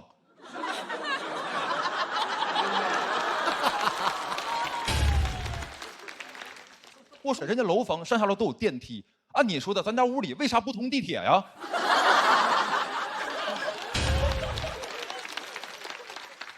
我觉得是东北的父亲需要在孩子面前表现的坚强，所以我爸的嘴就特别的硬。他甚至跟我说你长大之后可以去北京看一看，北京的市中心也都是平房。真的，在跟我爸聊天之前，我从来没有想过故宫算平房。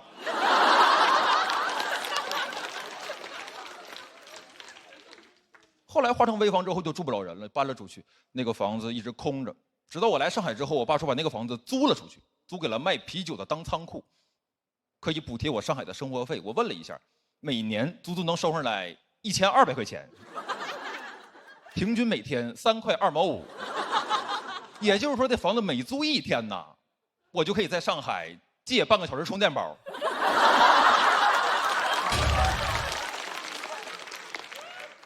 还补贴家用，我都不敢多用，万一哪条是忘还了，1个月房租干进去了。我跟一些上海的朋友分享这个事情，他们都不太相信。他说，在上海的一些地方，1200，你可能只能租1天的房子，在你们那能租1年。他说这种差距，他只在《西游记》里见到过，天上1天，地下1年。就感觉现在我回家的时候都不应该叫回家，应该叫下凡。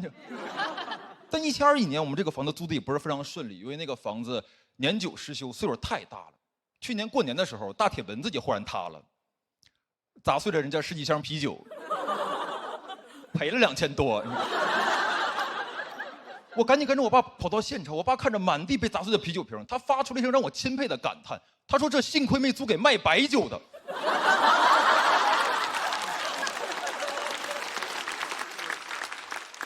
那天我真的觉得我爸对那个房子失去了信心。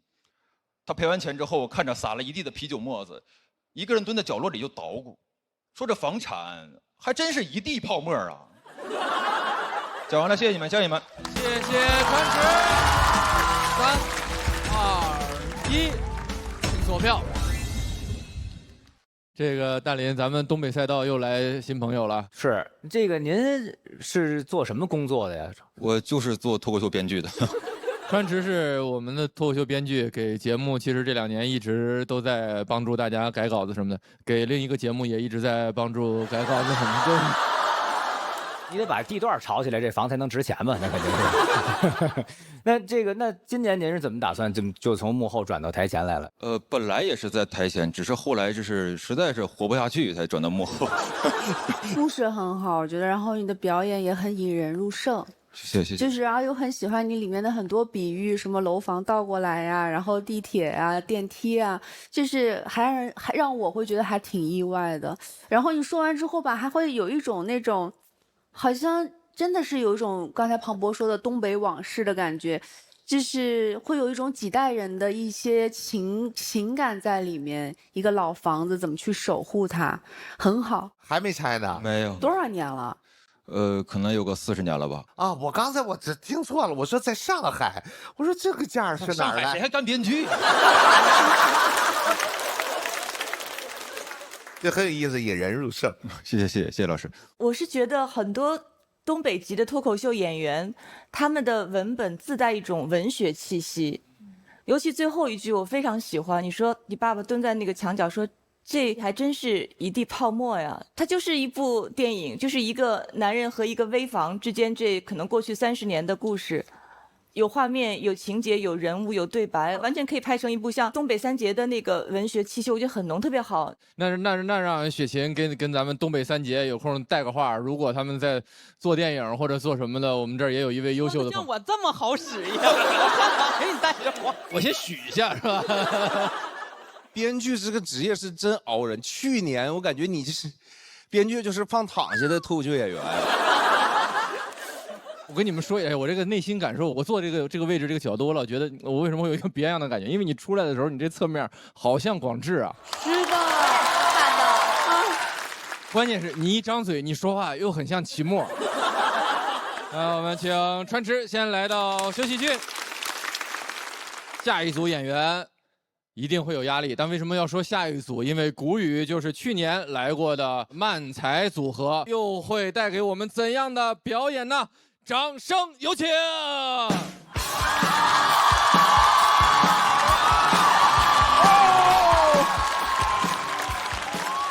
家好，好观众，大家好，我是赵小鹏，我们是古语，谢谢大家。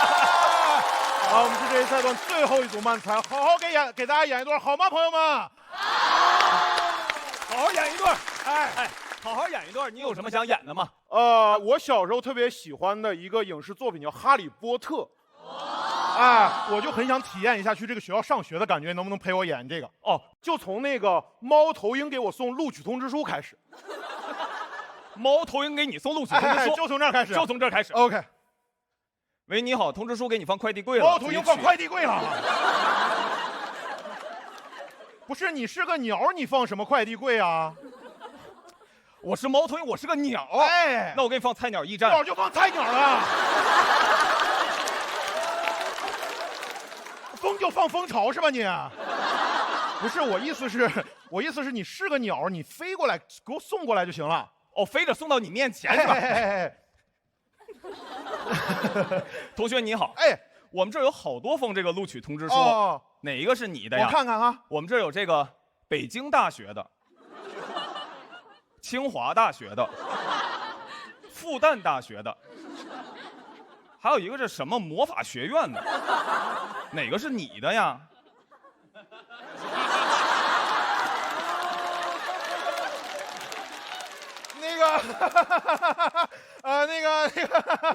那个，北京大学是我的，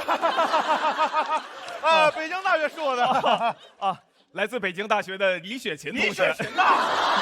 哎呀，不是，你这通知书上面有名字是吧？哦，对啊，有名的。有名的你不知道哪个是我的？哎，那个魔法学院是我的。哦，这个魔法职业技术学院是魔法技校啊。不是，别人全名叫霍格沃茨魔法学院，哪学不一样？上学去吧。哎，行，那我记得上学之前要先买一根魔杖。欢迎光临魔杖店，请随意挑选。咱这有什么魔杖？哦，同学，我们这儿卖的最好的魔杖是这一款。哦，魔法与科学的结合。哦，全新的智能魔杖。哦，简称智障。自己留着用。自己留着用，我觉得特别搭你。你试一下这支。哎，这个看起来跟电影里面很像。哎，我就要这个了。哎，同学啊，我们今天这个买一赠一。魔杖也搞买一赠一。啊，不是，你扫一下我们这个魔法二维码，邀请3位新巫师帮你砍2棍。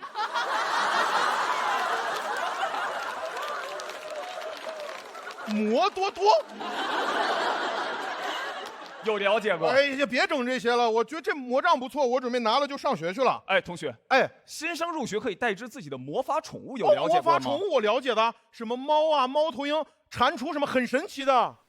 校长已经把你的给安排好了。哦，它的头是魔法生物最神秘的羊头。羊头。它的尾巴是攻击力最强的蝎子尾。哦，同学拿好你的羊蝎子。羊蝎子。魔法宠物是魔法食物呀，多乖呀！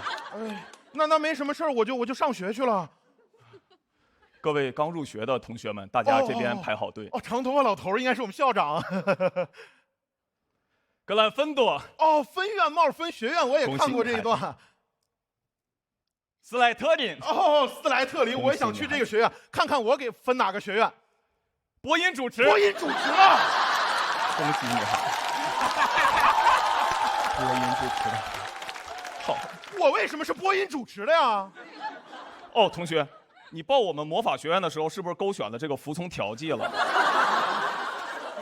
你服从调剂调有的学院呀，魔法学院哪来的播音主持啊？这2年学院专升本，我们扩招了一批艺术生。真是魔法技校哎，这校长哎，那你让我回去上课吧。上课哎，学点魔法什么的。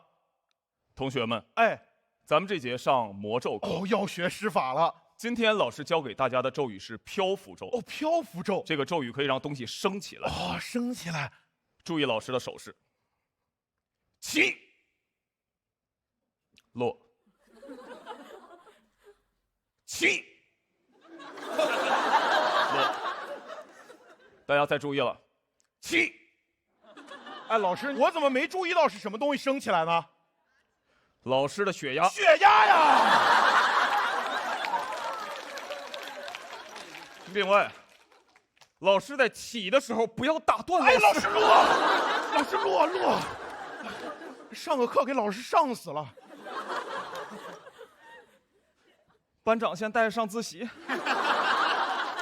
魔法学院上自习，不应该有个什么代课老师之类的吗？整个3楼就咱班最乱。你是个中国老师，你是？咱们这节上我的魔药课。哦，要制药了。大家把制药的那个大干锅都拿出来。大干锅给拿出来。跟着老师的指令，往干锅里面加入干蛇皮。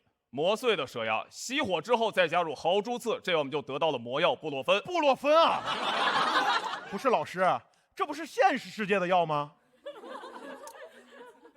可能有同学这时候就会问了，老师，这不是现实世界药吗？大家注意了啊！魔药布洛芬跟现实世界的不一样，可以走医保，完全一样。哎呀，老师，你有没有点真才实学教一下呀？时间来不及了，黑巫师已经打到学校门口了。来了，对，同学，该你保护学校了，上。该我保护学校了，我一个大一新生。那现在整个学校只有你了，你说怎么办？哎呀，那也硬着头皮上吧。你就是黑巫师，同学，你好大的胆子呀！哪个学院的？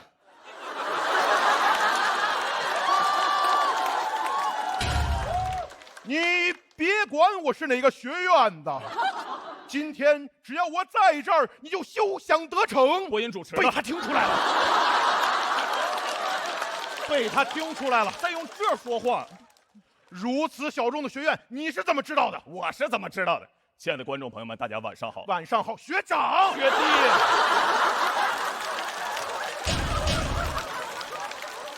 但我不管你是学长学弟，今天只要我在这儿，你就休想伤害我的老师和同学。那就别怪学长心狠手辣了。阿瓦达，出你武器！想不到吧？我在看电影的时候也学了一些魔咒。魔杖飞来。想不到吧？我也看过电影。黑巫师也看电影学的。废话少说，受死吧！阿瓦达，出你武器！想不到吧？我的魔杖是买1赠1的。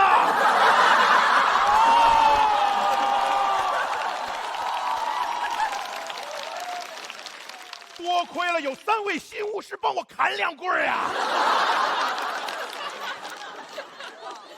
你有魔杖又能怎么样？你今天刚上学，你不会任何魔法。那今天最后赢的这什么东西蛰我？一半是羊，一半是蝎子。是羊蝎子！羊蝎子，你立功了，羊蝎子！羊蝎子，校长，你来了，校长。同学，你真的把黑巫师干掉了？对，我干掉了。你以后就是我们学校的英雄了。太好了！我们要把你的名字刻在学校大门上，让所有人都记住这3个字：好方舟。羊蝎子。哎，哪个名字呀？够了吧？你谢谢大家。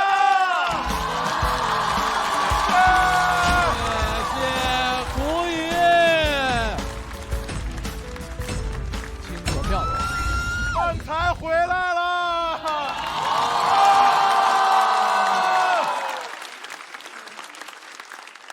血压下来了吗？落，我看你俩出这个门就是漫画似的那种踹开的。对对对，太开心了，太激动了。我们这次回来真的太高兴了，是的，是的，是的。因为有这么多漫才，我们的好朋友，包括那个建国、雪琴2位老师，然后我们的好朋友也是我们的老大哥肉食动物，然后还有包括我们的好朋友安全出口已经在待用区了，特别开心。我们今年节目有4组漫才，好像我记得你们没有什么节目有过4组漫才。哦，我太喜欢了，真的有自己特别鲜明的风格。你们俩在一起，1+1大于2，非常完美的。谢谢。陆羽老师说你2，说咱俩2，说咱俩2。然后每一个人物最后能够回来连在一起，这是我万万没有想到的。我非常喜欢这一段。一开始我认为我可能会不会进不去，因为它不是我最熟悉的电影跟人物，但是活灵活现。我准备再重新去看一遍《哈利波特》。哇，谢谢。漫才确实是它挺难的，既要考编的能力、说的能力，而且还有表演能力。漫才在整体来说算是一个相对小的一个种类，所以说真的是希望就是说题材越多元化。哦，对，我们也要说一句，感谢您去年邀请我们去那个里边洗衣节，虽然不是您本人邀请。哎呀，就当是黄老师邀请的。哦，我以后就对外这么说了。他就是我邀请的。哦，谢谢。所以说这个欢迎大家夏天去青岛，谢谢。谢谢黄渤老师。你们也是来风的？对，我是来风的。来风是专做这个漫才赛道是吗？是因为肉食动物就是国内第一组被大家熟知的漫才，然后大家就会学习模仿肉食动物，然后学习的人多了，大家互相沟通一下，就会有更多的人喜欢漫才来做漫才。我们今年有一个特别大的希望，就是我们希望今年节目播完之后，我们再走进线下小剧场的时候，不用再主持人介绍什么是漫才了。对。你们吐槽那个播音主持，因为我是播音主持专业的。对不起。没有，就是你们会在很多的角落有一些小包袱，还是会引起共鸣，还是会让我们发笑。而且小凡的声音太有那个译制片的感觉了。不会，你是播音主持吧？我个人观感啊，我甚至认为漫才和 sketch 的距离要比脱口秀还要近。是因为你们表演性质比较多嘛，脱口秀可能听的很多是表达，所以说咱们节目之前有很多漫才，其实包括你们去年来的时候也没有收获到像今天这样如此大的成功，所以我觉得首先得感谢今天所有的观众朋友们，谢谢你们。其次还得感谢你们俩自己，就是你怎么有这么旺盛的生命力？我们就希望漫才可能是我们和更多人的一个乐园，希望在入口的地方大家可以看到名字，看到这2个字，让大家都记住。肉食，你刻咱俩名字，先记住肉食嘛，真的很容易误解成一家餐馆啊。3组都很棒，我们把岳明和川池也请回舞台中央。激烈的竞争，7分组不约而同都是4票的满票。观众朋友会给这个对决什么样的结果？我们请看大屏幕。我们恭喜谷雨直接晋级。快去2楼拥抱肉食动物吧！哎，晃晃好像都哭了哎，好感动。咋了，晃晃？没事。哦，哎呦，说实话，那是我第一次想要哭。我认识他，几年了？19到现在7年。7、8年了吧？我应该是见你第一次哭啊。就说说吧。其实，我当时是这样的，当时是他踩到你脚了。当时我突然之间想到了我们当年在漫咖啡写稿的那个场景，就是可能那个时候大家讲漫才的人没有几个坚持下来了，就瞬间我就上头了，就觉得说，就是坚持了这么多年，就是没有白坚持吧。对，终于有这么3组漫才在同一个节目上出现了，来回移动。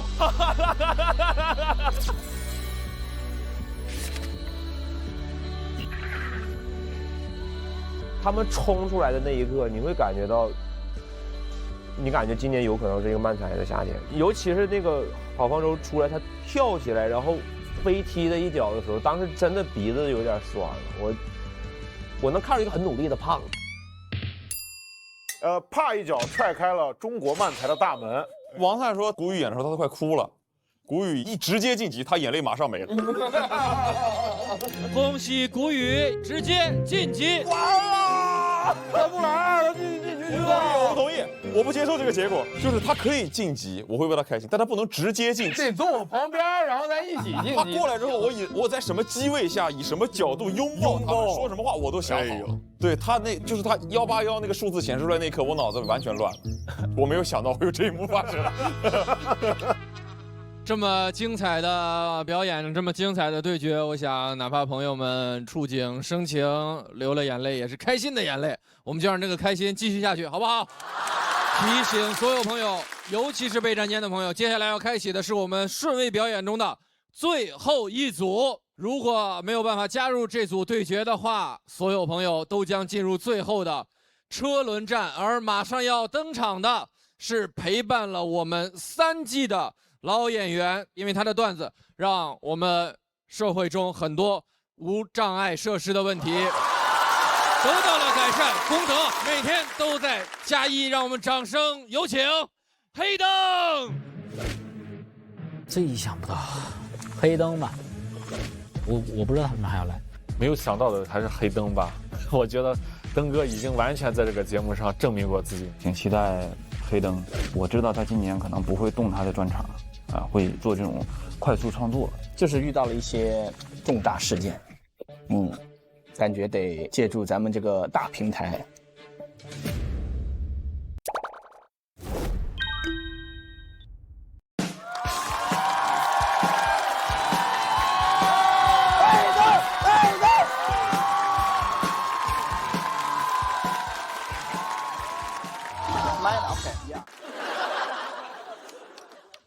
大家好，我是黑巫师。没想到吧，这么快就回来了。我的魔杖也是买1送1的。羊蝎子，在上海市行不通的。处你羊蝎子。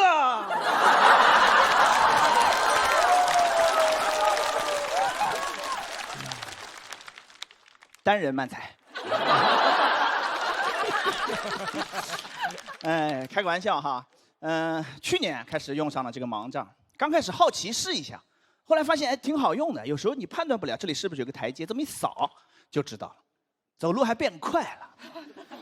用上之后呢，我都在外面行侠仗义好几回了，对吧？高铁站台上碰到那种抽烟的。我本来只需要探索面前的一小块，闻到烟味儿，手就抽搐。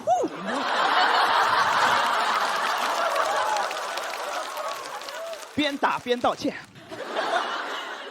不光提升移动速度，还增加攻击范围。推荐。当然，你们要买的话，建议跟墨镜一块儿买。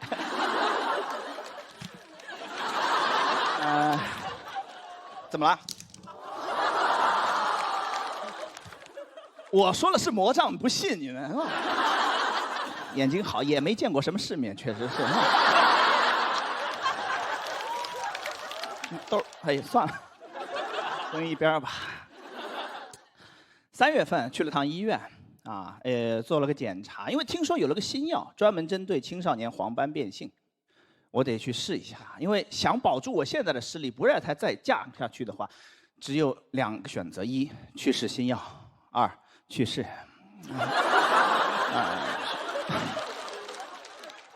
开玩笑的，有时候也是一条路，去试新药，然后就去世了，是吧？我这个还是比较安全的，是吧？医生做了个检查，说看了半天，你好像不是这个病。我说耳朵也坏了。他说你可能是另一个基因突变导致的别的病。晴天霹雳，这么多年白瞎了。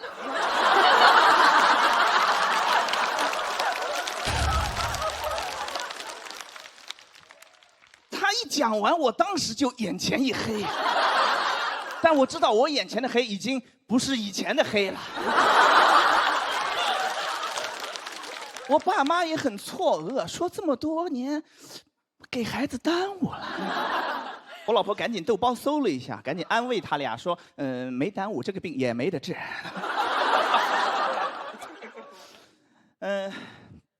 我说我怎么能不是青少年黄斑变性？我做了个公众号就叫青少年黄斑变性，我做了7年了，对吧？我现在主要工作就是审核进群的资料，因为老有骗子想混进病友群，我就是个骗子。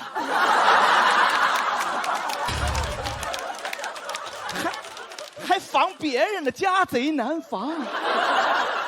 我还问人家，我说你确诊了吗？没确诊，赶紧去确诊，不然看我们这个纯浪费时间。我浪费了7年，一个盲人能有多少个7年？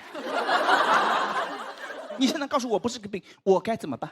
我该如何自处？我要不要退群？退还不好退，我是群主。妇联选主席选了个男的出来。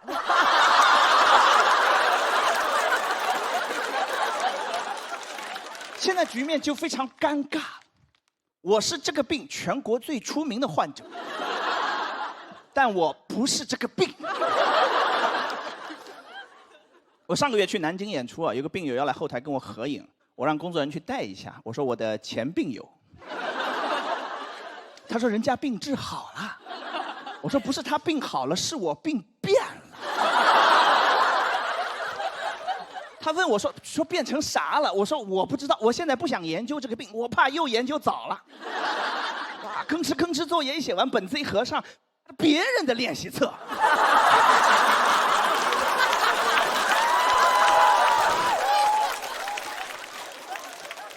我对要把这个病治好已经没有任何的执念了，因为这么多年已经麻了。因为每年都有很多那种新闻，某某科技突破，盲人或重见光明，都看到过吧？或重见光明，或你就先别出来吹了，你等哪天定了你再说。你说嚯，重见光明了。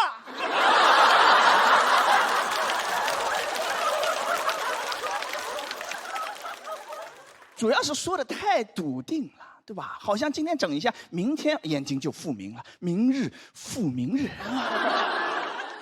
，90%都没什么后续了，就纯是那种公关稿博眼球，拿盲人博眼球，你要下地狱啊！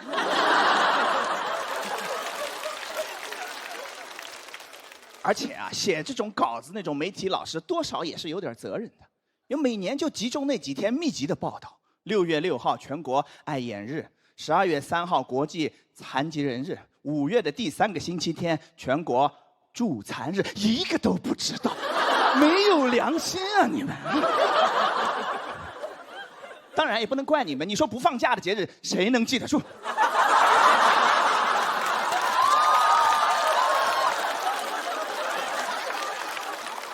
设立的初衷是好的，我们关注一下弱势群体。现在完全变味儿了，就是你到那天转发一下，表示你关心弱势群体就好了。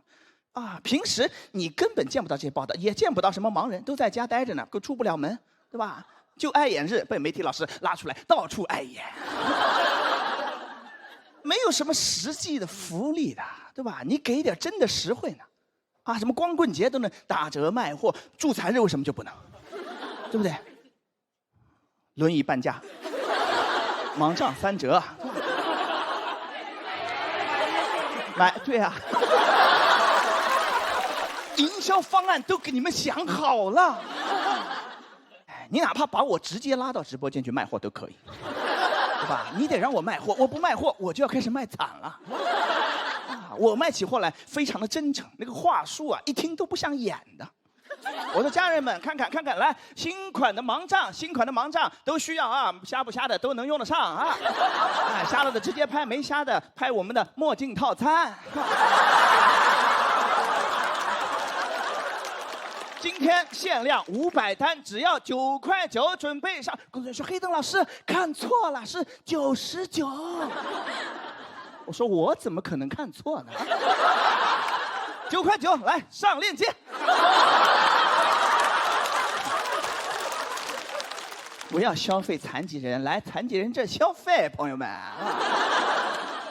3月份查的嘛，然后等了2个多月，10天前拿到了那个基因报告。您猜怎么着？医生看走眼了，不是他以为的那个病，也不是青少年黄斑变性，是一个跟黄斑变性很像，但是更加稀有的另外一个病。我在我们4个病友群里面找了一下，跟我完全一模一样的，就1个人。这下好了，不用建群了，我俩加个微信就可以。所以本来今年不想来这个节目的，但是发生了这么大个事儿，我觉得有必要上来跟观众们再澄清一下，对吧？主要是想找到那个第三者，我可以让你当群主。我忘了说那个病叫什么名字了，是吧？我不确定我能说下来，太长了。这个病叫做常染色体隐性遗传的 PROME 基因突变导致的视锥视杆细胞营养不良 CRD12 型 I want you。谢谢大家，拜拜。谢谢黑灯，喜欢黑灯朋友千万不要忘记为他投票3、2。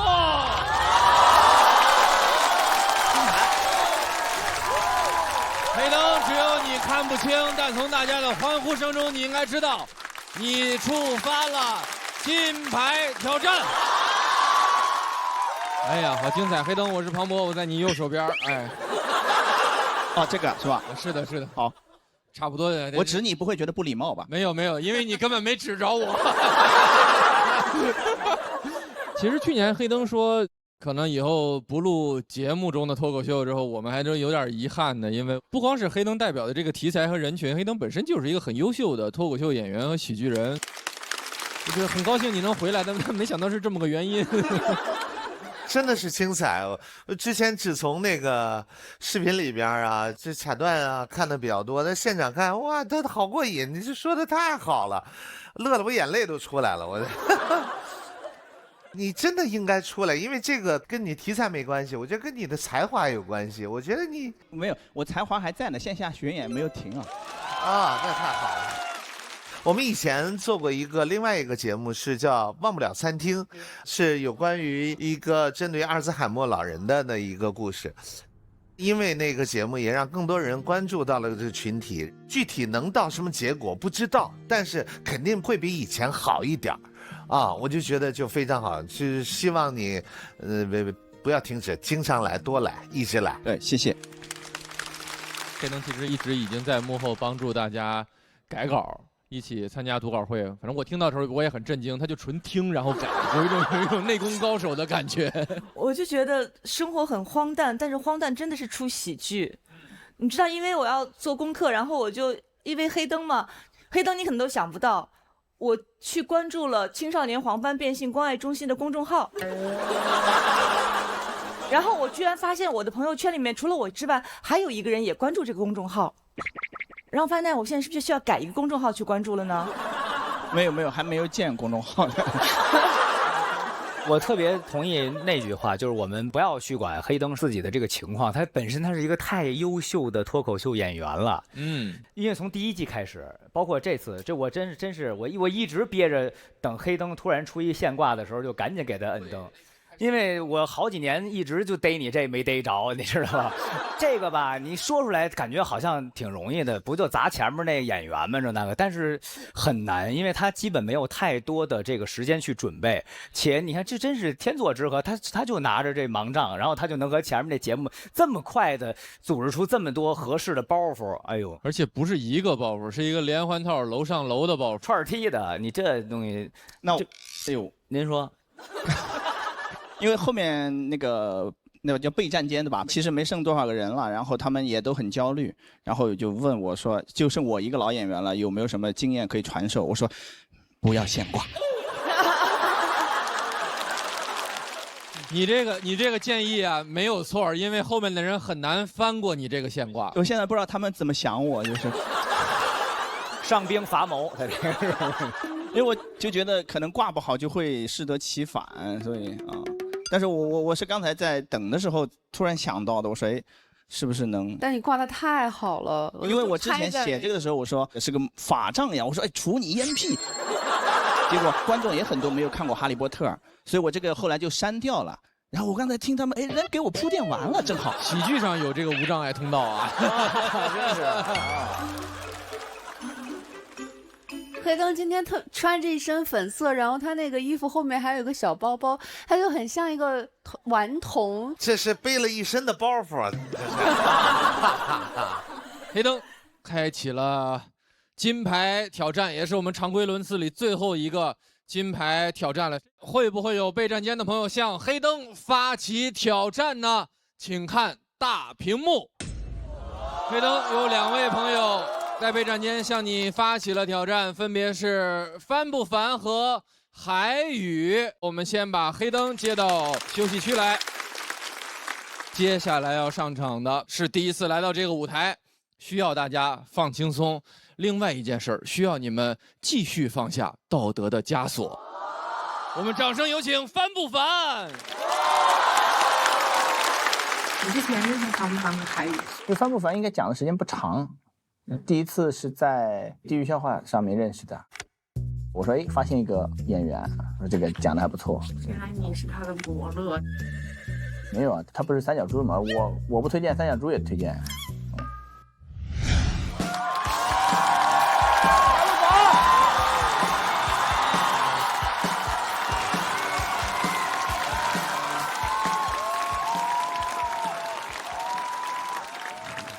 Hello， 大家好，我叫帆不凡啊，鼓掌吧，嘿嘿。又是个残疾人啊，对，一直熬到最后，残奥会。大家现在对残疾人讲脱口秀应该已经习惯了吧？不习惯也不用紧张啊。我虽然第一次站在这儿，但是爱奇艺已经给过钱了啊。我这个手是先天的畸形啊，右手只有3根手指头能用啊，中指和无名指是缺失的。怎么说呢？我跟黑灯一样，伸手不见五指。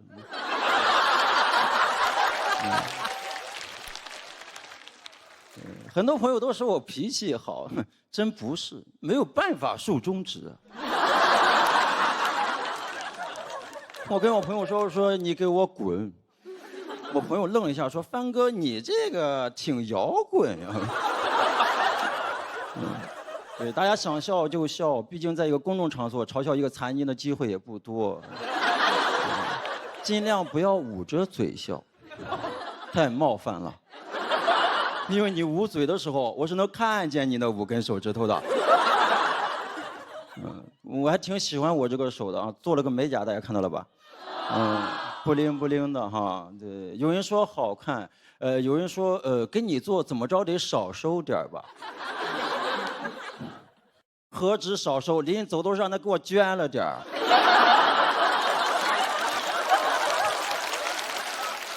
左手也很特别，指关节伸不开，只能这么勾着；腕关节也是固定的，也只能这么勾着。就这么说吧，我要是去挂单杠呀，只要没人把我取下来，我能挂到挂。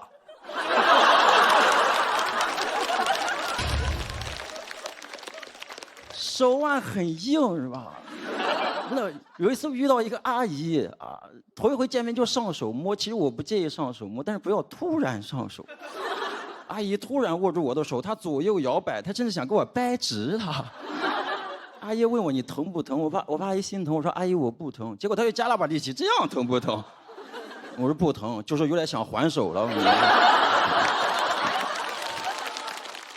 而且很有实用性，因为我朋友出门都喜欢带上我，他们说我这个手太适合挂包了，能挂得特别紧。哎，有多紧？台风天出去拿外卖，饭被风吹走了，袋子还在我手上，我都不用怕有人抢我包，因为他只要不撒手，我就得跟他一起回家。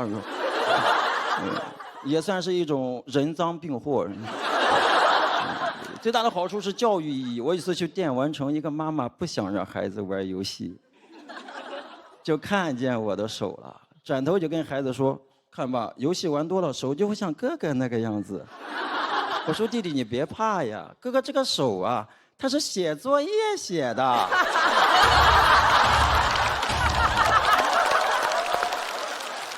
都不喜欢写作业是吧？我也不喜欢，但是我很擅长写作文。我写作文有秘诀，一般都能拿高分。作文只要把开头结尾写好就行了。我开头一般就是作为一个残疾人，中间有点墨水就行了，结尾就4个字：自强不息。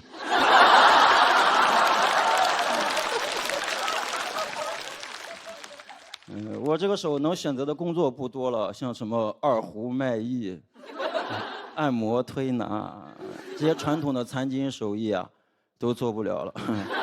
所以我只能选择一个行业，叫程序员。其实没什么可惊讶的，因为很多程序员干久了跟我差不多。而且程序员最适合我，因为3根手指头就够用了。Ctrl 加 C，Ctrl 加 V。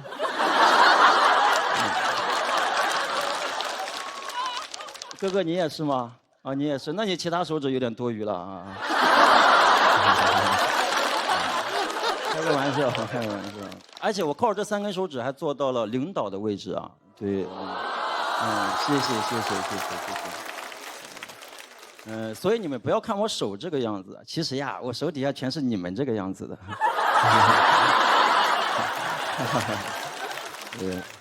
哎，我适合做领导，我从不对他们指手画脚，没必要是吧？因为他们都知道我手腕很硬。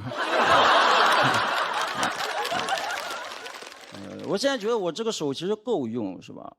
你们能干的我都行，玩手机一根拇指，刷视频点外卖，非常流畅。我觉得其他手指有点多余了。真的，我这个手完美适配手机，我甚至已经有了手机支架。哎，天生我材必有用，防抖防摔超稳定。我虽小残但大将。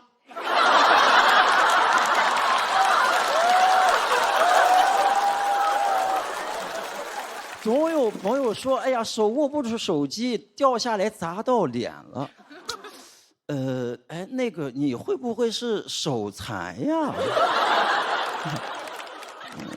怎么说？我这个进化的有点太快了，你能理解吗？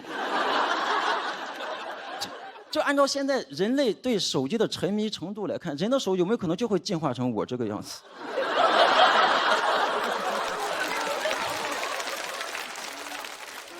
所以我这个应该是对未来人类的进化的一种探索。所以我不是残疾，我是人类的一种概念机。我也不是讲脱口秀，我就是在搞未来人类的发布会。我也不是帆布帆，我是帆布斯。怎么样？还是有点墨水的吧？是时候说那句话了，自强不息。谢谢大家。谢谢帆布帆的表演，请锁票，我们再给他一轮掌声，好不好？谢谢大家。怎么会有这样的脱口秀啊？我有一个更加地狱的事实想告诉大家，戴维你不是人啊，因为他签约的俱乐部是三角猪。好有力量哦！谢谢。你的力量，我觉得已经到达一种我们真的会觉得我们是没有进化好的那一步。你是一个先驱者，我们是坐骑，对不起。太好了，太有感染力，太有那个能量了。谢谢。然后你让我们觉得这个世界到底怎么看待，是我们自己决定的。没有故意要冒犯你们啊，真的。这不是故意的。你是怎么进化出这套理论，或者是你是怎么？因为我觉得你可能一开始肯定是会有一些，比如说会自卑吗，还是怎么样？但是你又从一个漩涡当中长出来的感觉。其实自卑是比较早的时候，早期会自卑。你看我现在这个状态，应该不太会自卑。完全没有。对，以前会有，但是我觉得都是正常的。就每个人可能都会因为自己身上的一点什么事儿啊，都会有自卑。我觉得这个正常。我有这个进化的这个想法，主要是因为我之前写段子都在写自己手上有什么好处，写着写着发现，哎，我好像啥都能干。那我有没有可能就是，而且跟手机这个真的很恰当。是你刚才那个太丝滑了。我有天就这么甩手机的时候，他就上来了，是吧？我就觉得哎，这还挺有意思的，我就这么写了。太棒了，谢谢。特别感谢您，感谢您拯救了我们。不客气。因为什么呢？有的时候碰见这个残障人士朋友们啊，您讲这脱口秀啊，我们都会有一些个道德负担和心理压力。这么多人看着，给不给？给吧，是吧？你成功的拯救了我，因为你太有意思了，足够好笑，让我一点负担都没有。主要还是包袱足够好啊，这是硬实力。谢谢。所以说刚才郭麒麟说的这个心理负担是前面的黑灯啊，不是啊，我对他一点负担都没有，没负担。所以说我觉得他们都是就特别强大的人，他是一个特别松弛的状态出来的。其实他讲到最后的时候，我恍惚了一下，我好像被他那个理论给说服了。我觉得好像是应该往那个方向进化。我觉得不要相信啊，段子就是段子。今天这个舞台让我有一些前所未有的属于哲学的一些时刻。就哲学，就是你看待世界的方法跟角度吗？你知道，作为一个每天至少被手机砸1次以上的一个人来说，我突然发现人跟人的身体只是不同，而不同它决定了我们跟世界连接的角度方式是不一样的。除此之外，它没有其他的不同。这是我的感受。谢谢你带给我这样的感受。谢谢帆布斯。谢谢帆布斯，非常精彩的演出。那我们等3位都表演完，一起来揭晓分数。请你来到黑灯的身边。黑灯，你不会要去接他吧？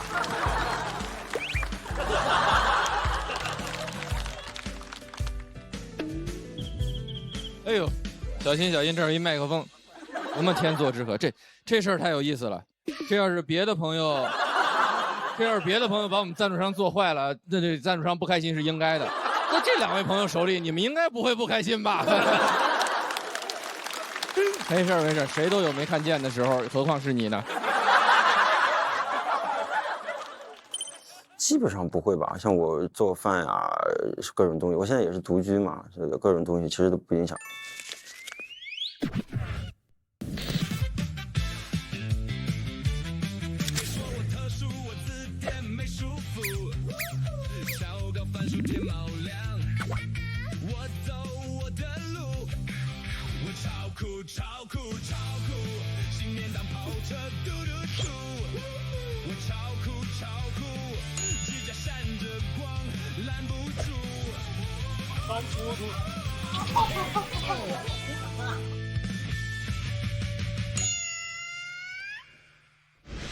我们还有第3位要上场的朋友，大概率不会延续这个轨道继续向下，而且他也是第一次来到这个舞台。很多朋友希望人生是旷野，但这位朋友出生就在旷野。我们把掌声给到来自一支麦的高原男孩海宇。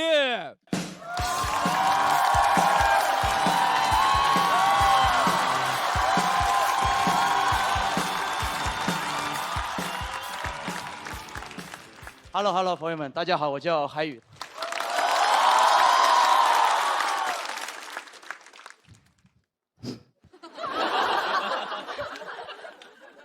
说实话，朋友们，现在我的稿子是什么，我已经完全忘记了。我今天的表演主题只有几个字：关爱残疾人。太难了，朋友们。我走上这个通道，我第一次为我身体的健全而感到。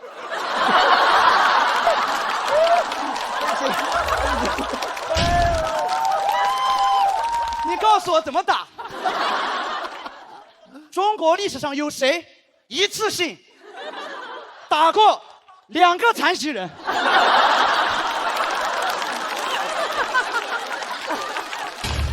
只有我打了2个残疾人。都不一定会上热搜。我刚才在那儿待了20分钟，我在想，我有什么地方可以残疾一下？所有朋友往我这儿看，我的牙掉了一颗，你们觉得算吗？不是刚才打掉的，真的是前几天才掉的。所以接下来我的表演如果没有接住这段线挂，请大家不要怪我。因为我的技巧老掉牙了，不好意思。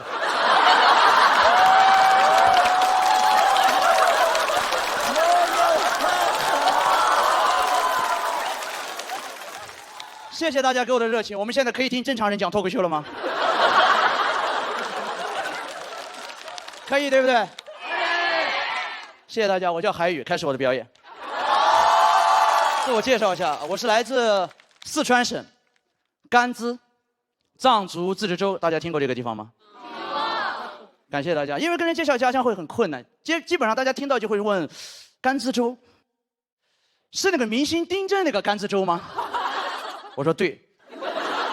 他说那你把他的微信推给我一下。丁真对大家来说可能算明星，算网红，但他对我们这种小山区、藏区，他是我们的图腾。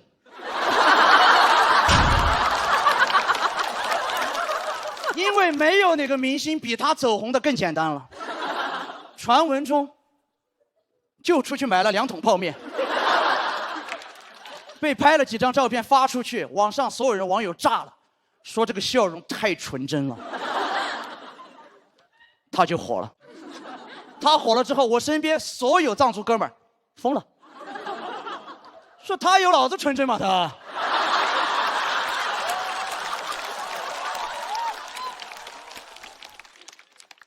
他懂微笑吗？他们觉得丁真走红的所有过程有一件事情格外的重要，买泡面。你就说纯真不纯真？那段时间他们天天出门买泡面，我们县城超市老板出门买泡面，但凡看到大街上有游客拿着手机照相机在那拍，他们就开始表演纯真。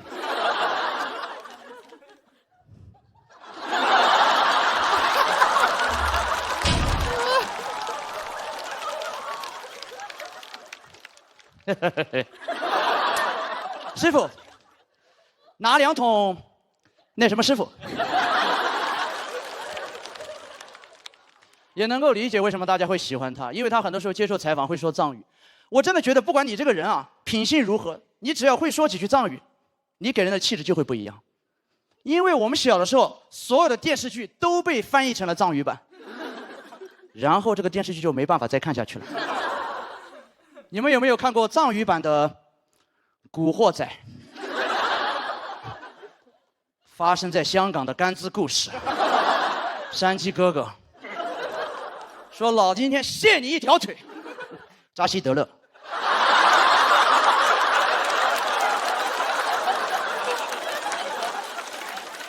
你就说虔不虔诚？你听完感觉整个铜锣湾真的很需要你这一条腿。如果那个时候跟他们2个比赛，我早就捐出去了。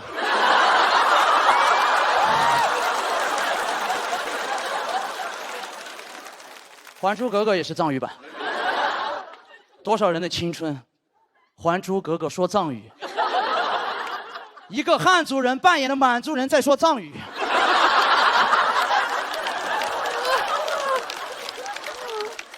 我只接受容嬷嬷说这4个字，因为这样对紫薇可以好一点。你扎他一针，扎西德勒；再扎一针，扎西德勒。紫薇说：“哦，扎死得了，别扎了，太快了，别扎了，别扎了。”后面我就来到大城市，真的朋友们，我感受了大城市的生活。但是我有一个最大的感触是，我觉得像我这样在藏区长大的孩子，其实我们不太适合做单口喜剧，因为我们有点太快乐了。我也是来了大城市才知道什么是原生家庭。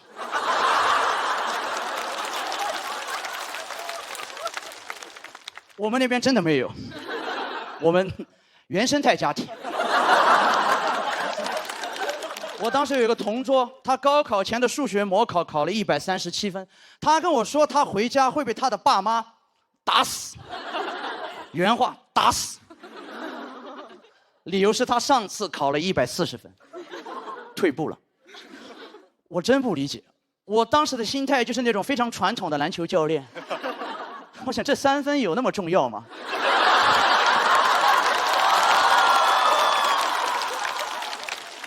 考好了会紧张这个事情，我作为一个高原上长大的孩子，朋友们，我真的不能理解。因为在我们那边，所有的情绪表达都很简单，都只有一个出口，我称它为“给黑黑”。大家都没有听过，没关系，我会在这里跟大家示范一下，但是你们不要害怕，好不好？我不会突然变异。很简单，就是说，不管我们的情绪是什么，我们小的时候面对草原，我们就会本能的吼出这么一声。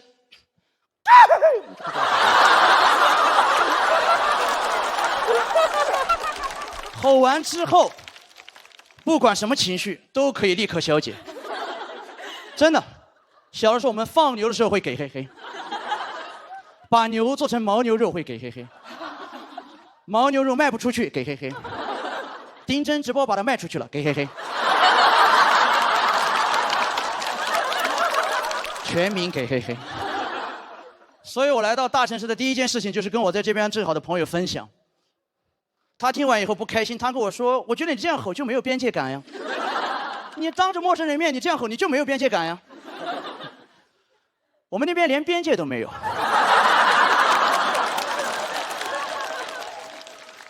所以我们敢。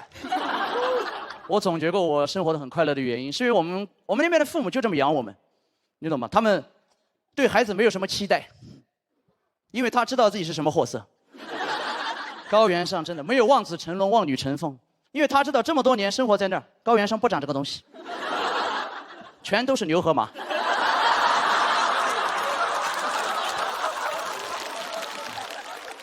所以我也会有点割裂，因为牛马在我们老家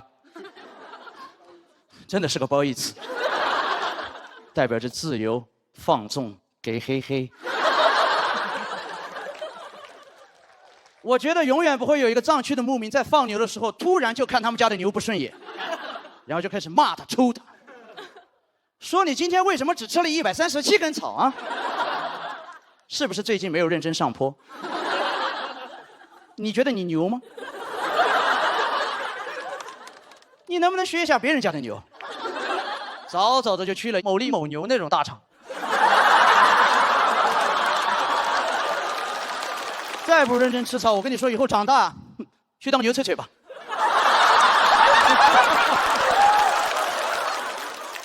所以吼出来真的很重要，朋友们。我在大城市待了很多年了，我身边大城市的朋友已经没有人有吼叫的能力了。你不学会吼叫，你在大城市待着，你就是会碰到障碍的。双向情感障碍、自恋型人格障碍、注意力缺陷多动障碍。大城市为什么有这么多的障碍？就这些东西在我们老家统称为想得太多，也就是不给嘿嘿。我真的觉得高原上长大的孩子很难得 ADHD， 因为我当年 ABCD 都学了7、8年。你在我们那待着不可能注意力缺陷的，因为你能看到的东西就那么多。你稍微一缺陷，牛就丢了。所以，更文明真的会更快乐吗？我觉得不一定。今天你们很早就准备了，坐大巴来到这里，其实本质上是一种追星。你们很累，但你们在看到你们想看到的那些人的时候，你们会瞬间回到我的老家。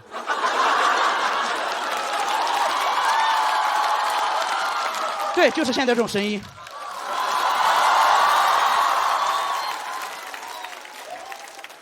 就我们刚才的这个情感交互，只有我们老家才会出现的。所以我把给嘿嘿推广给你们，你回家自己吼就可以了。它有很多应用场景，对吧？你们下次出差的时候可以带上它。高铁、飞机你就揣着它。你真要休息，旁边一个小孩开始哭，所有乘客不敢说话，就你站起来看着他。哎，小孩。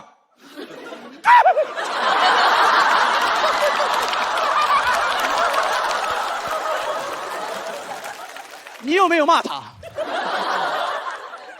你也没打他，甚至这句话跟他的爸爸妈妈没有直接的关系，但是所有乘客都会向你投来一个眼神。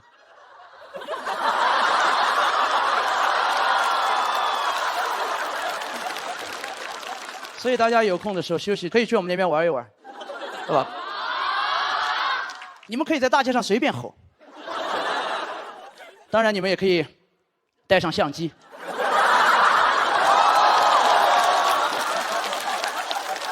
如果你们看到有人冲着你们笑，不要害怕，我们以为你们是星探。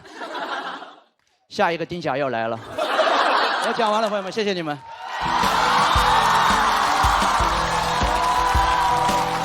谢谢韩宇的表演，喜欢他这段表演的朋友，千万不要忘了为他投票，请走票。太好了。不能听黑灯的，就是得整这种现挂哈。这现挂是你弄得好，它就是好。这是给逼急了呀，这是、太强了。我说这一组从头强到尾，我觉得他特别聪明，因为前面的那个势能已经把整个场子给掀起来了，他又现挂了一段就更热了。结果他往后越来越猛，越来越猛，我就坚信真诚是能够打败一切的魔法的。还有点难度，那个是，这怎么叫？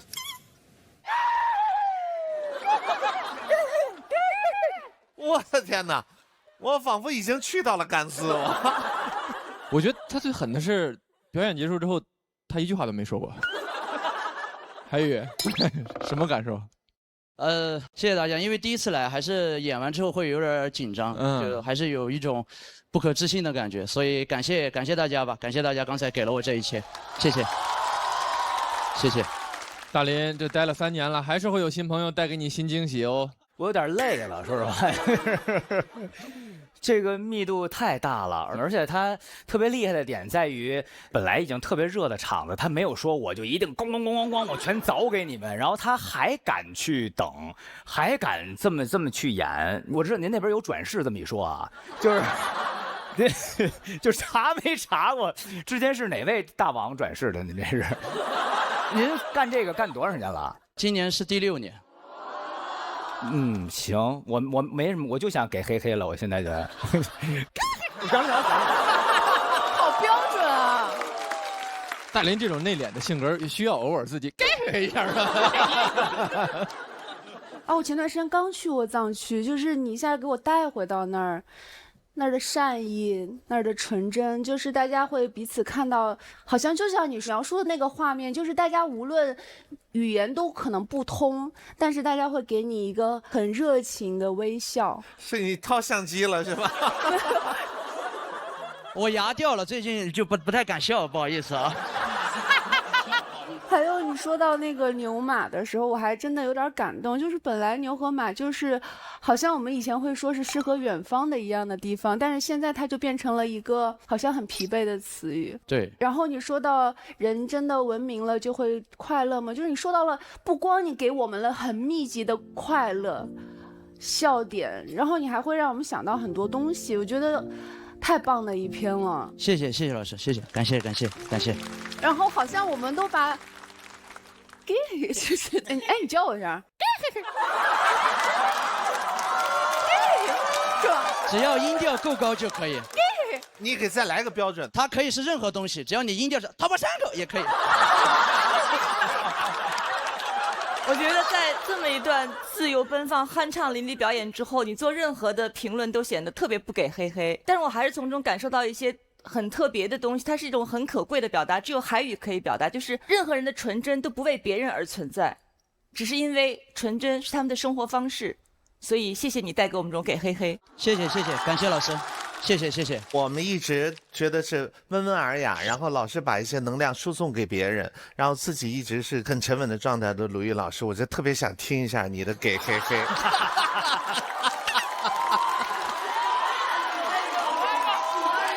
咱所有人一起吧，好不好？来，3、2、1。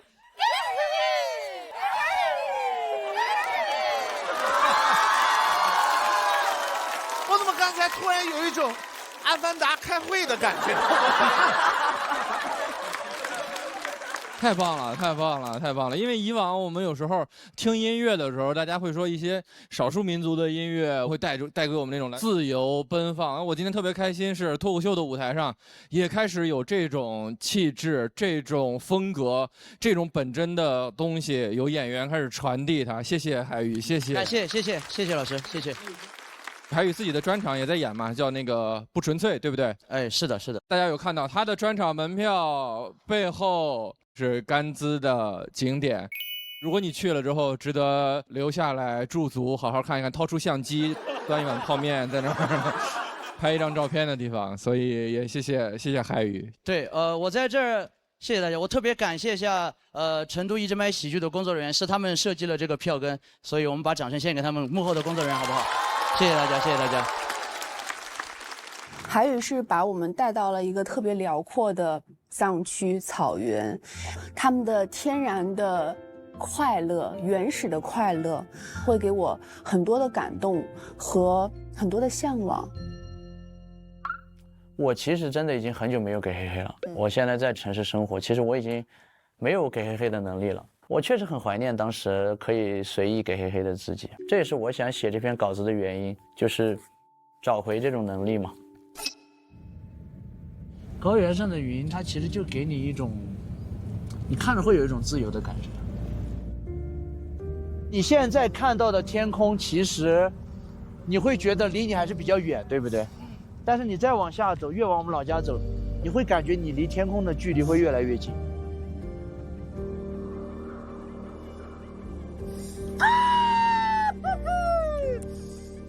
听到了吧？大家这样去吼叫之后，你会回到自己可能刚出生的时候吗？你跟这个世界打了一次招呼，但是为什么你长大以后就不会用这样的方式打招呼了呢？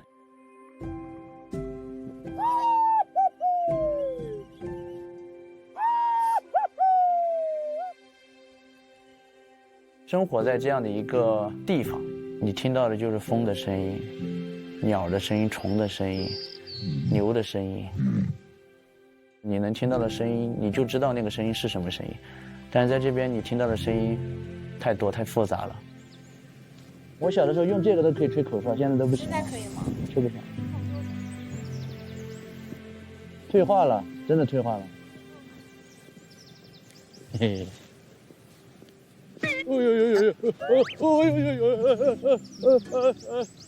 他们不认识我了，对他们觉得我是外地人。我现在非常不纯粹。如果你进化出来了聪明，进化出了成熟，当然是好的。你在进化这些东西的同时，你肯定也会进化出一些对应的复杂、对应的圆滑、对应的人情世故。希望一切可以变得简单一点。虽然它肯定不会发生，但是我希望有这么一个世界，大家都是傻子，都是简单的人，能够退化一点会更幸福。燕子啊，燕子啊，你飞过了美丽的岛屿城哟。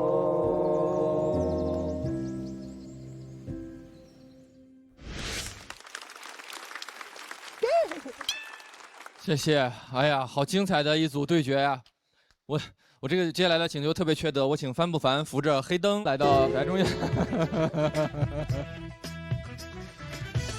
太有爱了。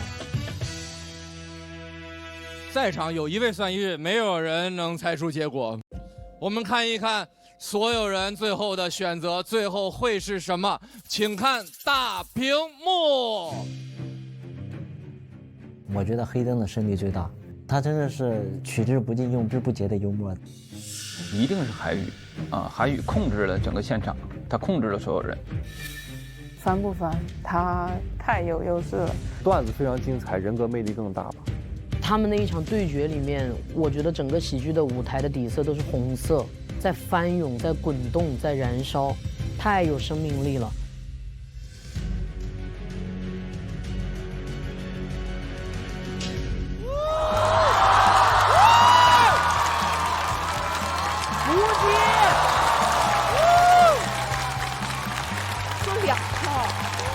是第一次一组对决的3位朋友都超过了200票，黑灯的成绩216，帆不凡的成绩208，黑灯也已经打平了第一场的最高票，而海宇的成绩218票是截止目前为止最高的分数。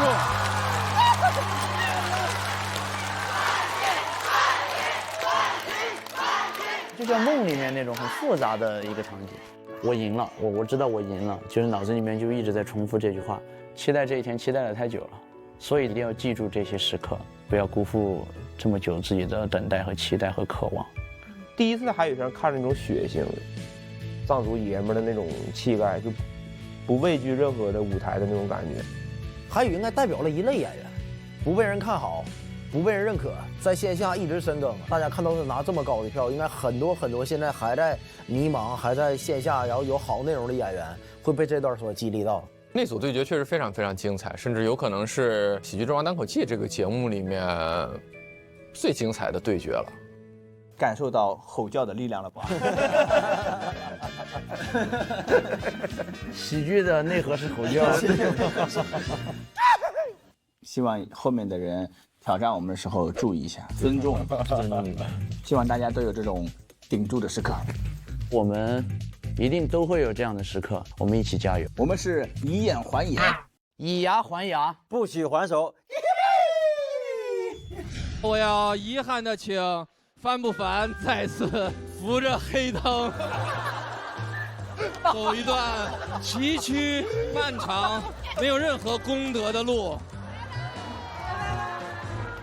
没有任何悬念，等你们回来。哇，太厉害了！再把掌声送给舞台上的韩宇，请前往晋级区并领取属于你的金牌。感谢感谢感谢，大家都站起来了！感谢所有现场的观众。我想，只有在喜剧的现场，一个人暴打2个残疾人，然后才能赢得全场的欢呼啊！我觉得刚刚的比拼没有输家，但喜剧胜利了，谢谢各位。随着刚刚一组非常激烈的韩宇暴打残疾人，18组常规挑战全部结束。向备战间的朋友宣布，还没有上台表演的演员，你们将开启最后的车轮战，角逐最后一个直接晋级的席位。如果最高票数达到或者超过200票，他依然会获得复活金牌，而其他的朋友将全部待定。车轮战第一位出场的朋友，那之前是一位短剧演员，现在重生了，来到喜丹的舞台了，掌声有请张无为。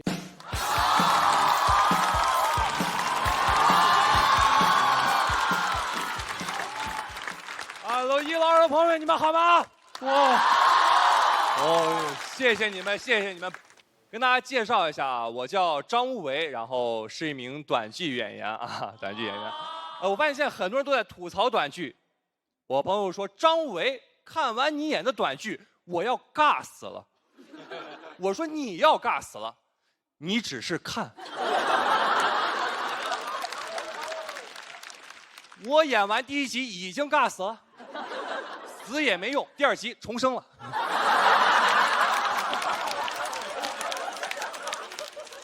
上部戏演个是个霸总。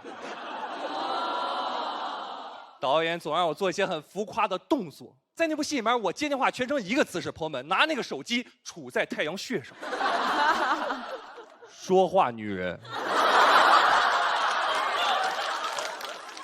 摁完一部戏，鬓角都斑秃了，生活中都改不掉。外卖来了，我说说话女人，放门口吧，谢谢。不仅动作尬，台词更尬。我最爱说2个字。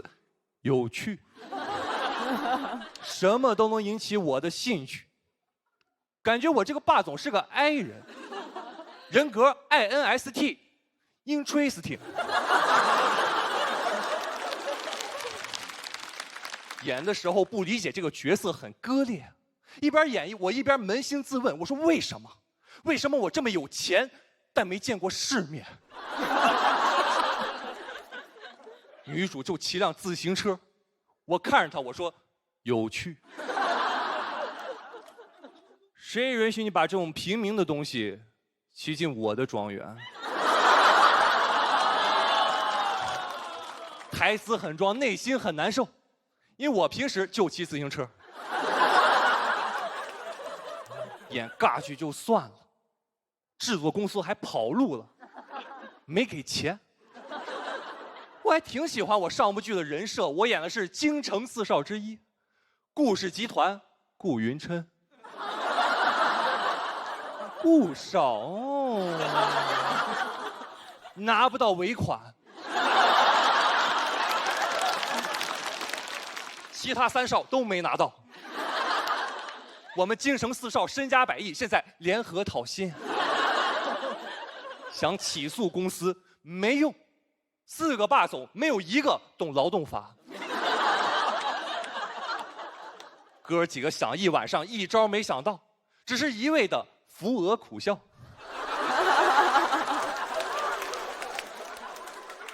4少异口同声，有趣。不仅有很多人吐槽短剧，很多人更看不起短剧，觉得我们短剧很 low。我是科班毕业的演员，我大学表演老师就看不上短剧，他有条艺术鄙视链。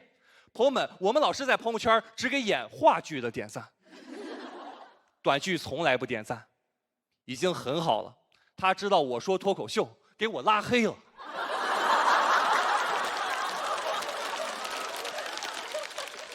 他希望我们毕业之后都去演话剧，但话剧不挣钱。我们班同学现在都在演短剧。去年我们一起回母校看望老师，老师看着一屋子的霸总，光京城四少就有8个。给他送副锦旗，祝老师桃李满天下。更难受，大学4年，他以为教出来学生是桃李，没想到是红果。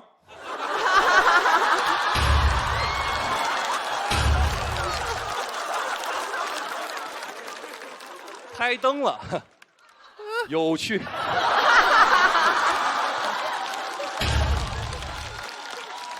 跟着拍了，你成功引起我的注意。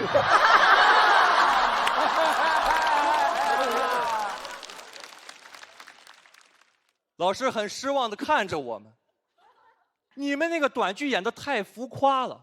我是这么教你们表演的吗？说句公道话，不是。老师教我们的是话剧表演，更浮夸。我们大学4年学了4年的话剧，所有同学生活中带股话剧范儿。有一次上着课的时候，一对小情侣吵架了，女的骂那个男的，她说：“你个男的怎么那么小心眼儿呀？”她男朋友本来都要走了，听完这句话之后，你说我小心眼儿？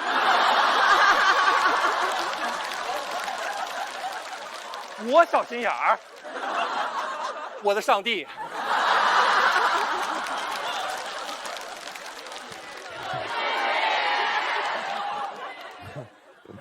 哎呀，这一段我鼓足了勇气，比演短剧都尴尬。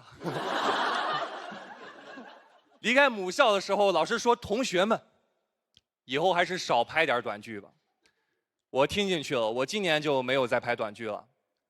今年 AI 短剧出来了，我失业了。我觉得我们短剧会继续火下去，因为人们需要短剧来提供情绪价值。朋友们，在短剧里面，无论你经历了怎样的挫折、怎样的困难，这一切都只是你逆袭的前奏。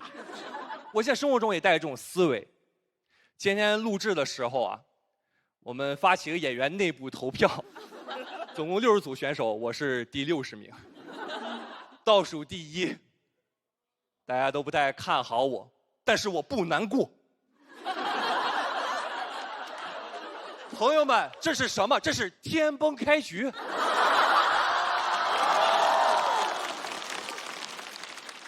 我是演短剧的，我太熟了。我当时看倒数第1，我说稳了。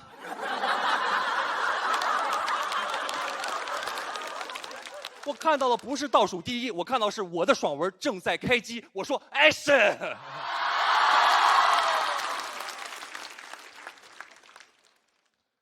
真的，本来很悲观，一下心态就转变了。什么待定区、晋级区，都是我顾云琛的舒适区。今年是喜丹录制的第3年，我说3年之期已到。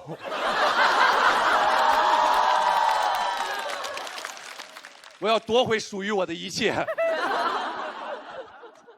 很极限，这个结局是我前天晚上写完之后发给导演。导演说：“吴为啊，你这个段子显你这人小心眼儿。”我说：“你说我小心眼儿？”我的上帝，我不是小心眼儿，我只想在这么大舞台上告诉那些现在过得不好的朋友，现在一切都只是铺垫。想告诉那些正在遇见困难的朋友，你要相信自己是爽文的主角。最后，我想告诉短剧老板，把尾款给我结了。你触犯了我的逆鳞。谢谢你们，我是张维，谢谢。谢谢。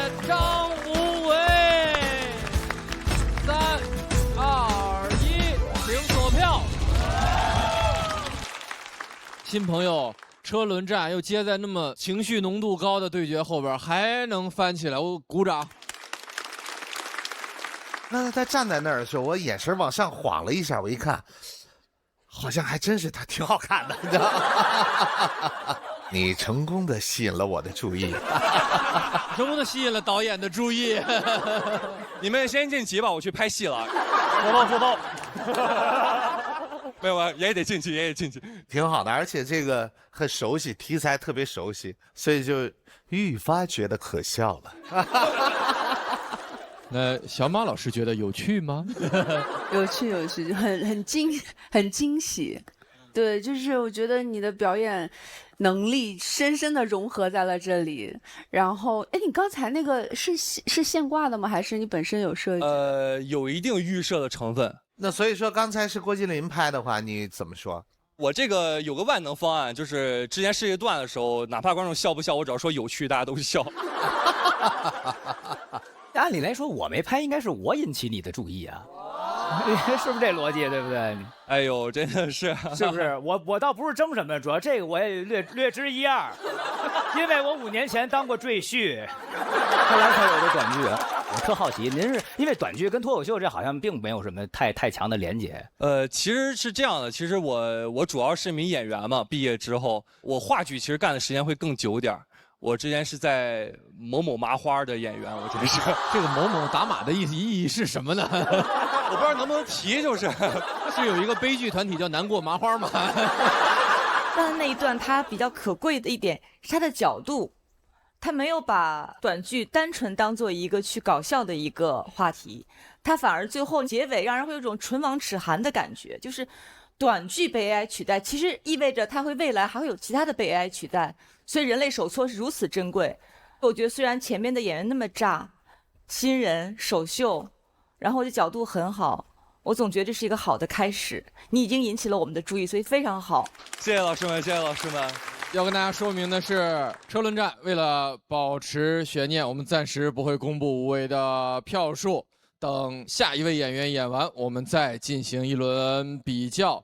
接下来上场的这位朋友也是新人，也是新演员，第一次来到这个舞台，他遇到的许多事儿跟他的名字很像，异曲同工。我们掌声欢迎胡来。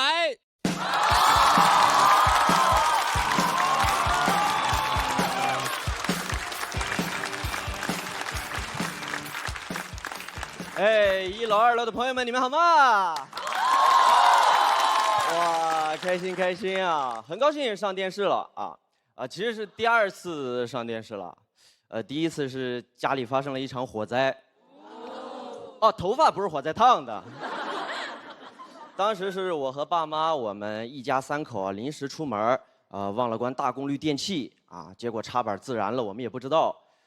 等我们仨回到楼下的时候，好几辆消防车就停在我们面前，我们仨没人怀疑过自己家起火了。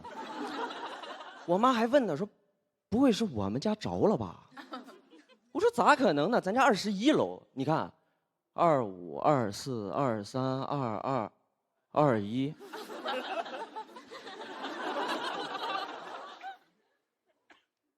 21、22、23、24、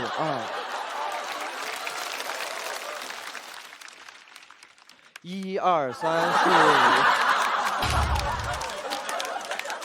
人脑子越乱啊，就越着急。发现是我们家着了，我爸第一反应是：儿子，你跑得快，你快上去看看。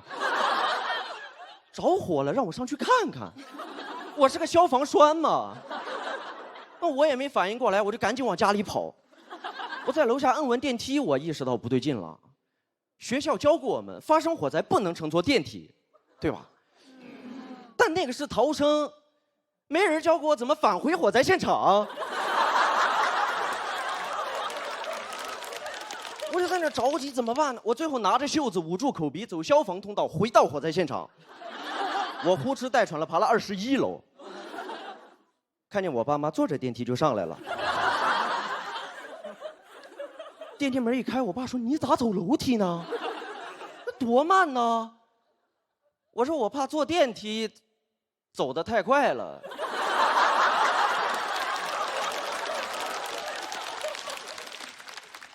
好在上来火已经扑灭了啊！消防人员解释，火灾的源头是一个老化的插板儿啊，那个插板我们家用了20多年了，全家一致觉得，哎呀，扔了太可惜了，不如拿来把家点了吧。但家里东西是都烧没了。我那年高2，我那天一共发了2条朋友圈啊，第一条是我拍了2张消防车的照片啊，配文是也不知道谁家起火了。第2条我家，我那同学问我说啊，你家起火了，作业是不是都烧没了？谁这个时候还会管作业呢？我说烧没了，他哎呦，真羡慕你啊！你羡慕啥呀？我都做完了。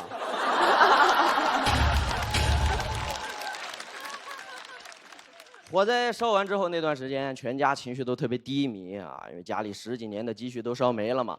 啊，直到后来收拾屋子的时候，我妈翻出来一张家财险的表单，发现原来可以申请保险公司的赔付。因为火灾嘛，东西都烧没了，造成了多少损失全靠自己填报啊，就是烧没了什么你就写什么。那在我们家看来就是想要什么我们就写什么。火灾能实现愿望，插线板报恩来了，没白养他20年呢。感觉他点的也不是房子，是生日蜡烛。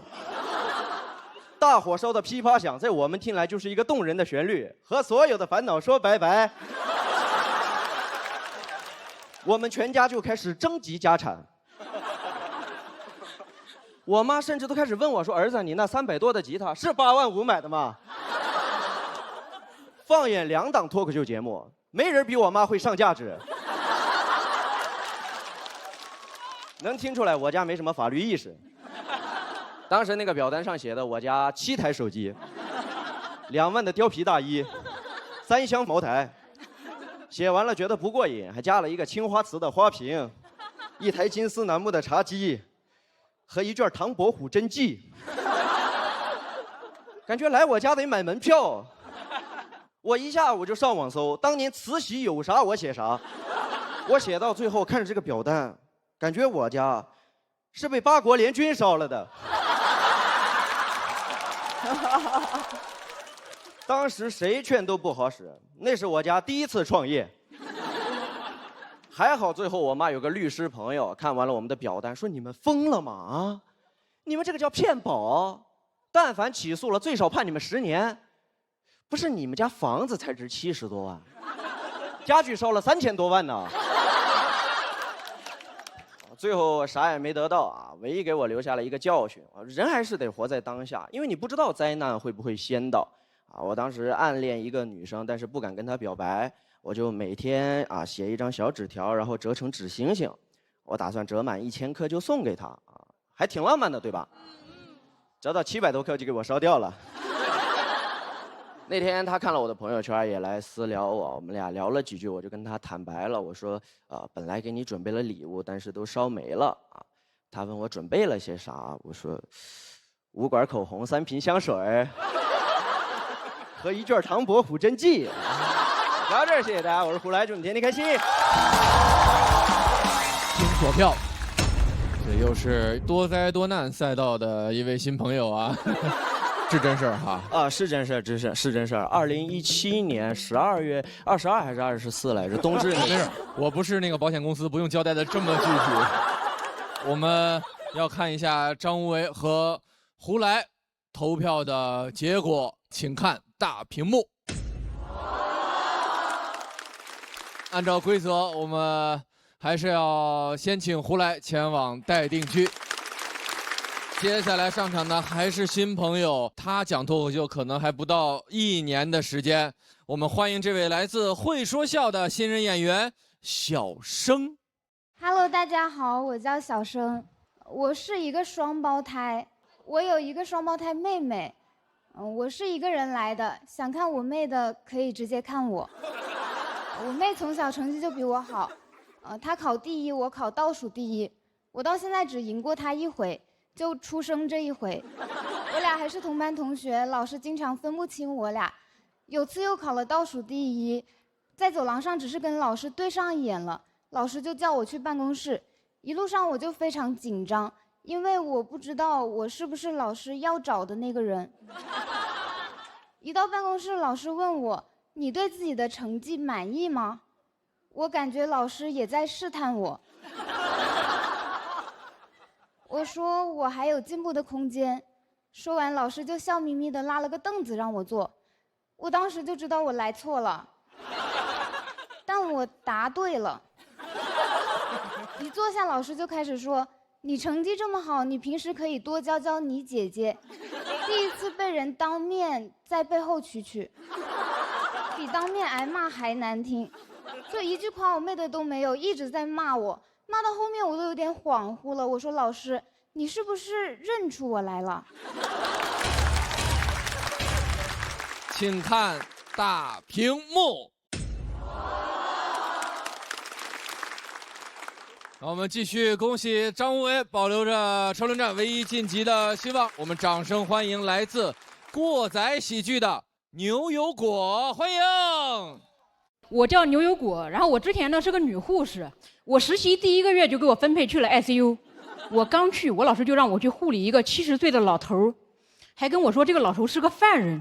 这个老头住院期间所有的事情，包括所有花销，都是有专人来负责的。说的是因为他有人权，他有人权，他每天吃一包上千块的营养液，我吃10块钱的拼某饭。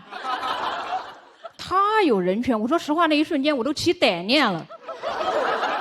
我说等我老了，我也喝营养液。后面我老师跟我说，这个老头是个强奸犯，他就是在70岁的时候犯的罪，而且受害者是一个13岁的小女孩。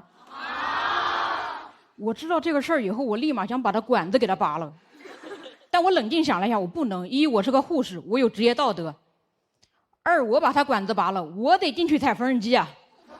我这么年轻，我踩得又快。但我又是个好人，所以从那以后，再让我每天给他擦3次脸，我就只给他擦1次了。我给他变成干巴老头儿。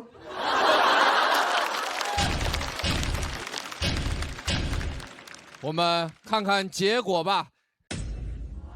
根据规则，很遗憾，要暂时前往待定区。5分钟，我要京城苏家千金苏婉晴的全部资料，她的行程、喜好、出入场所，全部整理给我。顾少，真不行，苏小姐行踪不定，5分钟根本整理不完。有趣，那还要你做什么？虽然我5分钟做不到，但比亚迪可以啊！比亚迪闪充5分钟充好，9分钟充饱，零下30度只多3分钟，随时出发去追他。大佬王张无为采访了。不好意思，不好意思。接下来这位朋友就提醒一件事儿：集中注意力，不然会跟丢，好不好？掌声有请刘奎。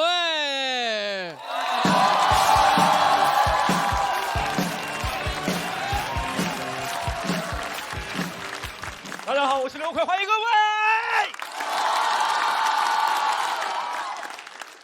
自我介绍一下，我是一个线下非常不知名的小演员。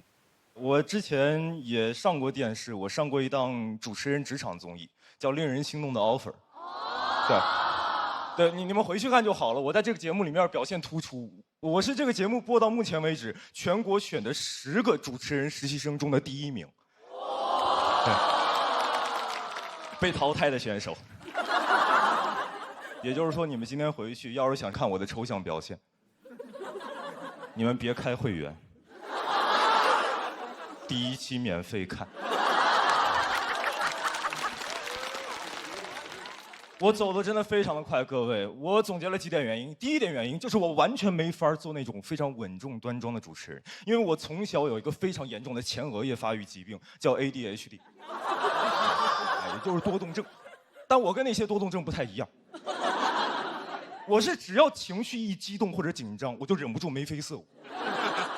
我真的，我大学的时候我就是学播音主持的，那个时候我大学老师让我播新闻，让我播那个新闻，我每读一个重音我就挑一下眉毛，所以就导致严肃的时政新闻都被我读得异常的猥琐。我大学读新闻，我原样我是这么读的：近日，美国和欧盟爆发了新一轮的贸易冲突。你听我读，你感觉贸易战是我挑起来的？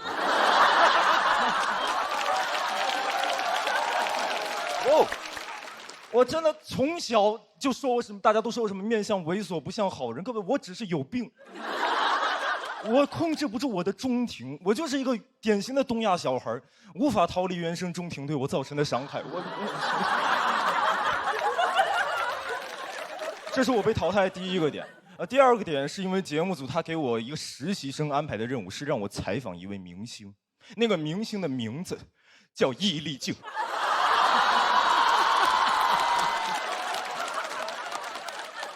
我当时看着手上易立竞那3个字，我说是我采访他还是他采访我？我跟你们讲，就在我淘汰后，有一条营销号写的标题原文，他写的还不叫刘奎采访易立竞，那一条营销号写的叫刘奎选择挑战易立竞。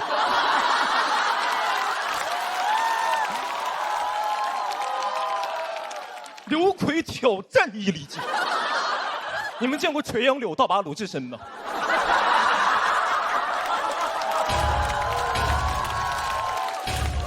各位，我当时太紧张了，所以就导致我当时动作完全变形。导致我当时每说一句话，我就对着正前方的易立竞老师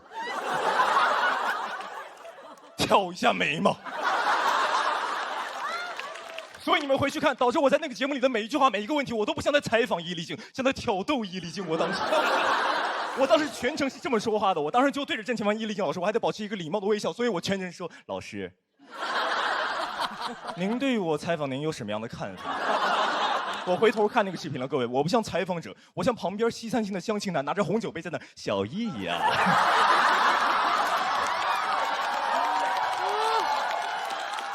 你觉得我怎么样？各位，你们现在都笑了，易立竞懵。那易立竞他只见过披荆斩棘的哥哥，他哪儿见过挤眉弄眼的弟弟？我的中庭有3关，我只控制住了我的眉毛，我的另外2关像鸟一样乱飞，尤其是我的眼珠，我当时像一只捷克狼犬在寻觅猎物，我在舞台上的原样是这样。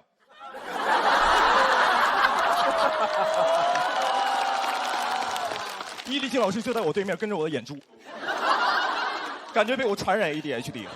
而且我这个病叫注意力缺陷，什么意思？我大脑有时候会因为过于紧张，我突然开始放空发呆。所以我当时正在跟易立竞说话，我说着说着，我突然盯住他身后的一块空地，我开始发呆长达5秒不动。当时易立竞害怕，因为台上只有我们2个人。我一直看着他身后，因为台上有2个脏东西，一个是我，一个在易立竞身后。但他不敢回头。你们想一下，易立竞采访了20-30年，他见过无数的神经病，他还没见过鬼。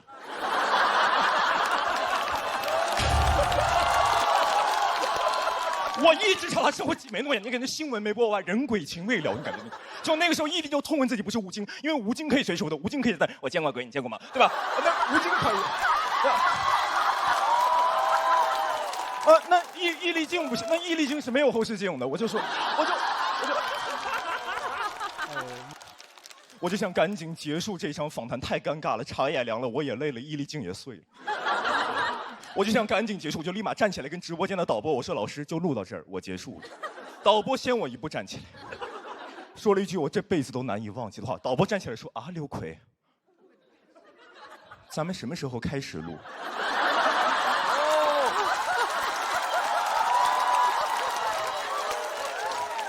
各位，我3年没接触主播台了。我从进门那一刻开始到现在为止，我都没有喊开机。也就是说，刚刚30分钟，什么都没录，纯调戏。我们当时3个人心里各有各的想法。导播心想还没开始吗？我说我已经结束了。易立竞心想。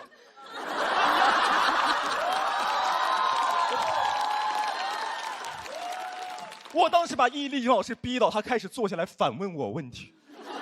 易立竞坐下来问我说：“刘奎，你是学这个专业的吗？有考虑过转行吗？你能看着我说话吗？”各位，我的采访真的太有感染力了，我甚至感染了整个观察室跟导播间。当时的导师系的老师有一位老师的名字叫鲁豫。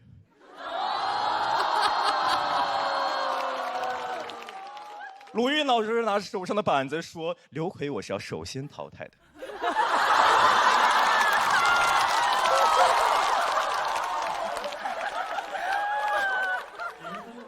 你们3位老师有意见吗？3个老师跟被我传染一样，没有。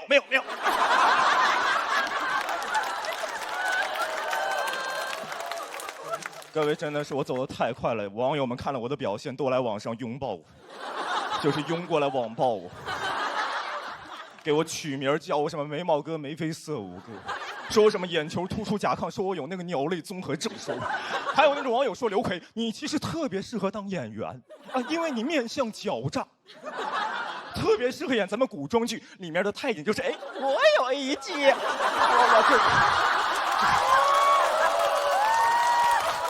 妈的声音太多了，各位，我完全看不下去，因为我有严重的注意力缺陷，我完全。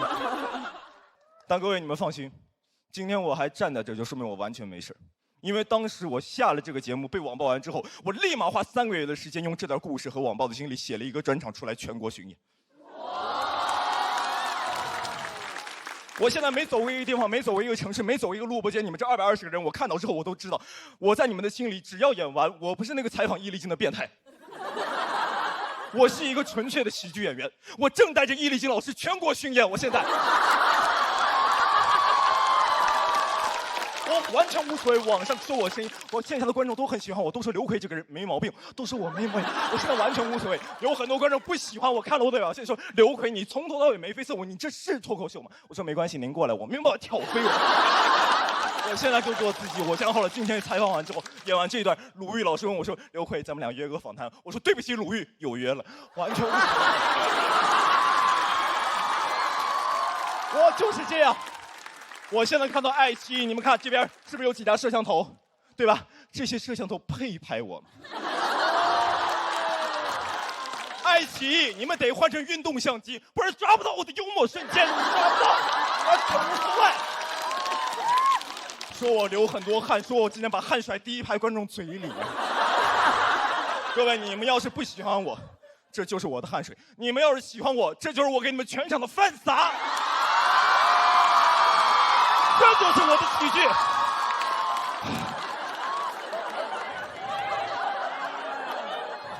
不是累了，是我的演出到这儿就要结束了。我想问各位一句，你们喜欢我的风格吗？我拿到属于我的 offer 了，谢谢你们。谢谢刘奎，千万不要忘记为他投票，请左。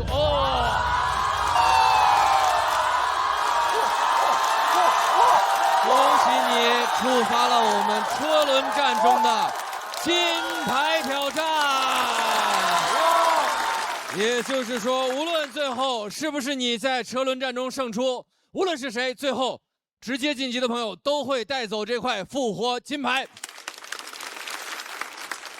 我先代表节目组给易立竞老师道个歉啊，那个您这段卡段注定会获得很多的播放，您不光要陪着刘奎全国巡演，还会在接下来3个月都出现在大家的短视频里。我在这要郑重感谢一下，除了陈鲁豫老师，易立竞老师本人允许我讲这一套段子。确实，看来我们当时真的做了一个非常正确的决定。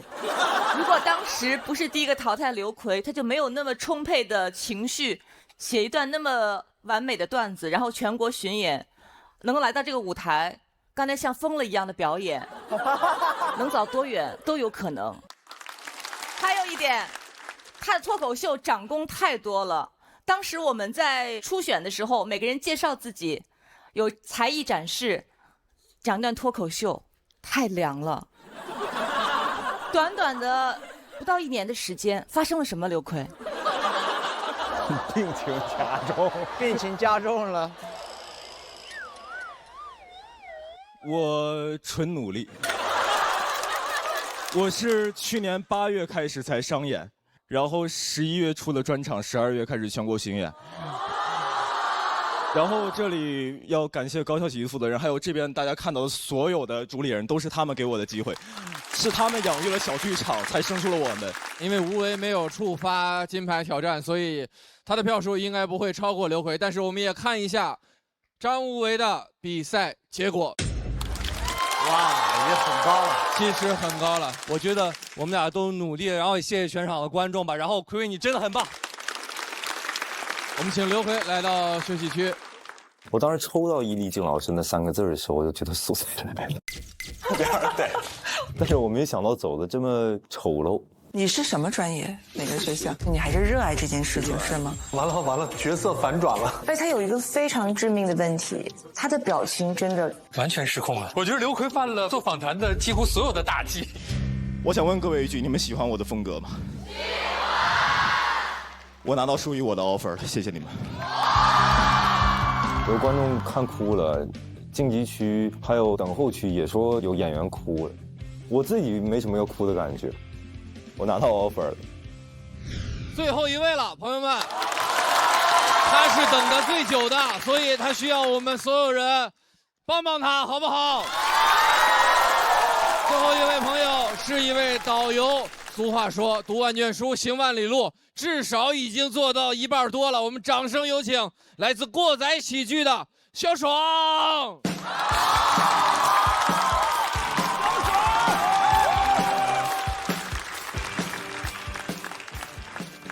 哎，大家好，我是小爽。名字叫小爽，是一个北方人，老家是河北保定，现在在四川成都当导游。我观察了一下，每次到了景区比较漂亮的地方，一般都是一个姑娘很认真的在那拍照，一回头男朋友老公在旁边玩命的抽烟。我说哥，你不过去给女朋友拍个照吗？那有什么意思？没见过世面。没见过世面，就那个人进去抽，玩他抽，出来也抽。我见世面，他好像一个移动的烽火台一样，知道吗？我说你出来旅游，你是见世面吗？你和这种人出来旅游就很扫兴，对不对？哎，你生活中和一个扫兴的人在一起，你干什么都不快乐。那刘备、关羽、张飞，刘备说啊，今天咱们兄弟3人对着这个桃花结拜。张飞说那有什么意思？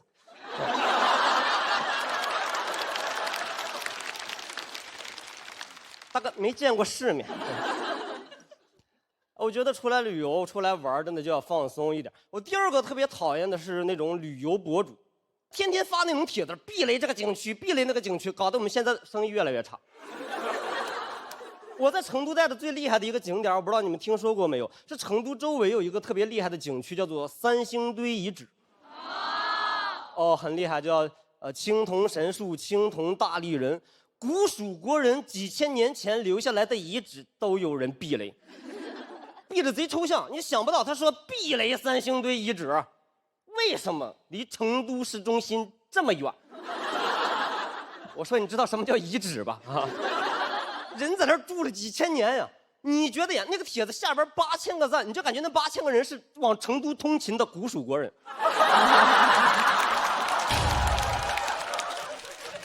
哎，我觉得景区好不好自己去看一看。我推荐你们去3星堆遗址看一眼。那边有很多神秘的问题困扰着当代的考古学家，对吧？你比如说，考古学家根本就不知道为什么那些古蜀国人在几千年前为什么要选择抛弃自己的都城，向成都进行一次大规模的转移。现在答案找到，因为他们觉得离成都市中心太远了呀。哪个古蜀国人他不想去成都的街头走上一走呢？你说说。哎，我真的现在看到那种避雷的帖子，我都有点叛逆了。我会怀疑，我说有那么差吗？他越避雷，我越想去了。我这避雷大礼，我说我去看一看。避雷九寨沟，我说玩一玩。真的叛逆到现在，别说什么大理九寨沟，我去年去杭州演出，他说哥避雷西湖醋鱼，我上去我就来了一条。但是家人们，避雷西湖醋鱼哈。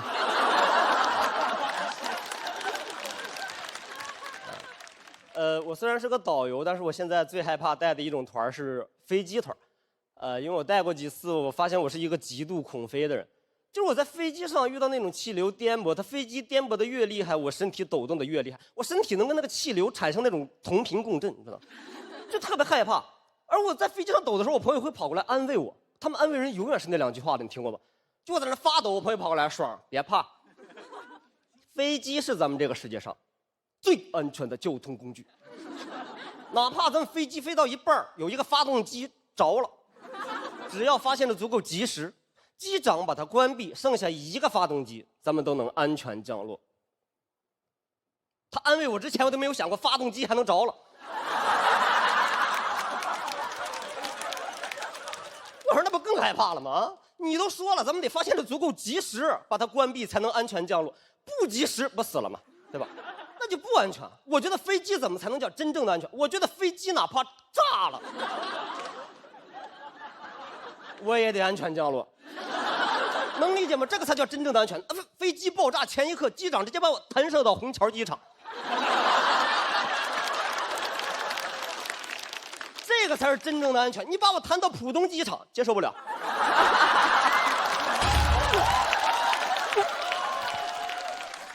你把我弹到浦东机场，我骂你，我说避雷浦东机场。为什么离上海市中心？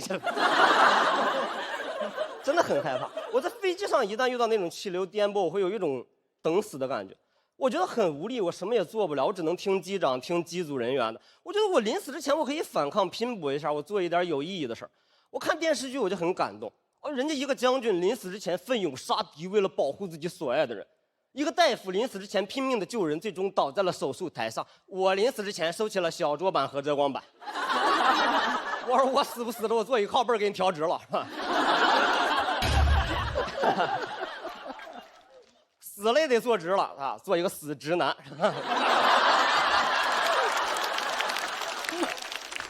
哎，真的很影响工作。我之前有一次带着20多个老头老太太去北京旅游，半路遇到那种气流颠簸，老头老太太吓坏了，在那尖叫。我导游我还得忍着恐惧，我去安慰他们。我根本不想安慰他们，我也想尖叫，我也害怕，我甚至想钻进老头的怀里，是吧？我说大爷，抱紧我，大爷。但是我怕他投诉我说我骚扰老头。我回去跟经理说，我说经理，我说我恐飞，我说我害怕，我真不能带飞机团了。他给我讲大道理，他说恐飞是你的情绪，你害怕是你的情绪，工作你要用态度来解决。你要有一个态度，就别说今天这个飞机颠簸，就哪怕今天这个飞机炸了，你也要把团给公司带下来。我说飞机炸了，我怎么给你带下来？飞机炸了，所有人都炸死了。我拿了个导游旗，我说大家好，这儿是天堂。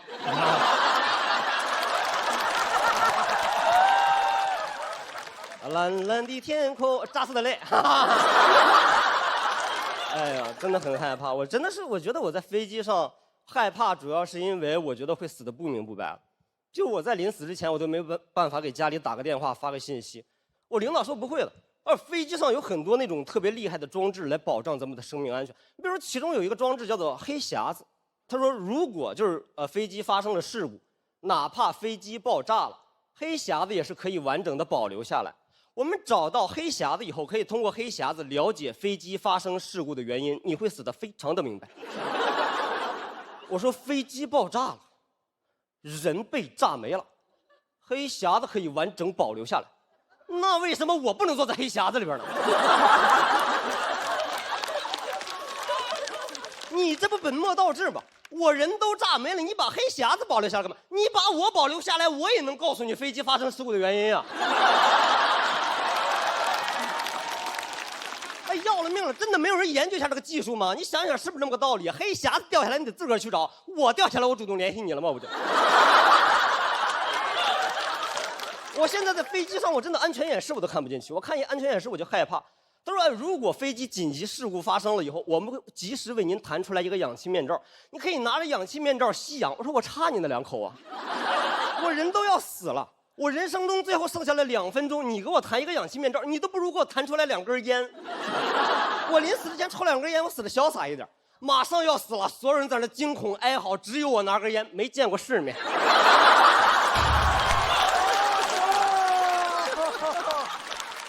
不要跟我说飞机上没有打火机抽不了烟，发动机那不着了吗？那不是。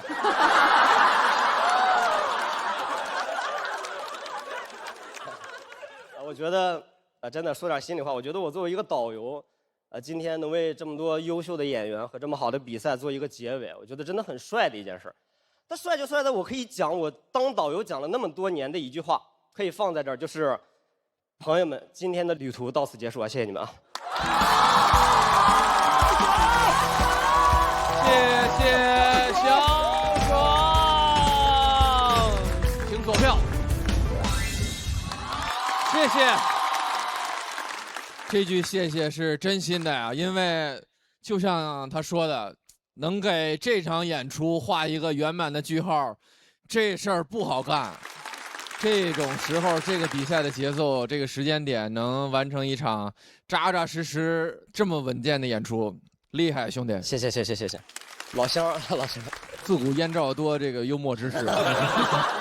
他跟嘻哈是这个算同事对不对？你们这个又孔飞又空姐的这个段子里边好多那种就是科普的一些东西都是嘻哈跟我讲的，很感谢山。还是想你变成黑匣子。就跟他那个段子里边一样，其实到最后一个了，最后那一刻，我们不希望掉下来一个氧气面罩，掉根烟就是来，大家不鼓励抽烟啊。但是还得科普一下，氧气面罩还有很多急救的一些措施，其实都是有用的。我只是害怕而已，跟那些东西没有关系，人家是很科学的一个办法啊。当然。我觉得太难得了，最后这个怎么接啊？但他表现得非常稳，是，而且他的语言节奏风格，包括讲话的状态，整体特别符合我对于喜剧演员此刻的一个审美的要求，就是都在那点儿上，非常难得，太稳了。黑匣子好巧妙啊！我们知道黑匣子这么多年，我真没这么想过，一切都刚刚好。谢谢你给我们带来一个这么完美的案例。其实很多素材和东西都是我们线下演员一起打磨的，也有很多点都是朋友提出来的。其实线下有很多演员，其实大家可以多去关注一下线下的演出。是的，我们做节目最终也是想像一个陈述最讨厌的那东西，就是广告一样，让大家认识到这些演员，让大家知道还有很多剧场，还有很多的演出。我们都知道现场的演出是多么的珍贵和无法替代。那我们请刘回回到舞台中央，这场车轮战会有一个结果，我们整个第一赛段盲盒抢金赛也会有一个结果，最后会是如何，请看大屏幕。很遗憾，小爽要成为我们最后一位暂时前往待定区的朋友。太帅了！他的底太帅了，太帅了，太帅了！我算是那个屋里把所有人都给送走的人。3、2、1，加油！加油！加油！加油！加油！加油，宝贝儿！走了！喂！加油，妹妹！加油！加油！加油！ 1、2、3，加油！加油！加油！加油！然后我就一点一点听着那个屋里的声音就是越来越少。哦。请小爽前往主舞台准备，加油！我们一起共同经历了昨天那么美妙的一晚之后，我觉得这个经历比什么都重要。我们有机会，我们再凑齐一个线下拼盘，我们好好演一演，好吗，朋友们？拿车轮拼盘。我们是拿车轮。最后的掌声全部给到刘奎，恭喜你在车轮战中杀了出来，直接晋级，并且拿到复活金牌。谢谢各位的精彩演出。那我们第一赛段盲盒抢金赛的下半场就全部结束啦。最后的时间，我们仍然需要一个小小的总结。下半场印象最深刻的时刻或者朋友会是谁？国仔，哎，那个黄忠是上半场下半场的。首先他叫杨子儿，黄忠，然后黄忠是他的爷爷，然后以及他爷爷的偶像。他给我的印象太深了，就快笑断气儿了。真的是太奇妙了，每一句那梗又特别爆，而且又人话的含量极少啊，但是又很巧妙，了不起的。我也投黄忠一票，我觉得太好了，真是。但我也不是，就是这一边觉得自己生得早很幸运，一边觉得真幸运。没有，就是很开心。我今天在这里见到这么多优秀的演员，让我对这个脱口秀又充满了向往。这只是向往啊！谢谢，这太厉害了，太厉害了！我是不会再跟他们比赛了。我觉得也是今天晚上很多演员在休息的间歇发朋友圈的那个瞬间，其实就是黑灯和范不凡还有海宇他们3个人的 PK。我觉得很多演员都很有感触，看完那场演出之后，大家都会继续充满对脱口秀的热爱。你知道，当你用心认真的去为此努力的时候，这个舞台不会辜负你。感谢216位观众朋友们吧，是你们造就了这个美妙的夜晚。谢谢各位，谢谢各位，谢谢各位，谢谢各位，谢谢各位。待定的选手可能他们会面临淘汰，但我希望他们能继续说下去，哪怕也许你说100次只有1个人笑了，但是也许那个光就会照亮那个人。然后还有就是我们能看到，比如说已经晋级的很多人，尤其是咸鱼。他曾经在这个场上说凉过，但是他现在又是一个非常强的王者，所以我们会等到那个凯旋的时刻的。今天让我们足以理由相信，这块土壤依然肥沃，这上面的选手依然有无尽的动力，而且我特别高兴的是，他们各自长着各自的样貌。根本约束不住，因为他们自己都有他们自己的个性。希望这种不一样，希望这种异同能够不断的野生野长。我也希望今天晚上这个舞台上出现那么多向我们扑面而来的、充满了生命的蓬勃的旺盛的精力，充满了无限的奇思妙想的创造力的演员们，能够带给我们更多的勇气，迎接明天的所有的生活带给我们的一切。感谢脱口秀，感谢这样美好的夏天的夜晚。谢谢4位，也谢谢所有的观众，是你们陪伴我们完成了这样一个美好的夜晚。我们先来看一下本场的得票情况。淘宝闪购更优惠，你的喜报已就位，请看大屏幕。在这里恭喜晋级的所有演员朋友，我们也恭喜海宇218票获得本期比赛的最高分，恭喜！够快、够好、够优惠，淘宝闪购将与你一起见证够闪耀时刻，并且为你准备了惊喜福利。这个赛段在一开始就公布，一共有44个晋级名额。这个节目一直以来一个原则：演员友好、公平公正。除了我们已经获得直接晋级名额的21组演员之外，按照整场成绩的排名，还会有23组朋友再次回到舞台。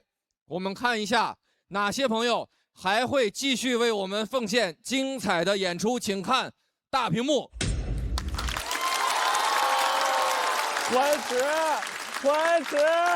宽尺卡住了吗？啊？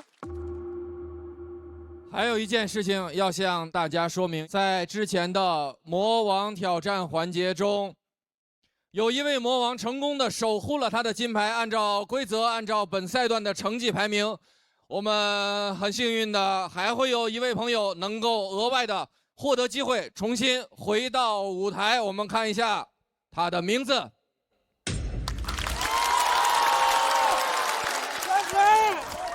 三金，导演，吓唬你了，这个导演。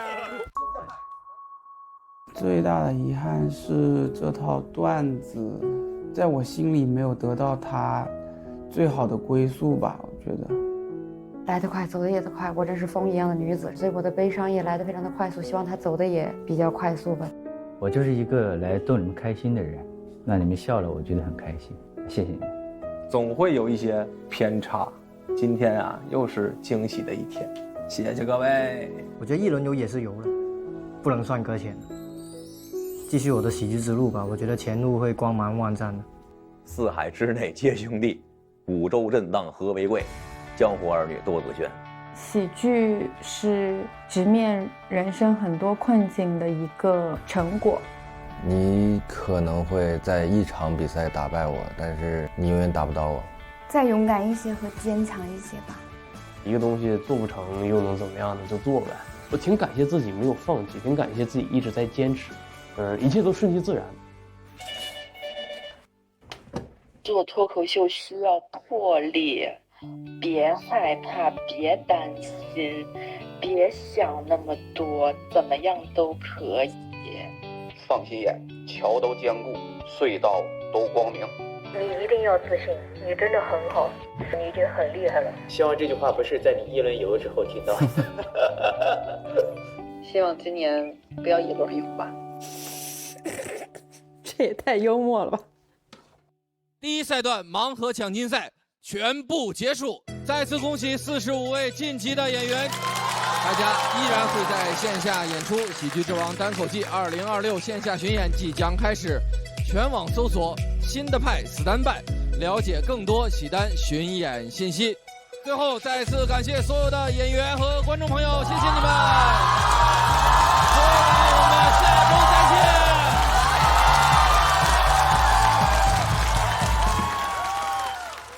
之前曾经以为这个夏天可能，会有很多酷暑，会很难熬，但现在看来，一些个小风送爽，话剧表演，新人太强了。来这里的感觉就是一个武林比武大会，各个门派的不同的打法的人来相聚到一起，切磋过招的这个感觉。盘子够大，土壤够肥沃，就会有更多的形式，更多的人才野生也长出来。我的感觉是，大家越来越追求纯粹的好笑。存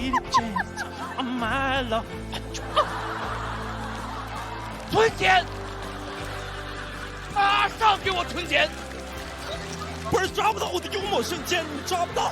当一个人发疯的时候，你也不在乎他在说什么了，我就是跟着笑。我仿佛回到了那个夏天。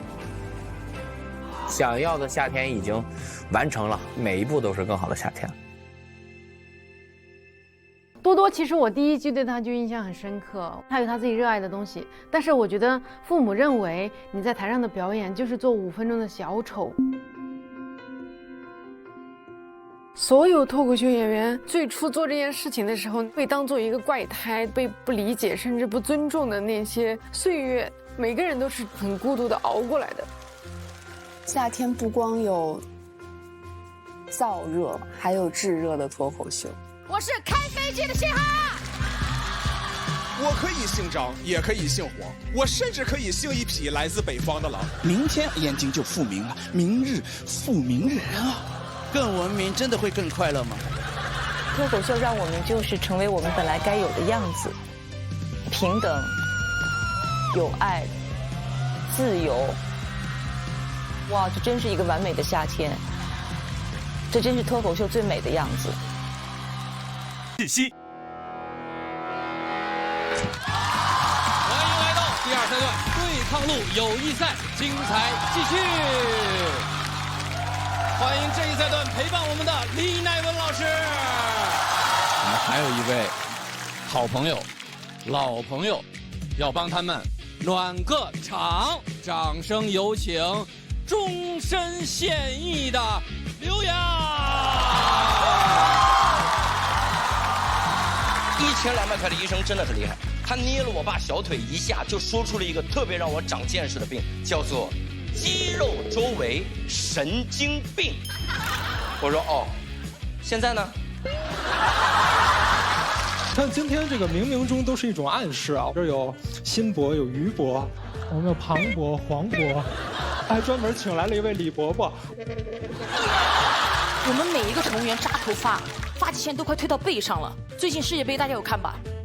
空中哈兰德，我这么天上顶峰飞行，落地了我头发必须纹丝不动，感觉你退休了可以直接这么抠下来，留给下一个空姐。你跟她说端好，这才是铁饭碗。上大学学高尔夫和学高等数学没有任何区别，毕业之后都用不着。我家那高尔夫球场不让我用团购，太傲慢了。什么小众运动不让大众随便点评。付航虽然票比我高，但我比他白呀，比他拟人。慢慢来，用智商打败他。我管这个方法叫徐徐制胜。每天6点钟，全国各地歘起来几百万个罗马人往北飞，一会儿排成一字形，一会儿排成人字形。人是汉字，他们排 people。海峰这个劲儿太帅了，真是。我看了非常热血沸腾，几乎想要回来参赛。谁会拿到这一场的第一个晋级名额？请看大屏幕哦。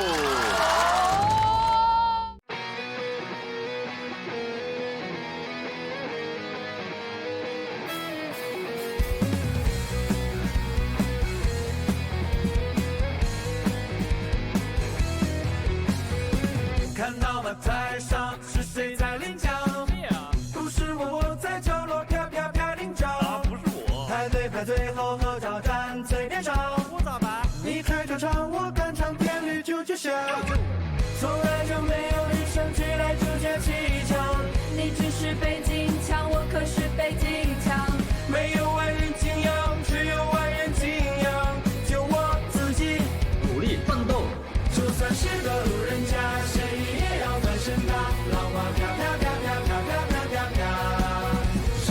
每周一12点，会员专享喜剧演员们收工后的走心饭局。电视看爱奇艺就用奇异果 TV，享真奇映画 Max 高品质视听，解锁100种追踪方式，你的私人定制尽在爱奇艺综艺。来爱奇艺创作中心投稿《喜剧之王》单口季第3季，2创视频赢现金奖励。海外用户下载爱奇艺国际版，多语言字幕，更多独家内容抢先看。更多节目精彩资讯尽在新浪娱乐微博综艺、新浪综艺，百度一下你就知道。上百度 APP 搜索《喜剧之王》单口季第3季，看更多精彩内容。独家中文百科合作平台，上百度搜索《喜剧之王》单口季第3季，精彩内容尽在百度百科。上新浪新闻客户端搜索《喜剧之王》单口季第3季，看节目更多精彩内容。上前程无忧无忧照，找高薪工作，赚到你笑。下载网易小蜜蜂，看年轻人的朋友圈，拥有到词典 AI 同传，外教课堂轻松听懂，跨国会议无碍沟通。我是贾宁。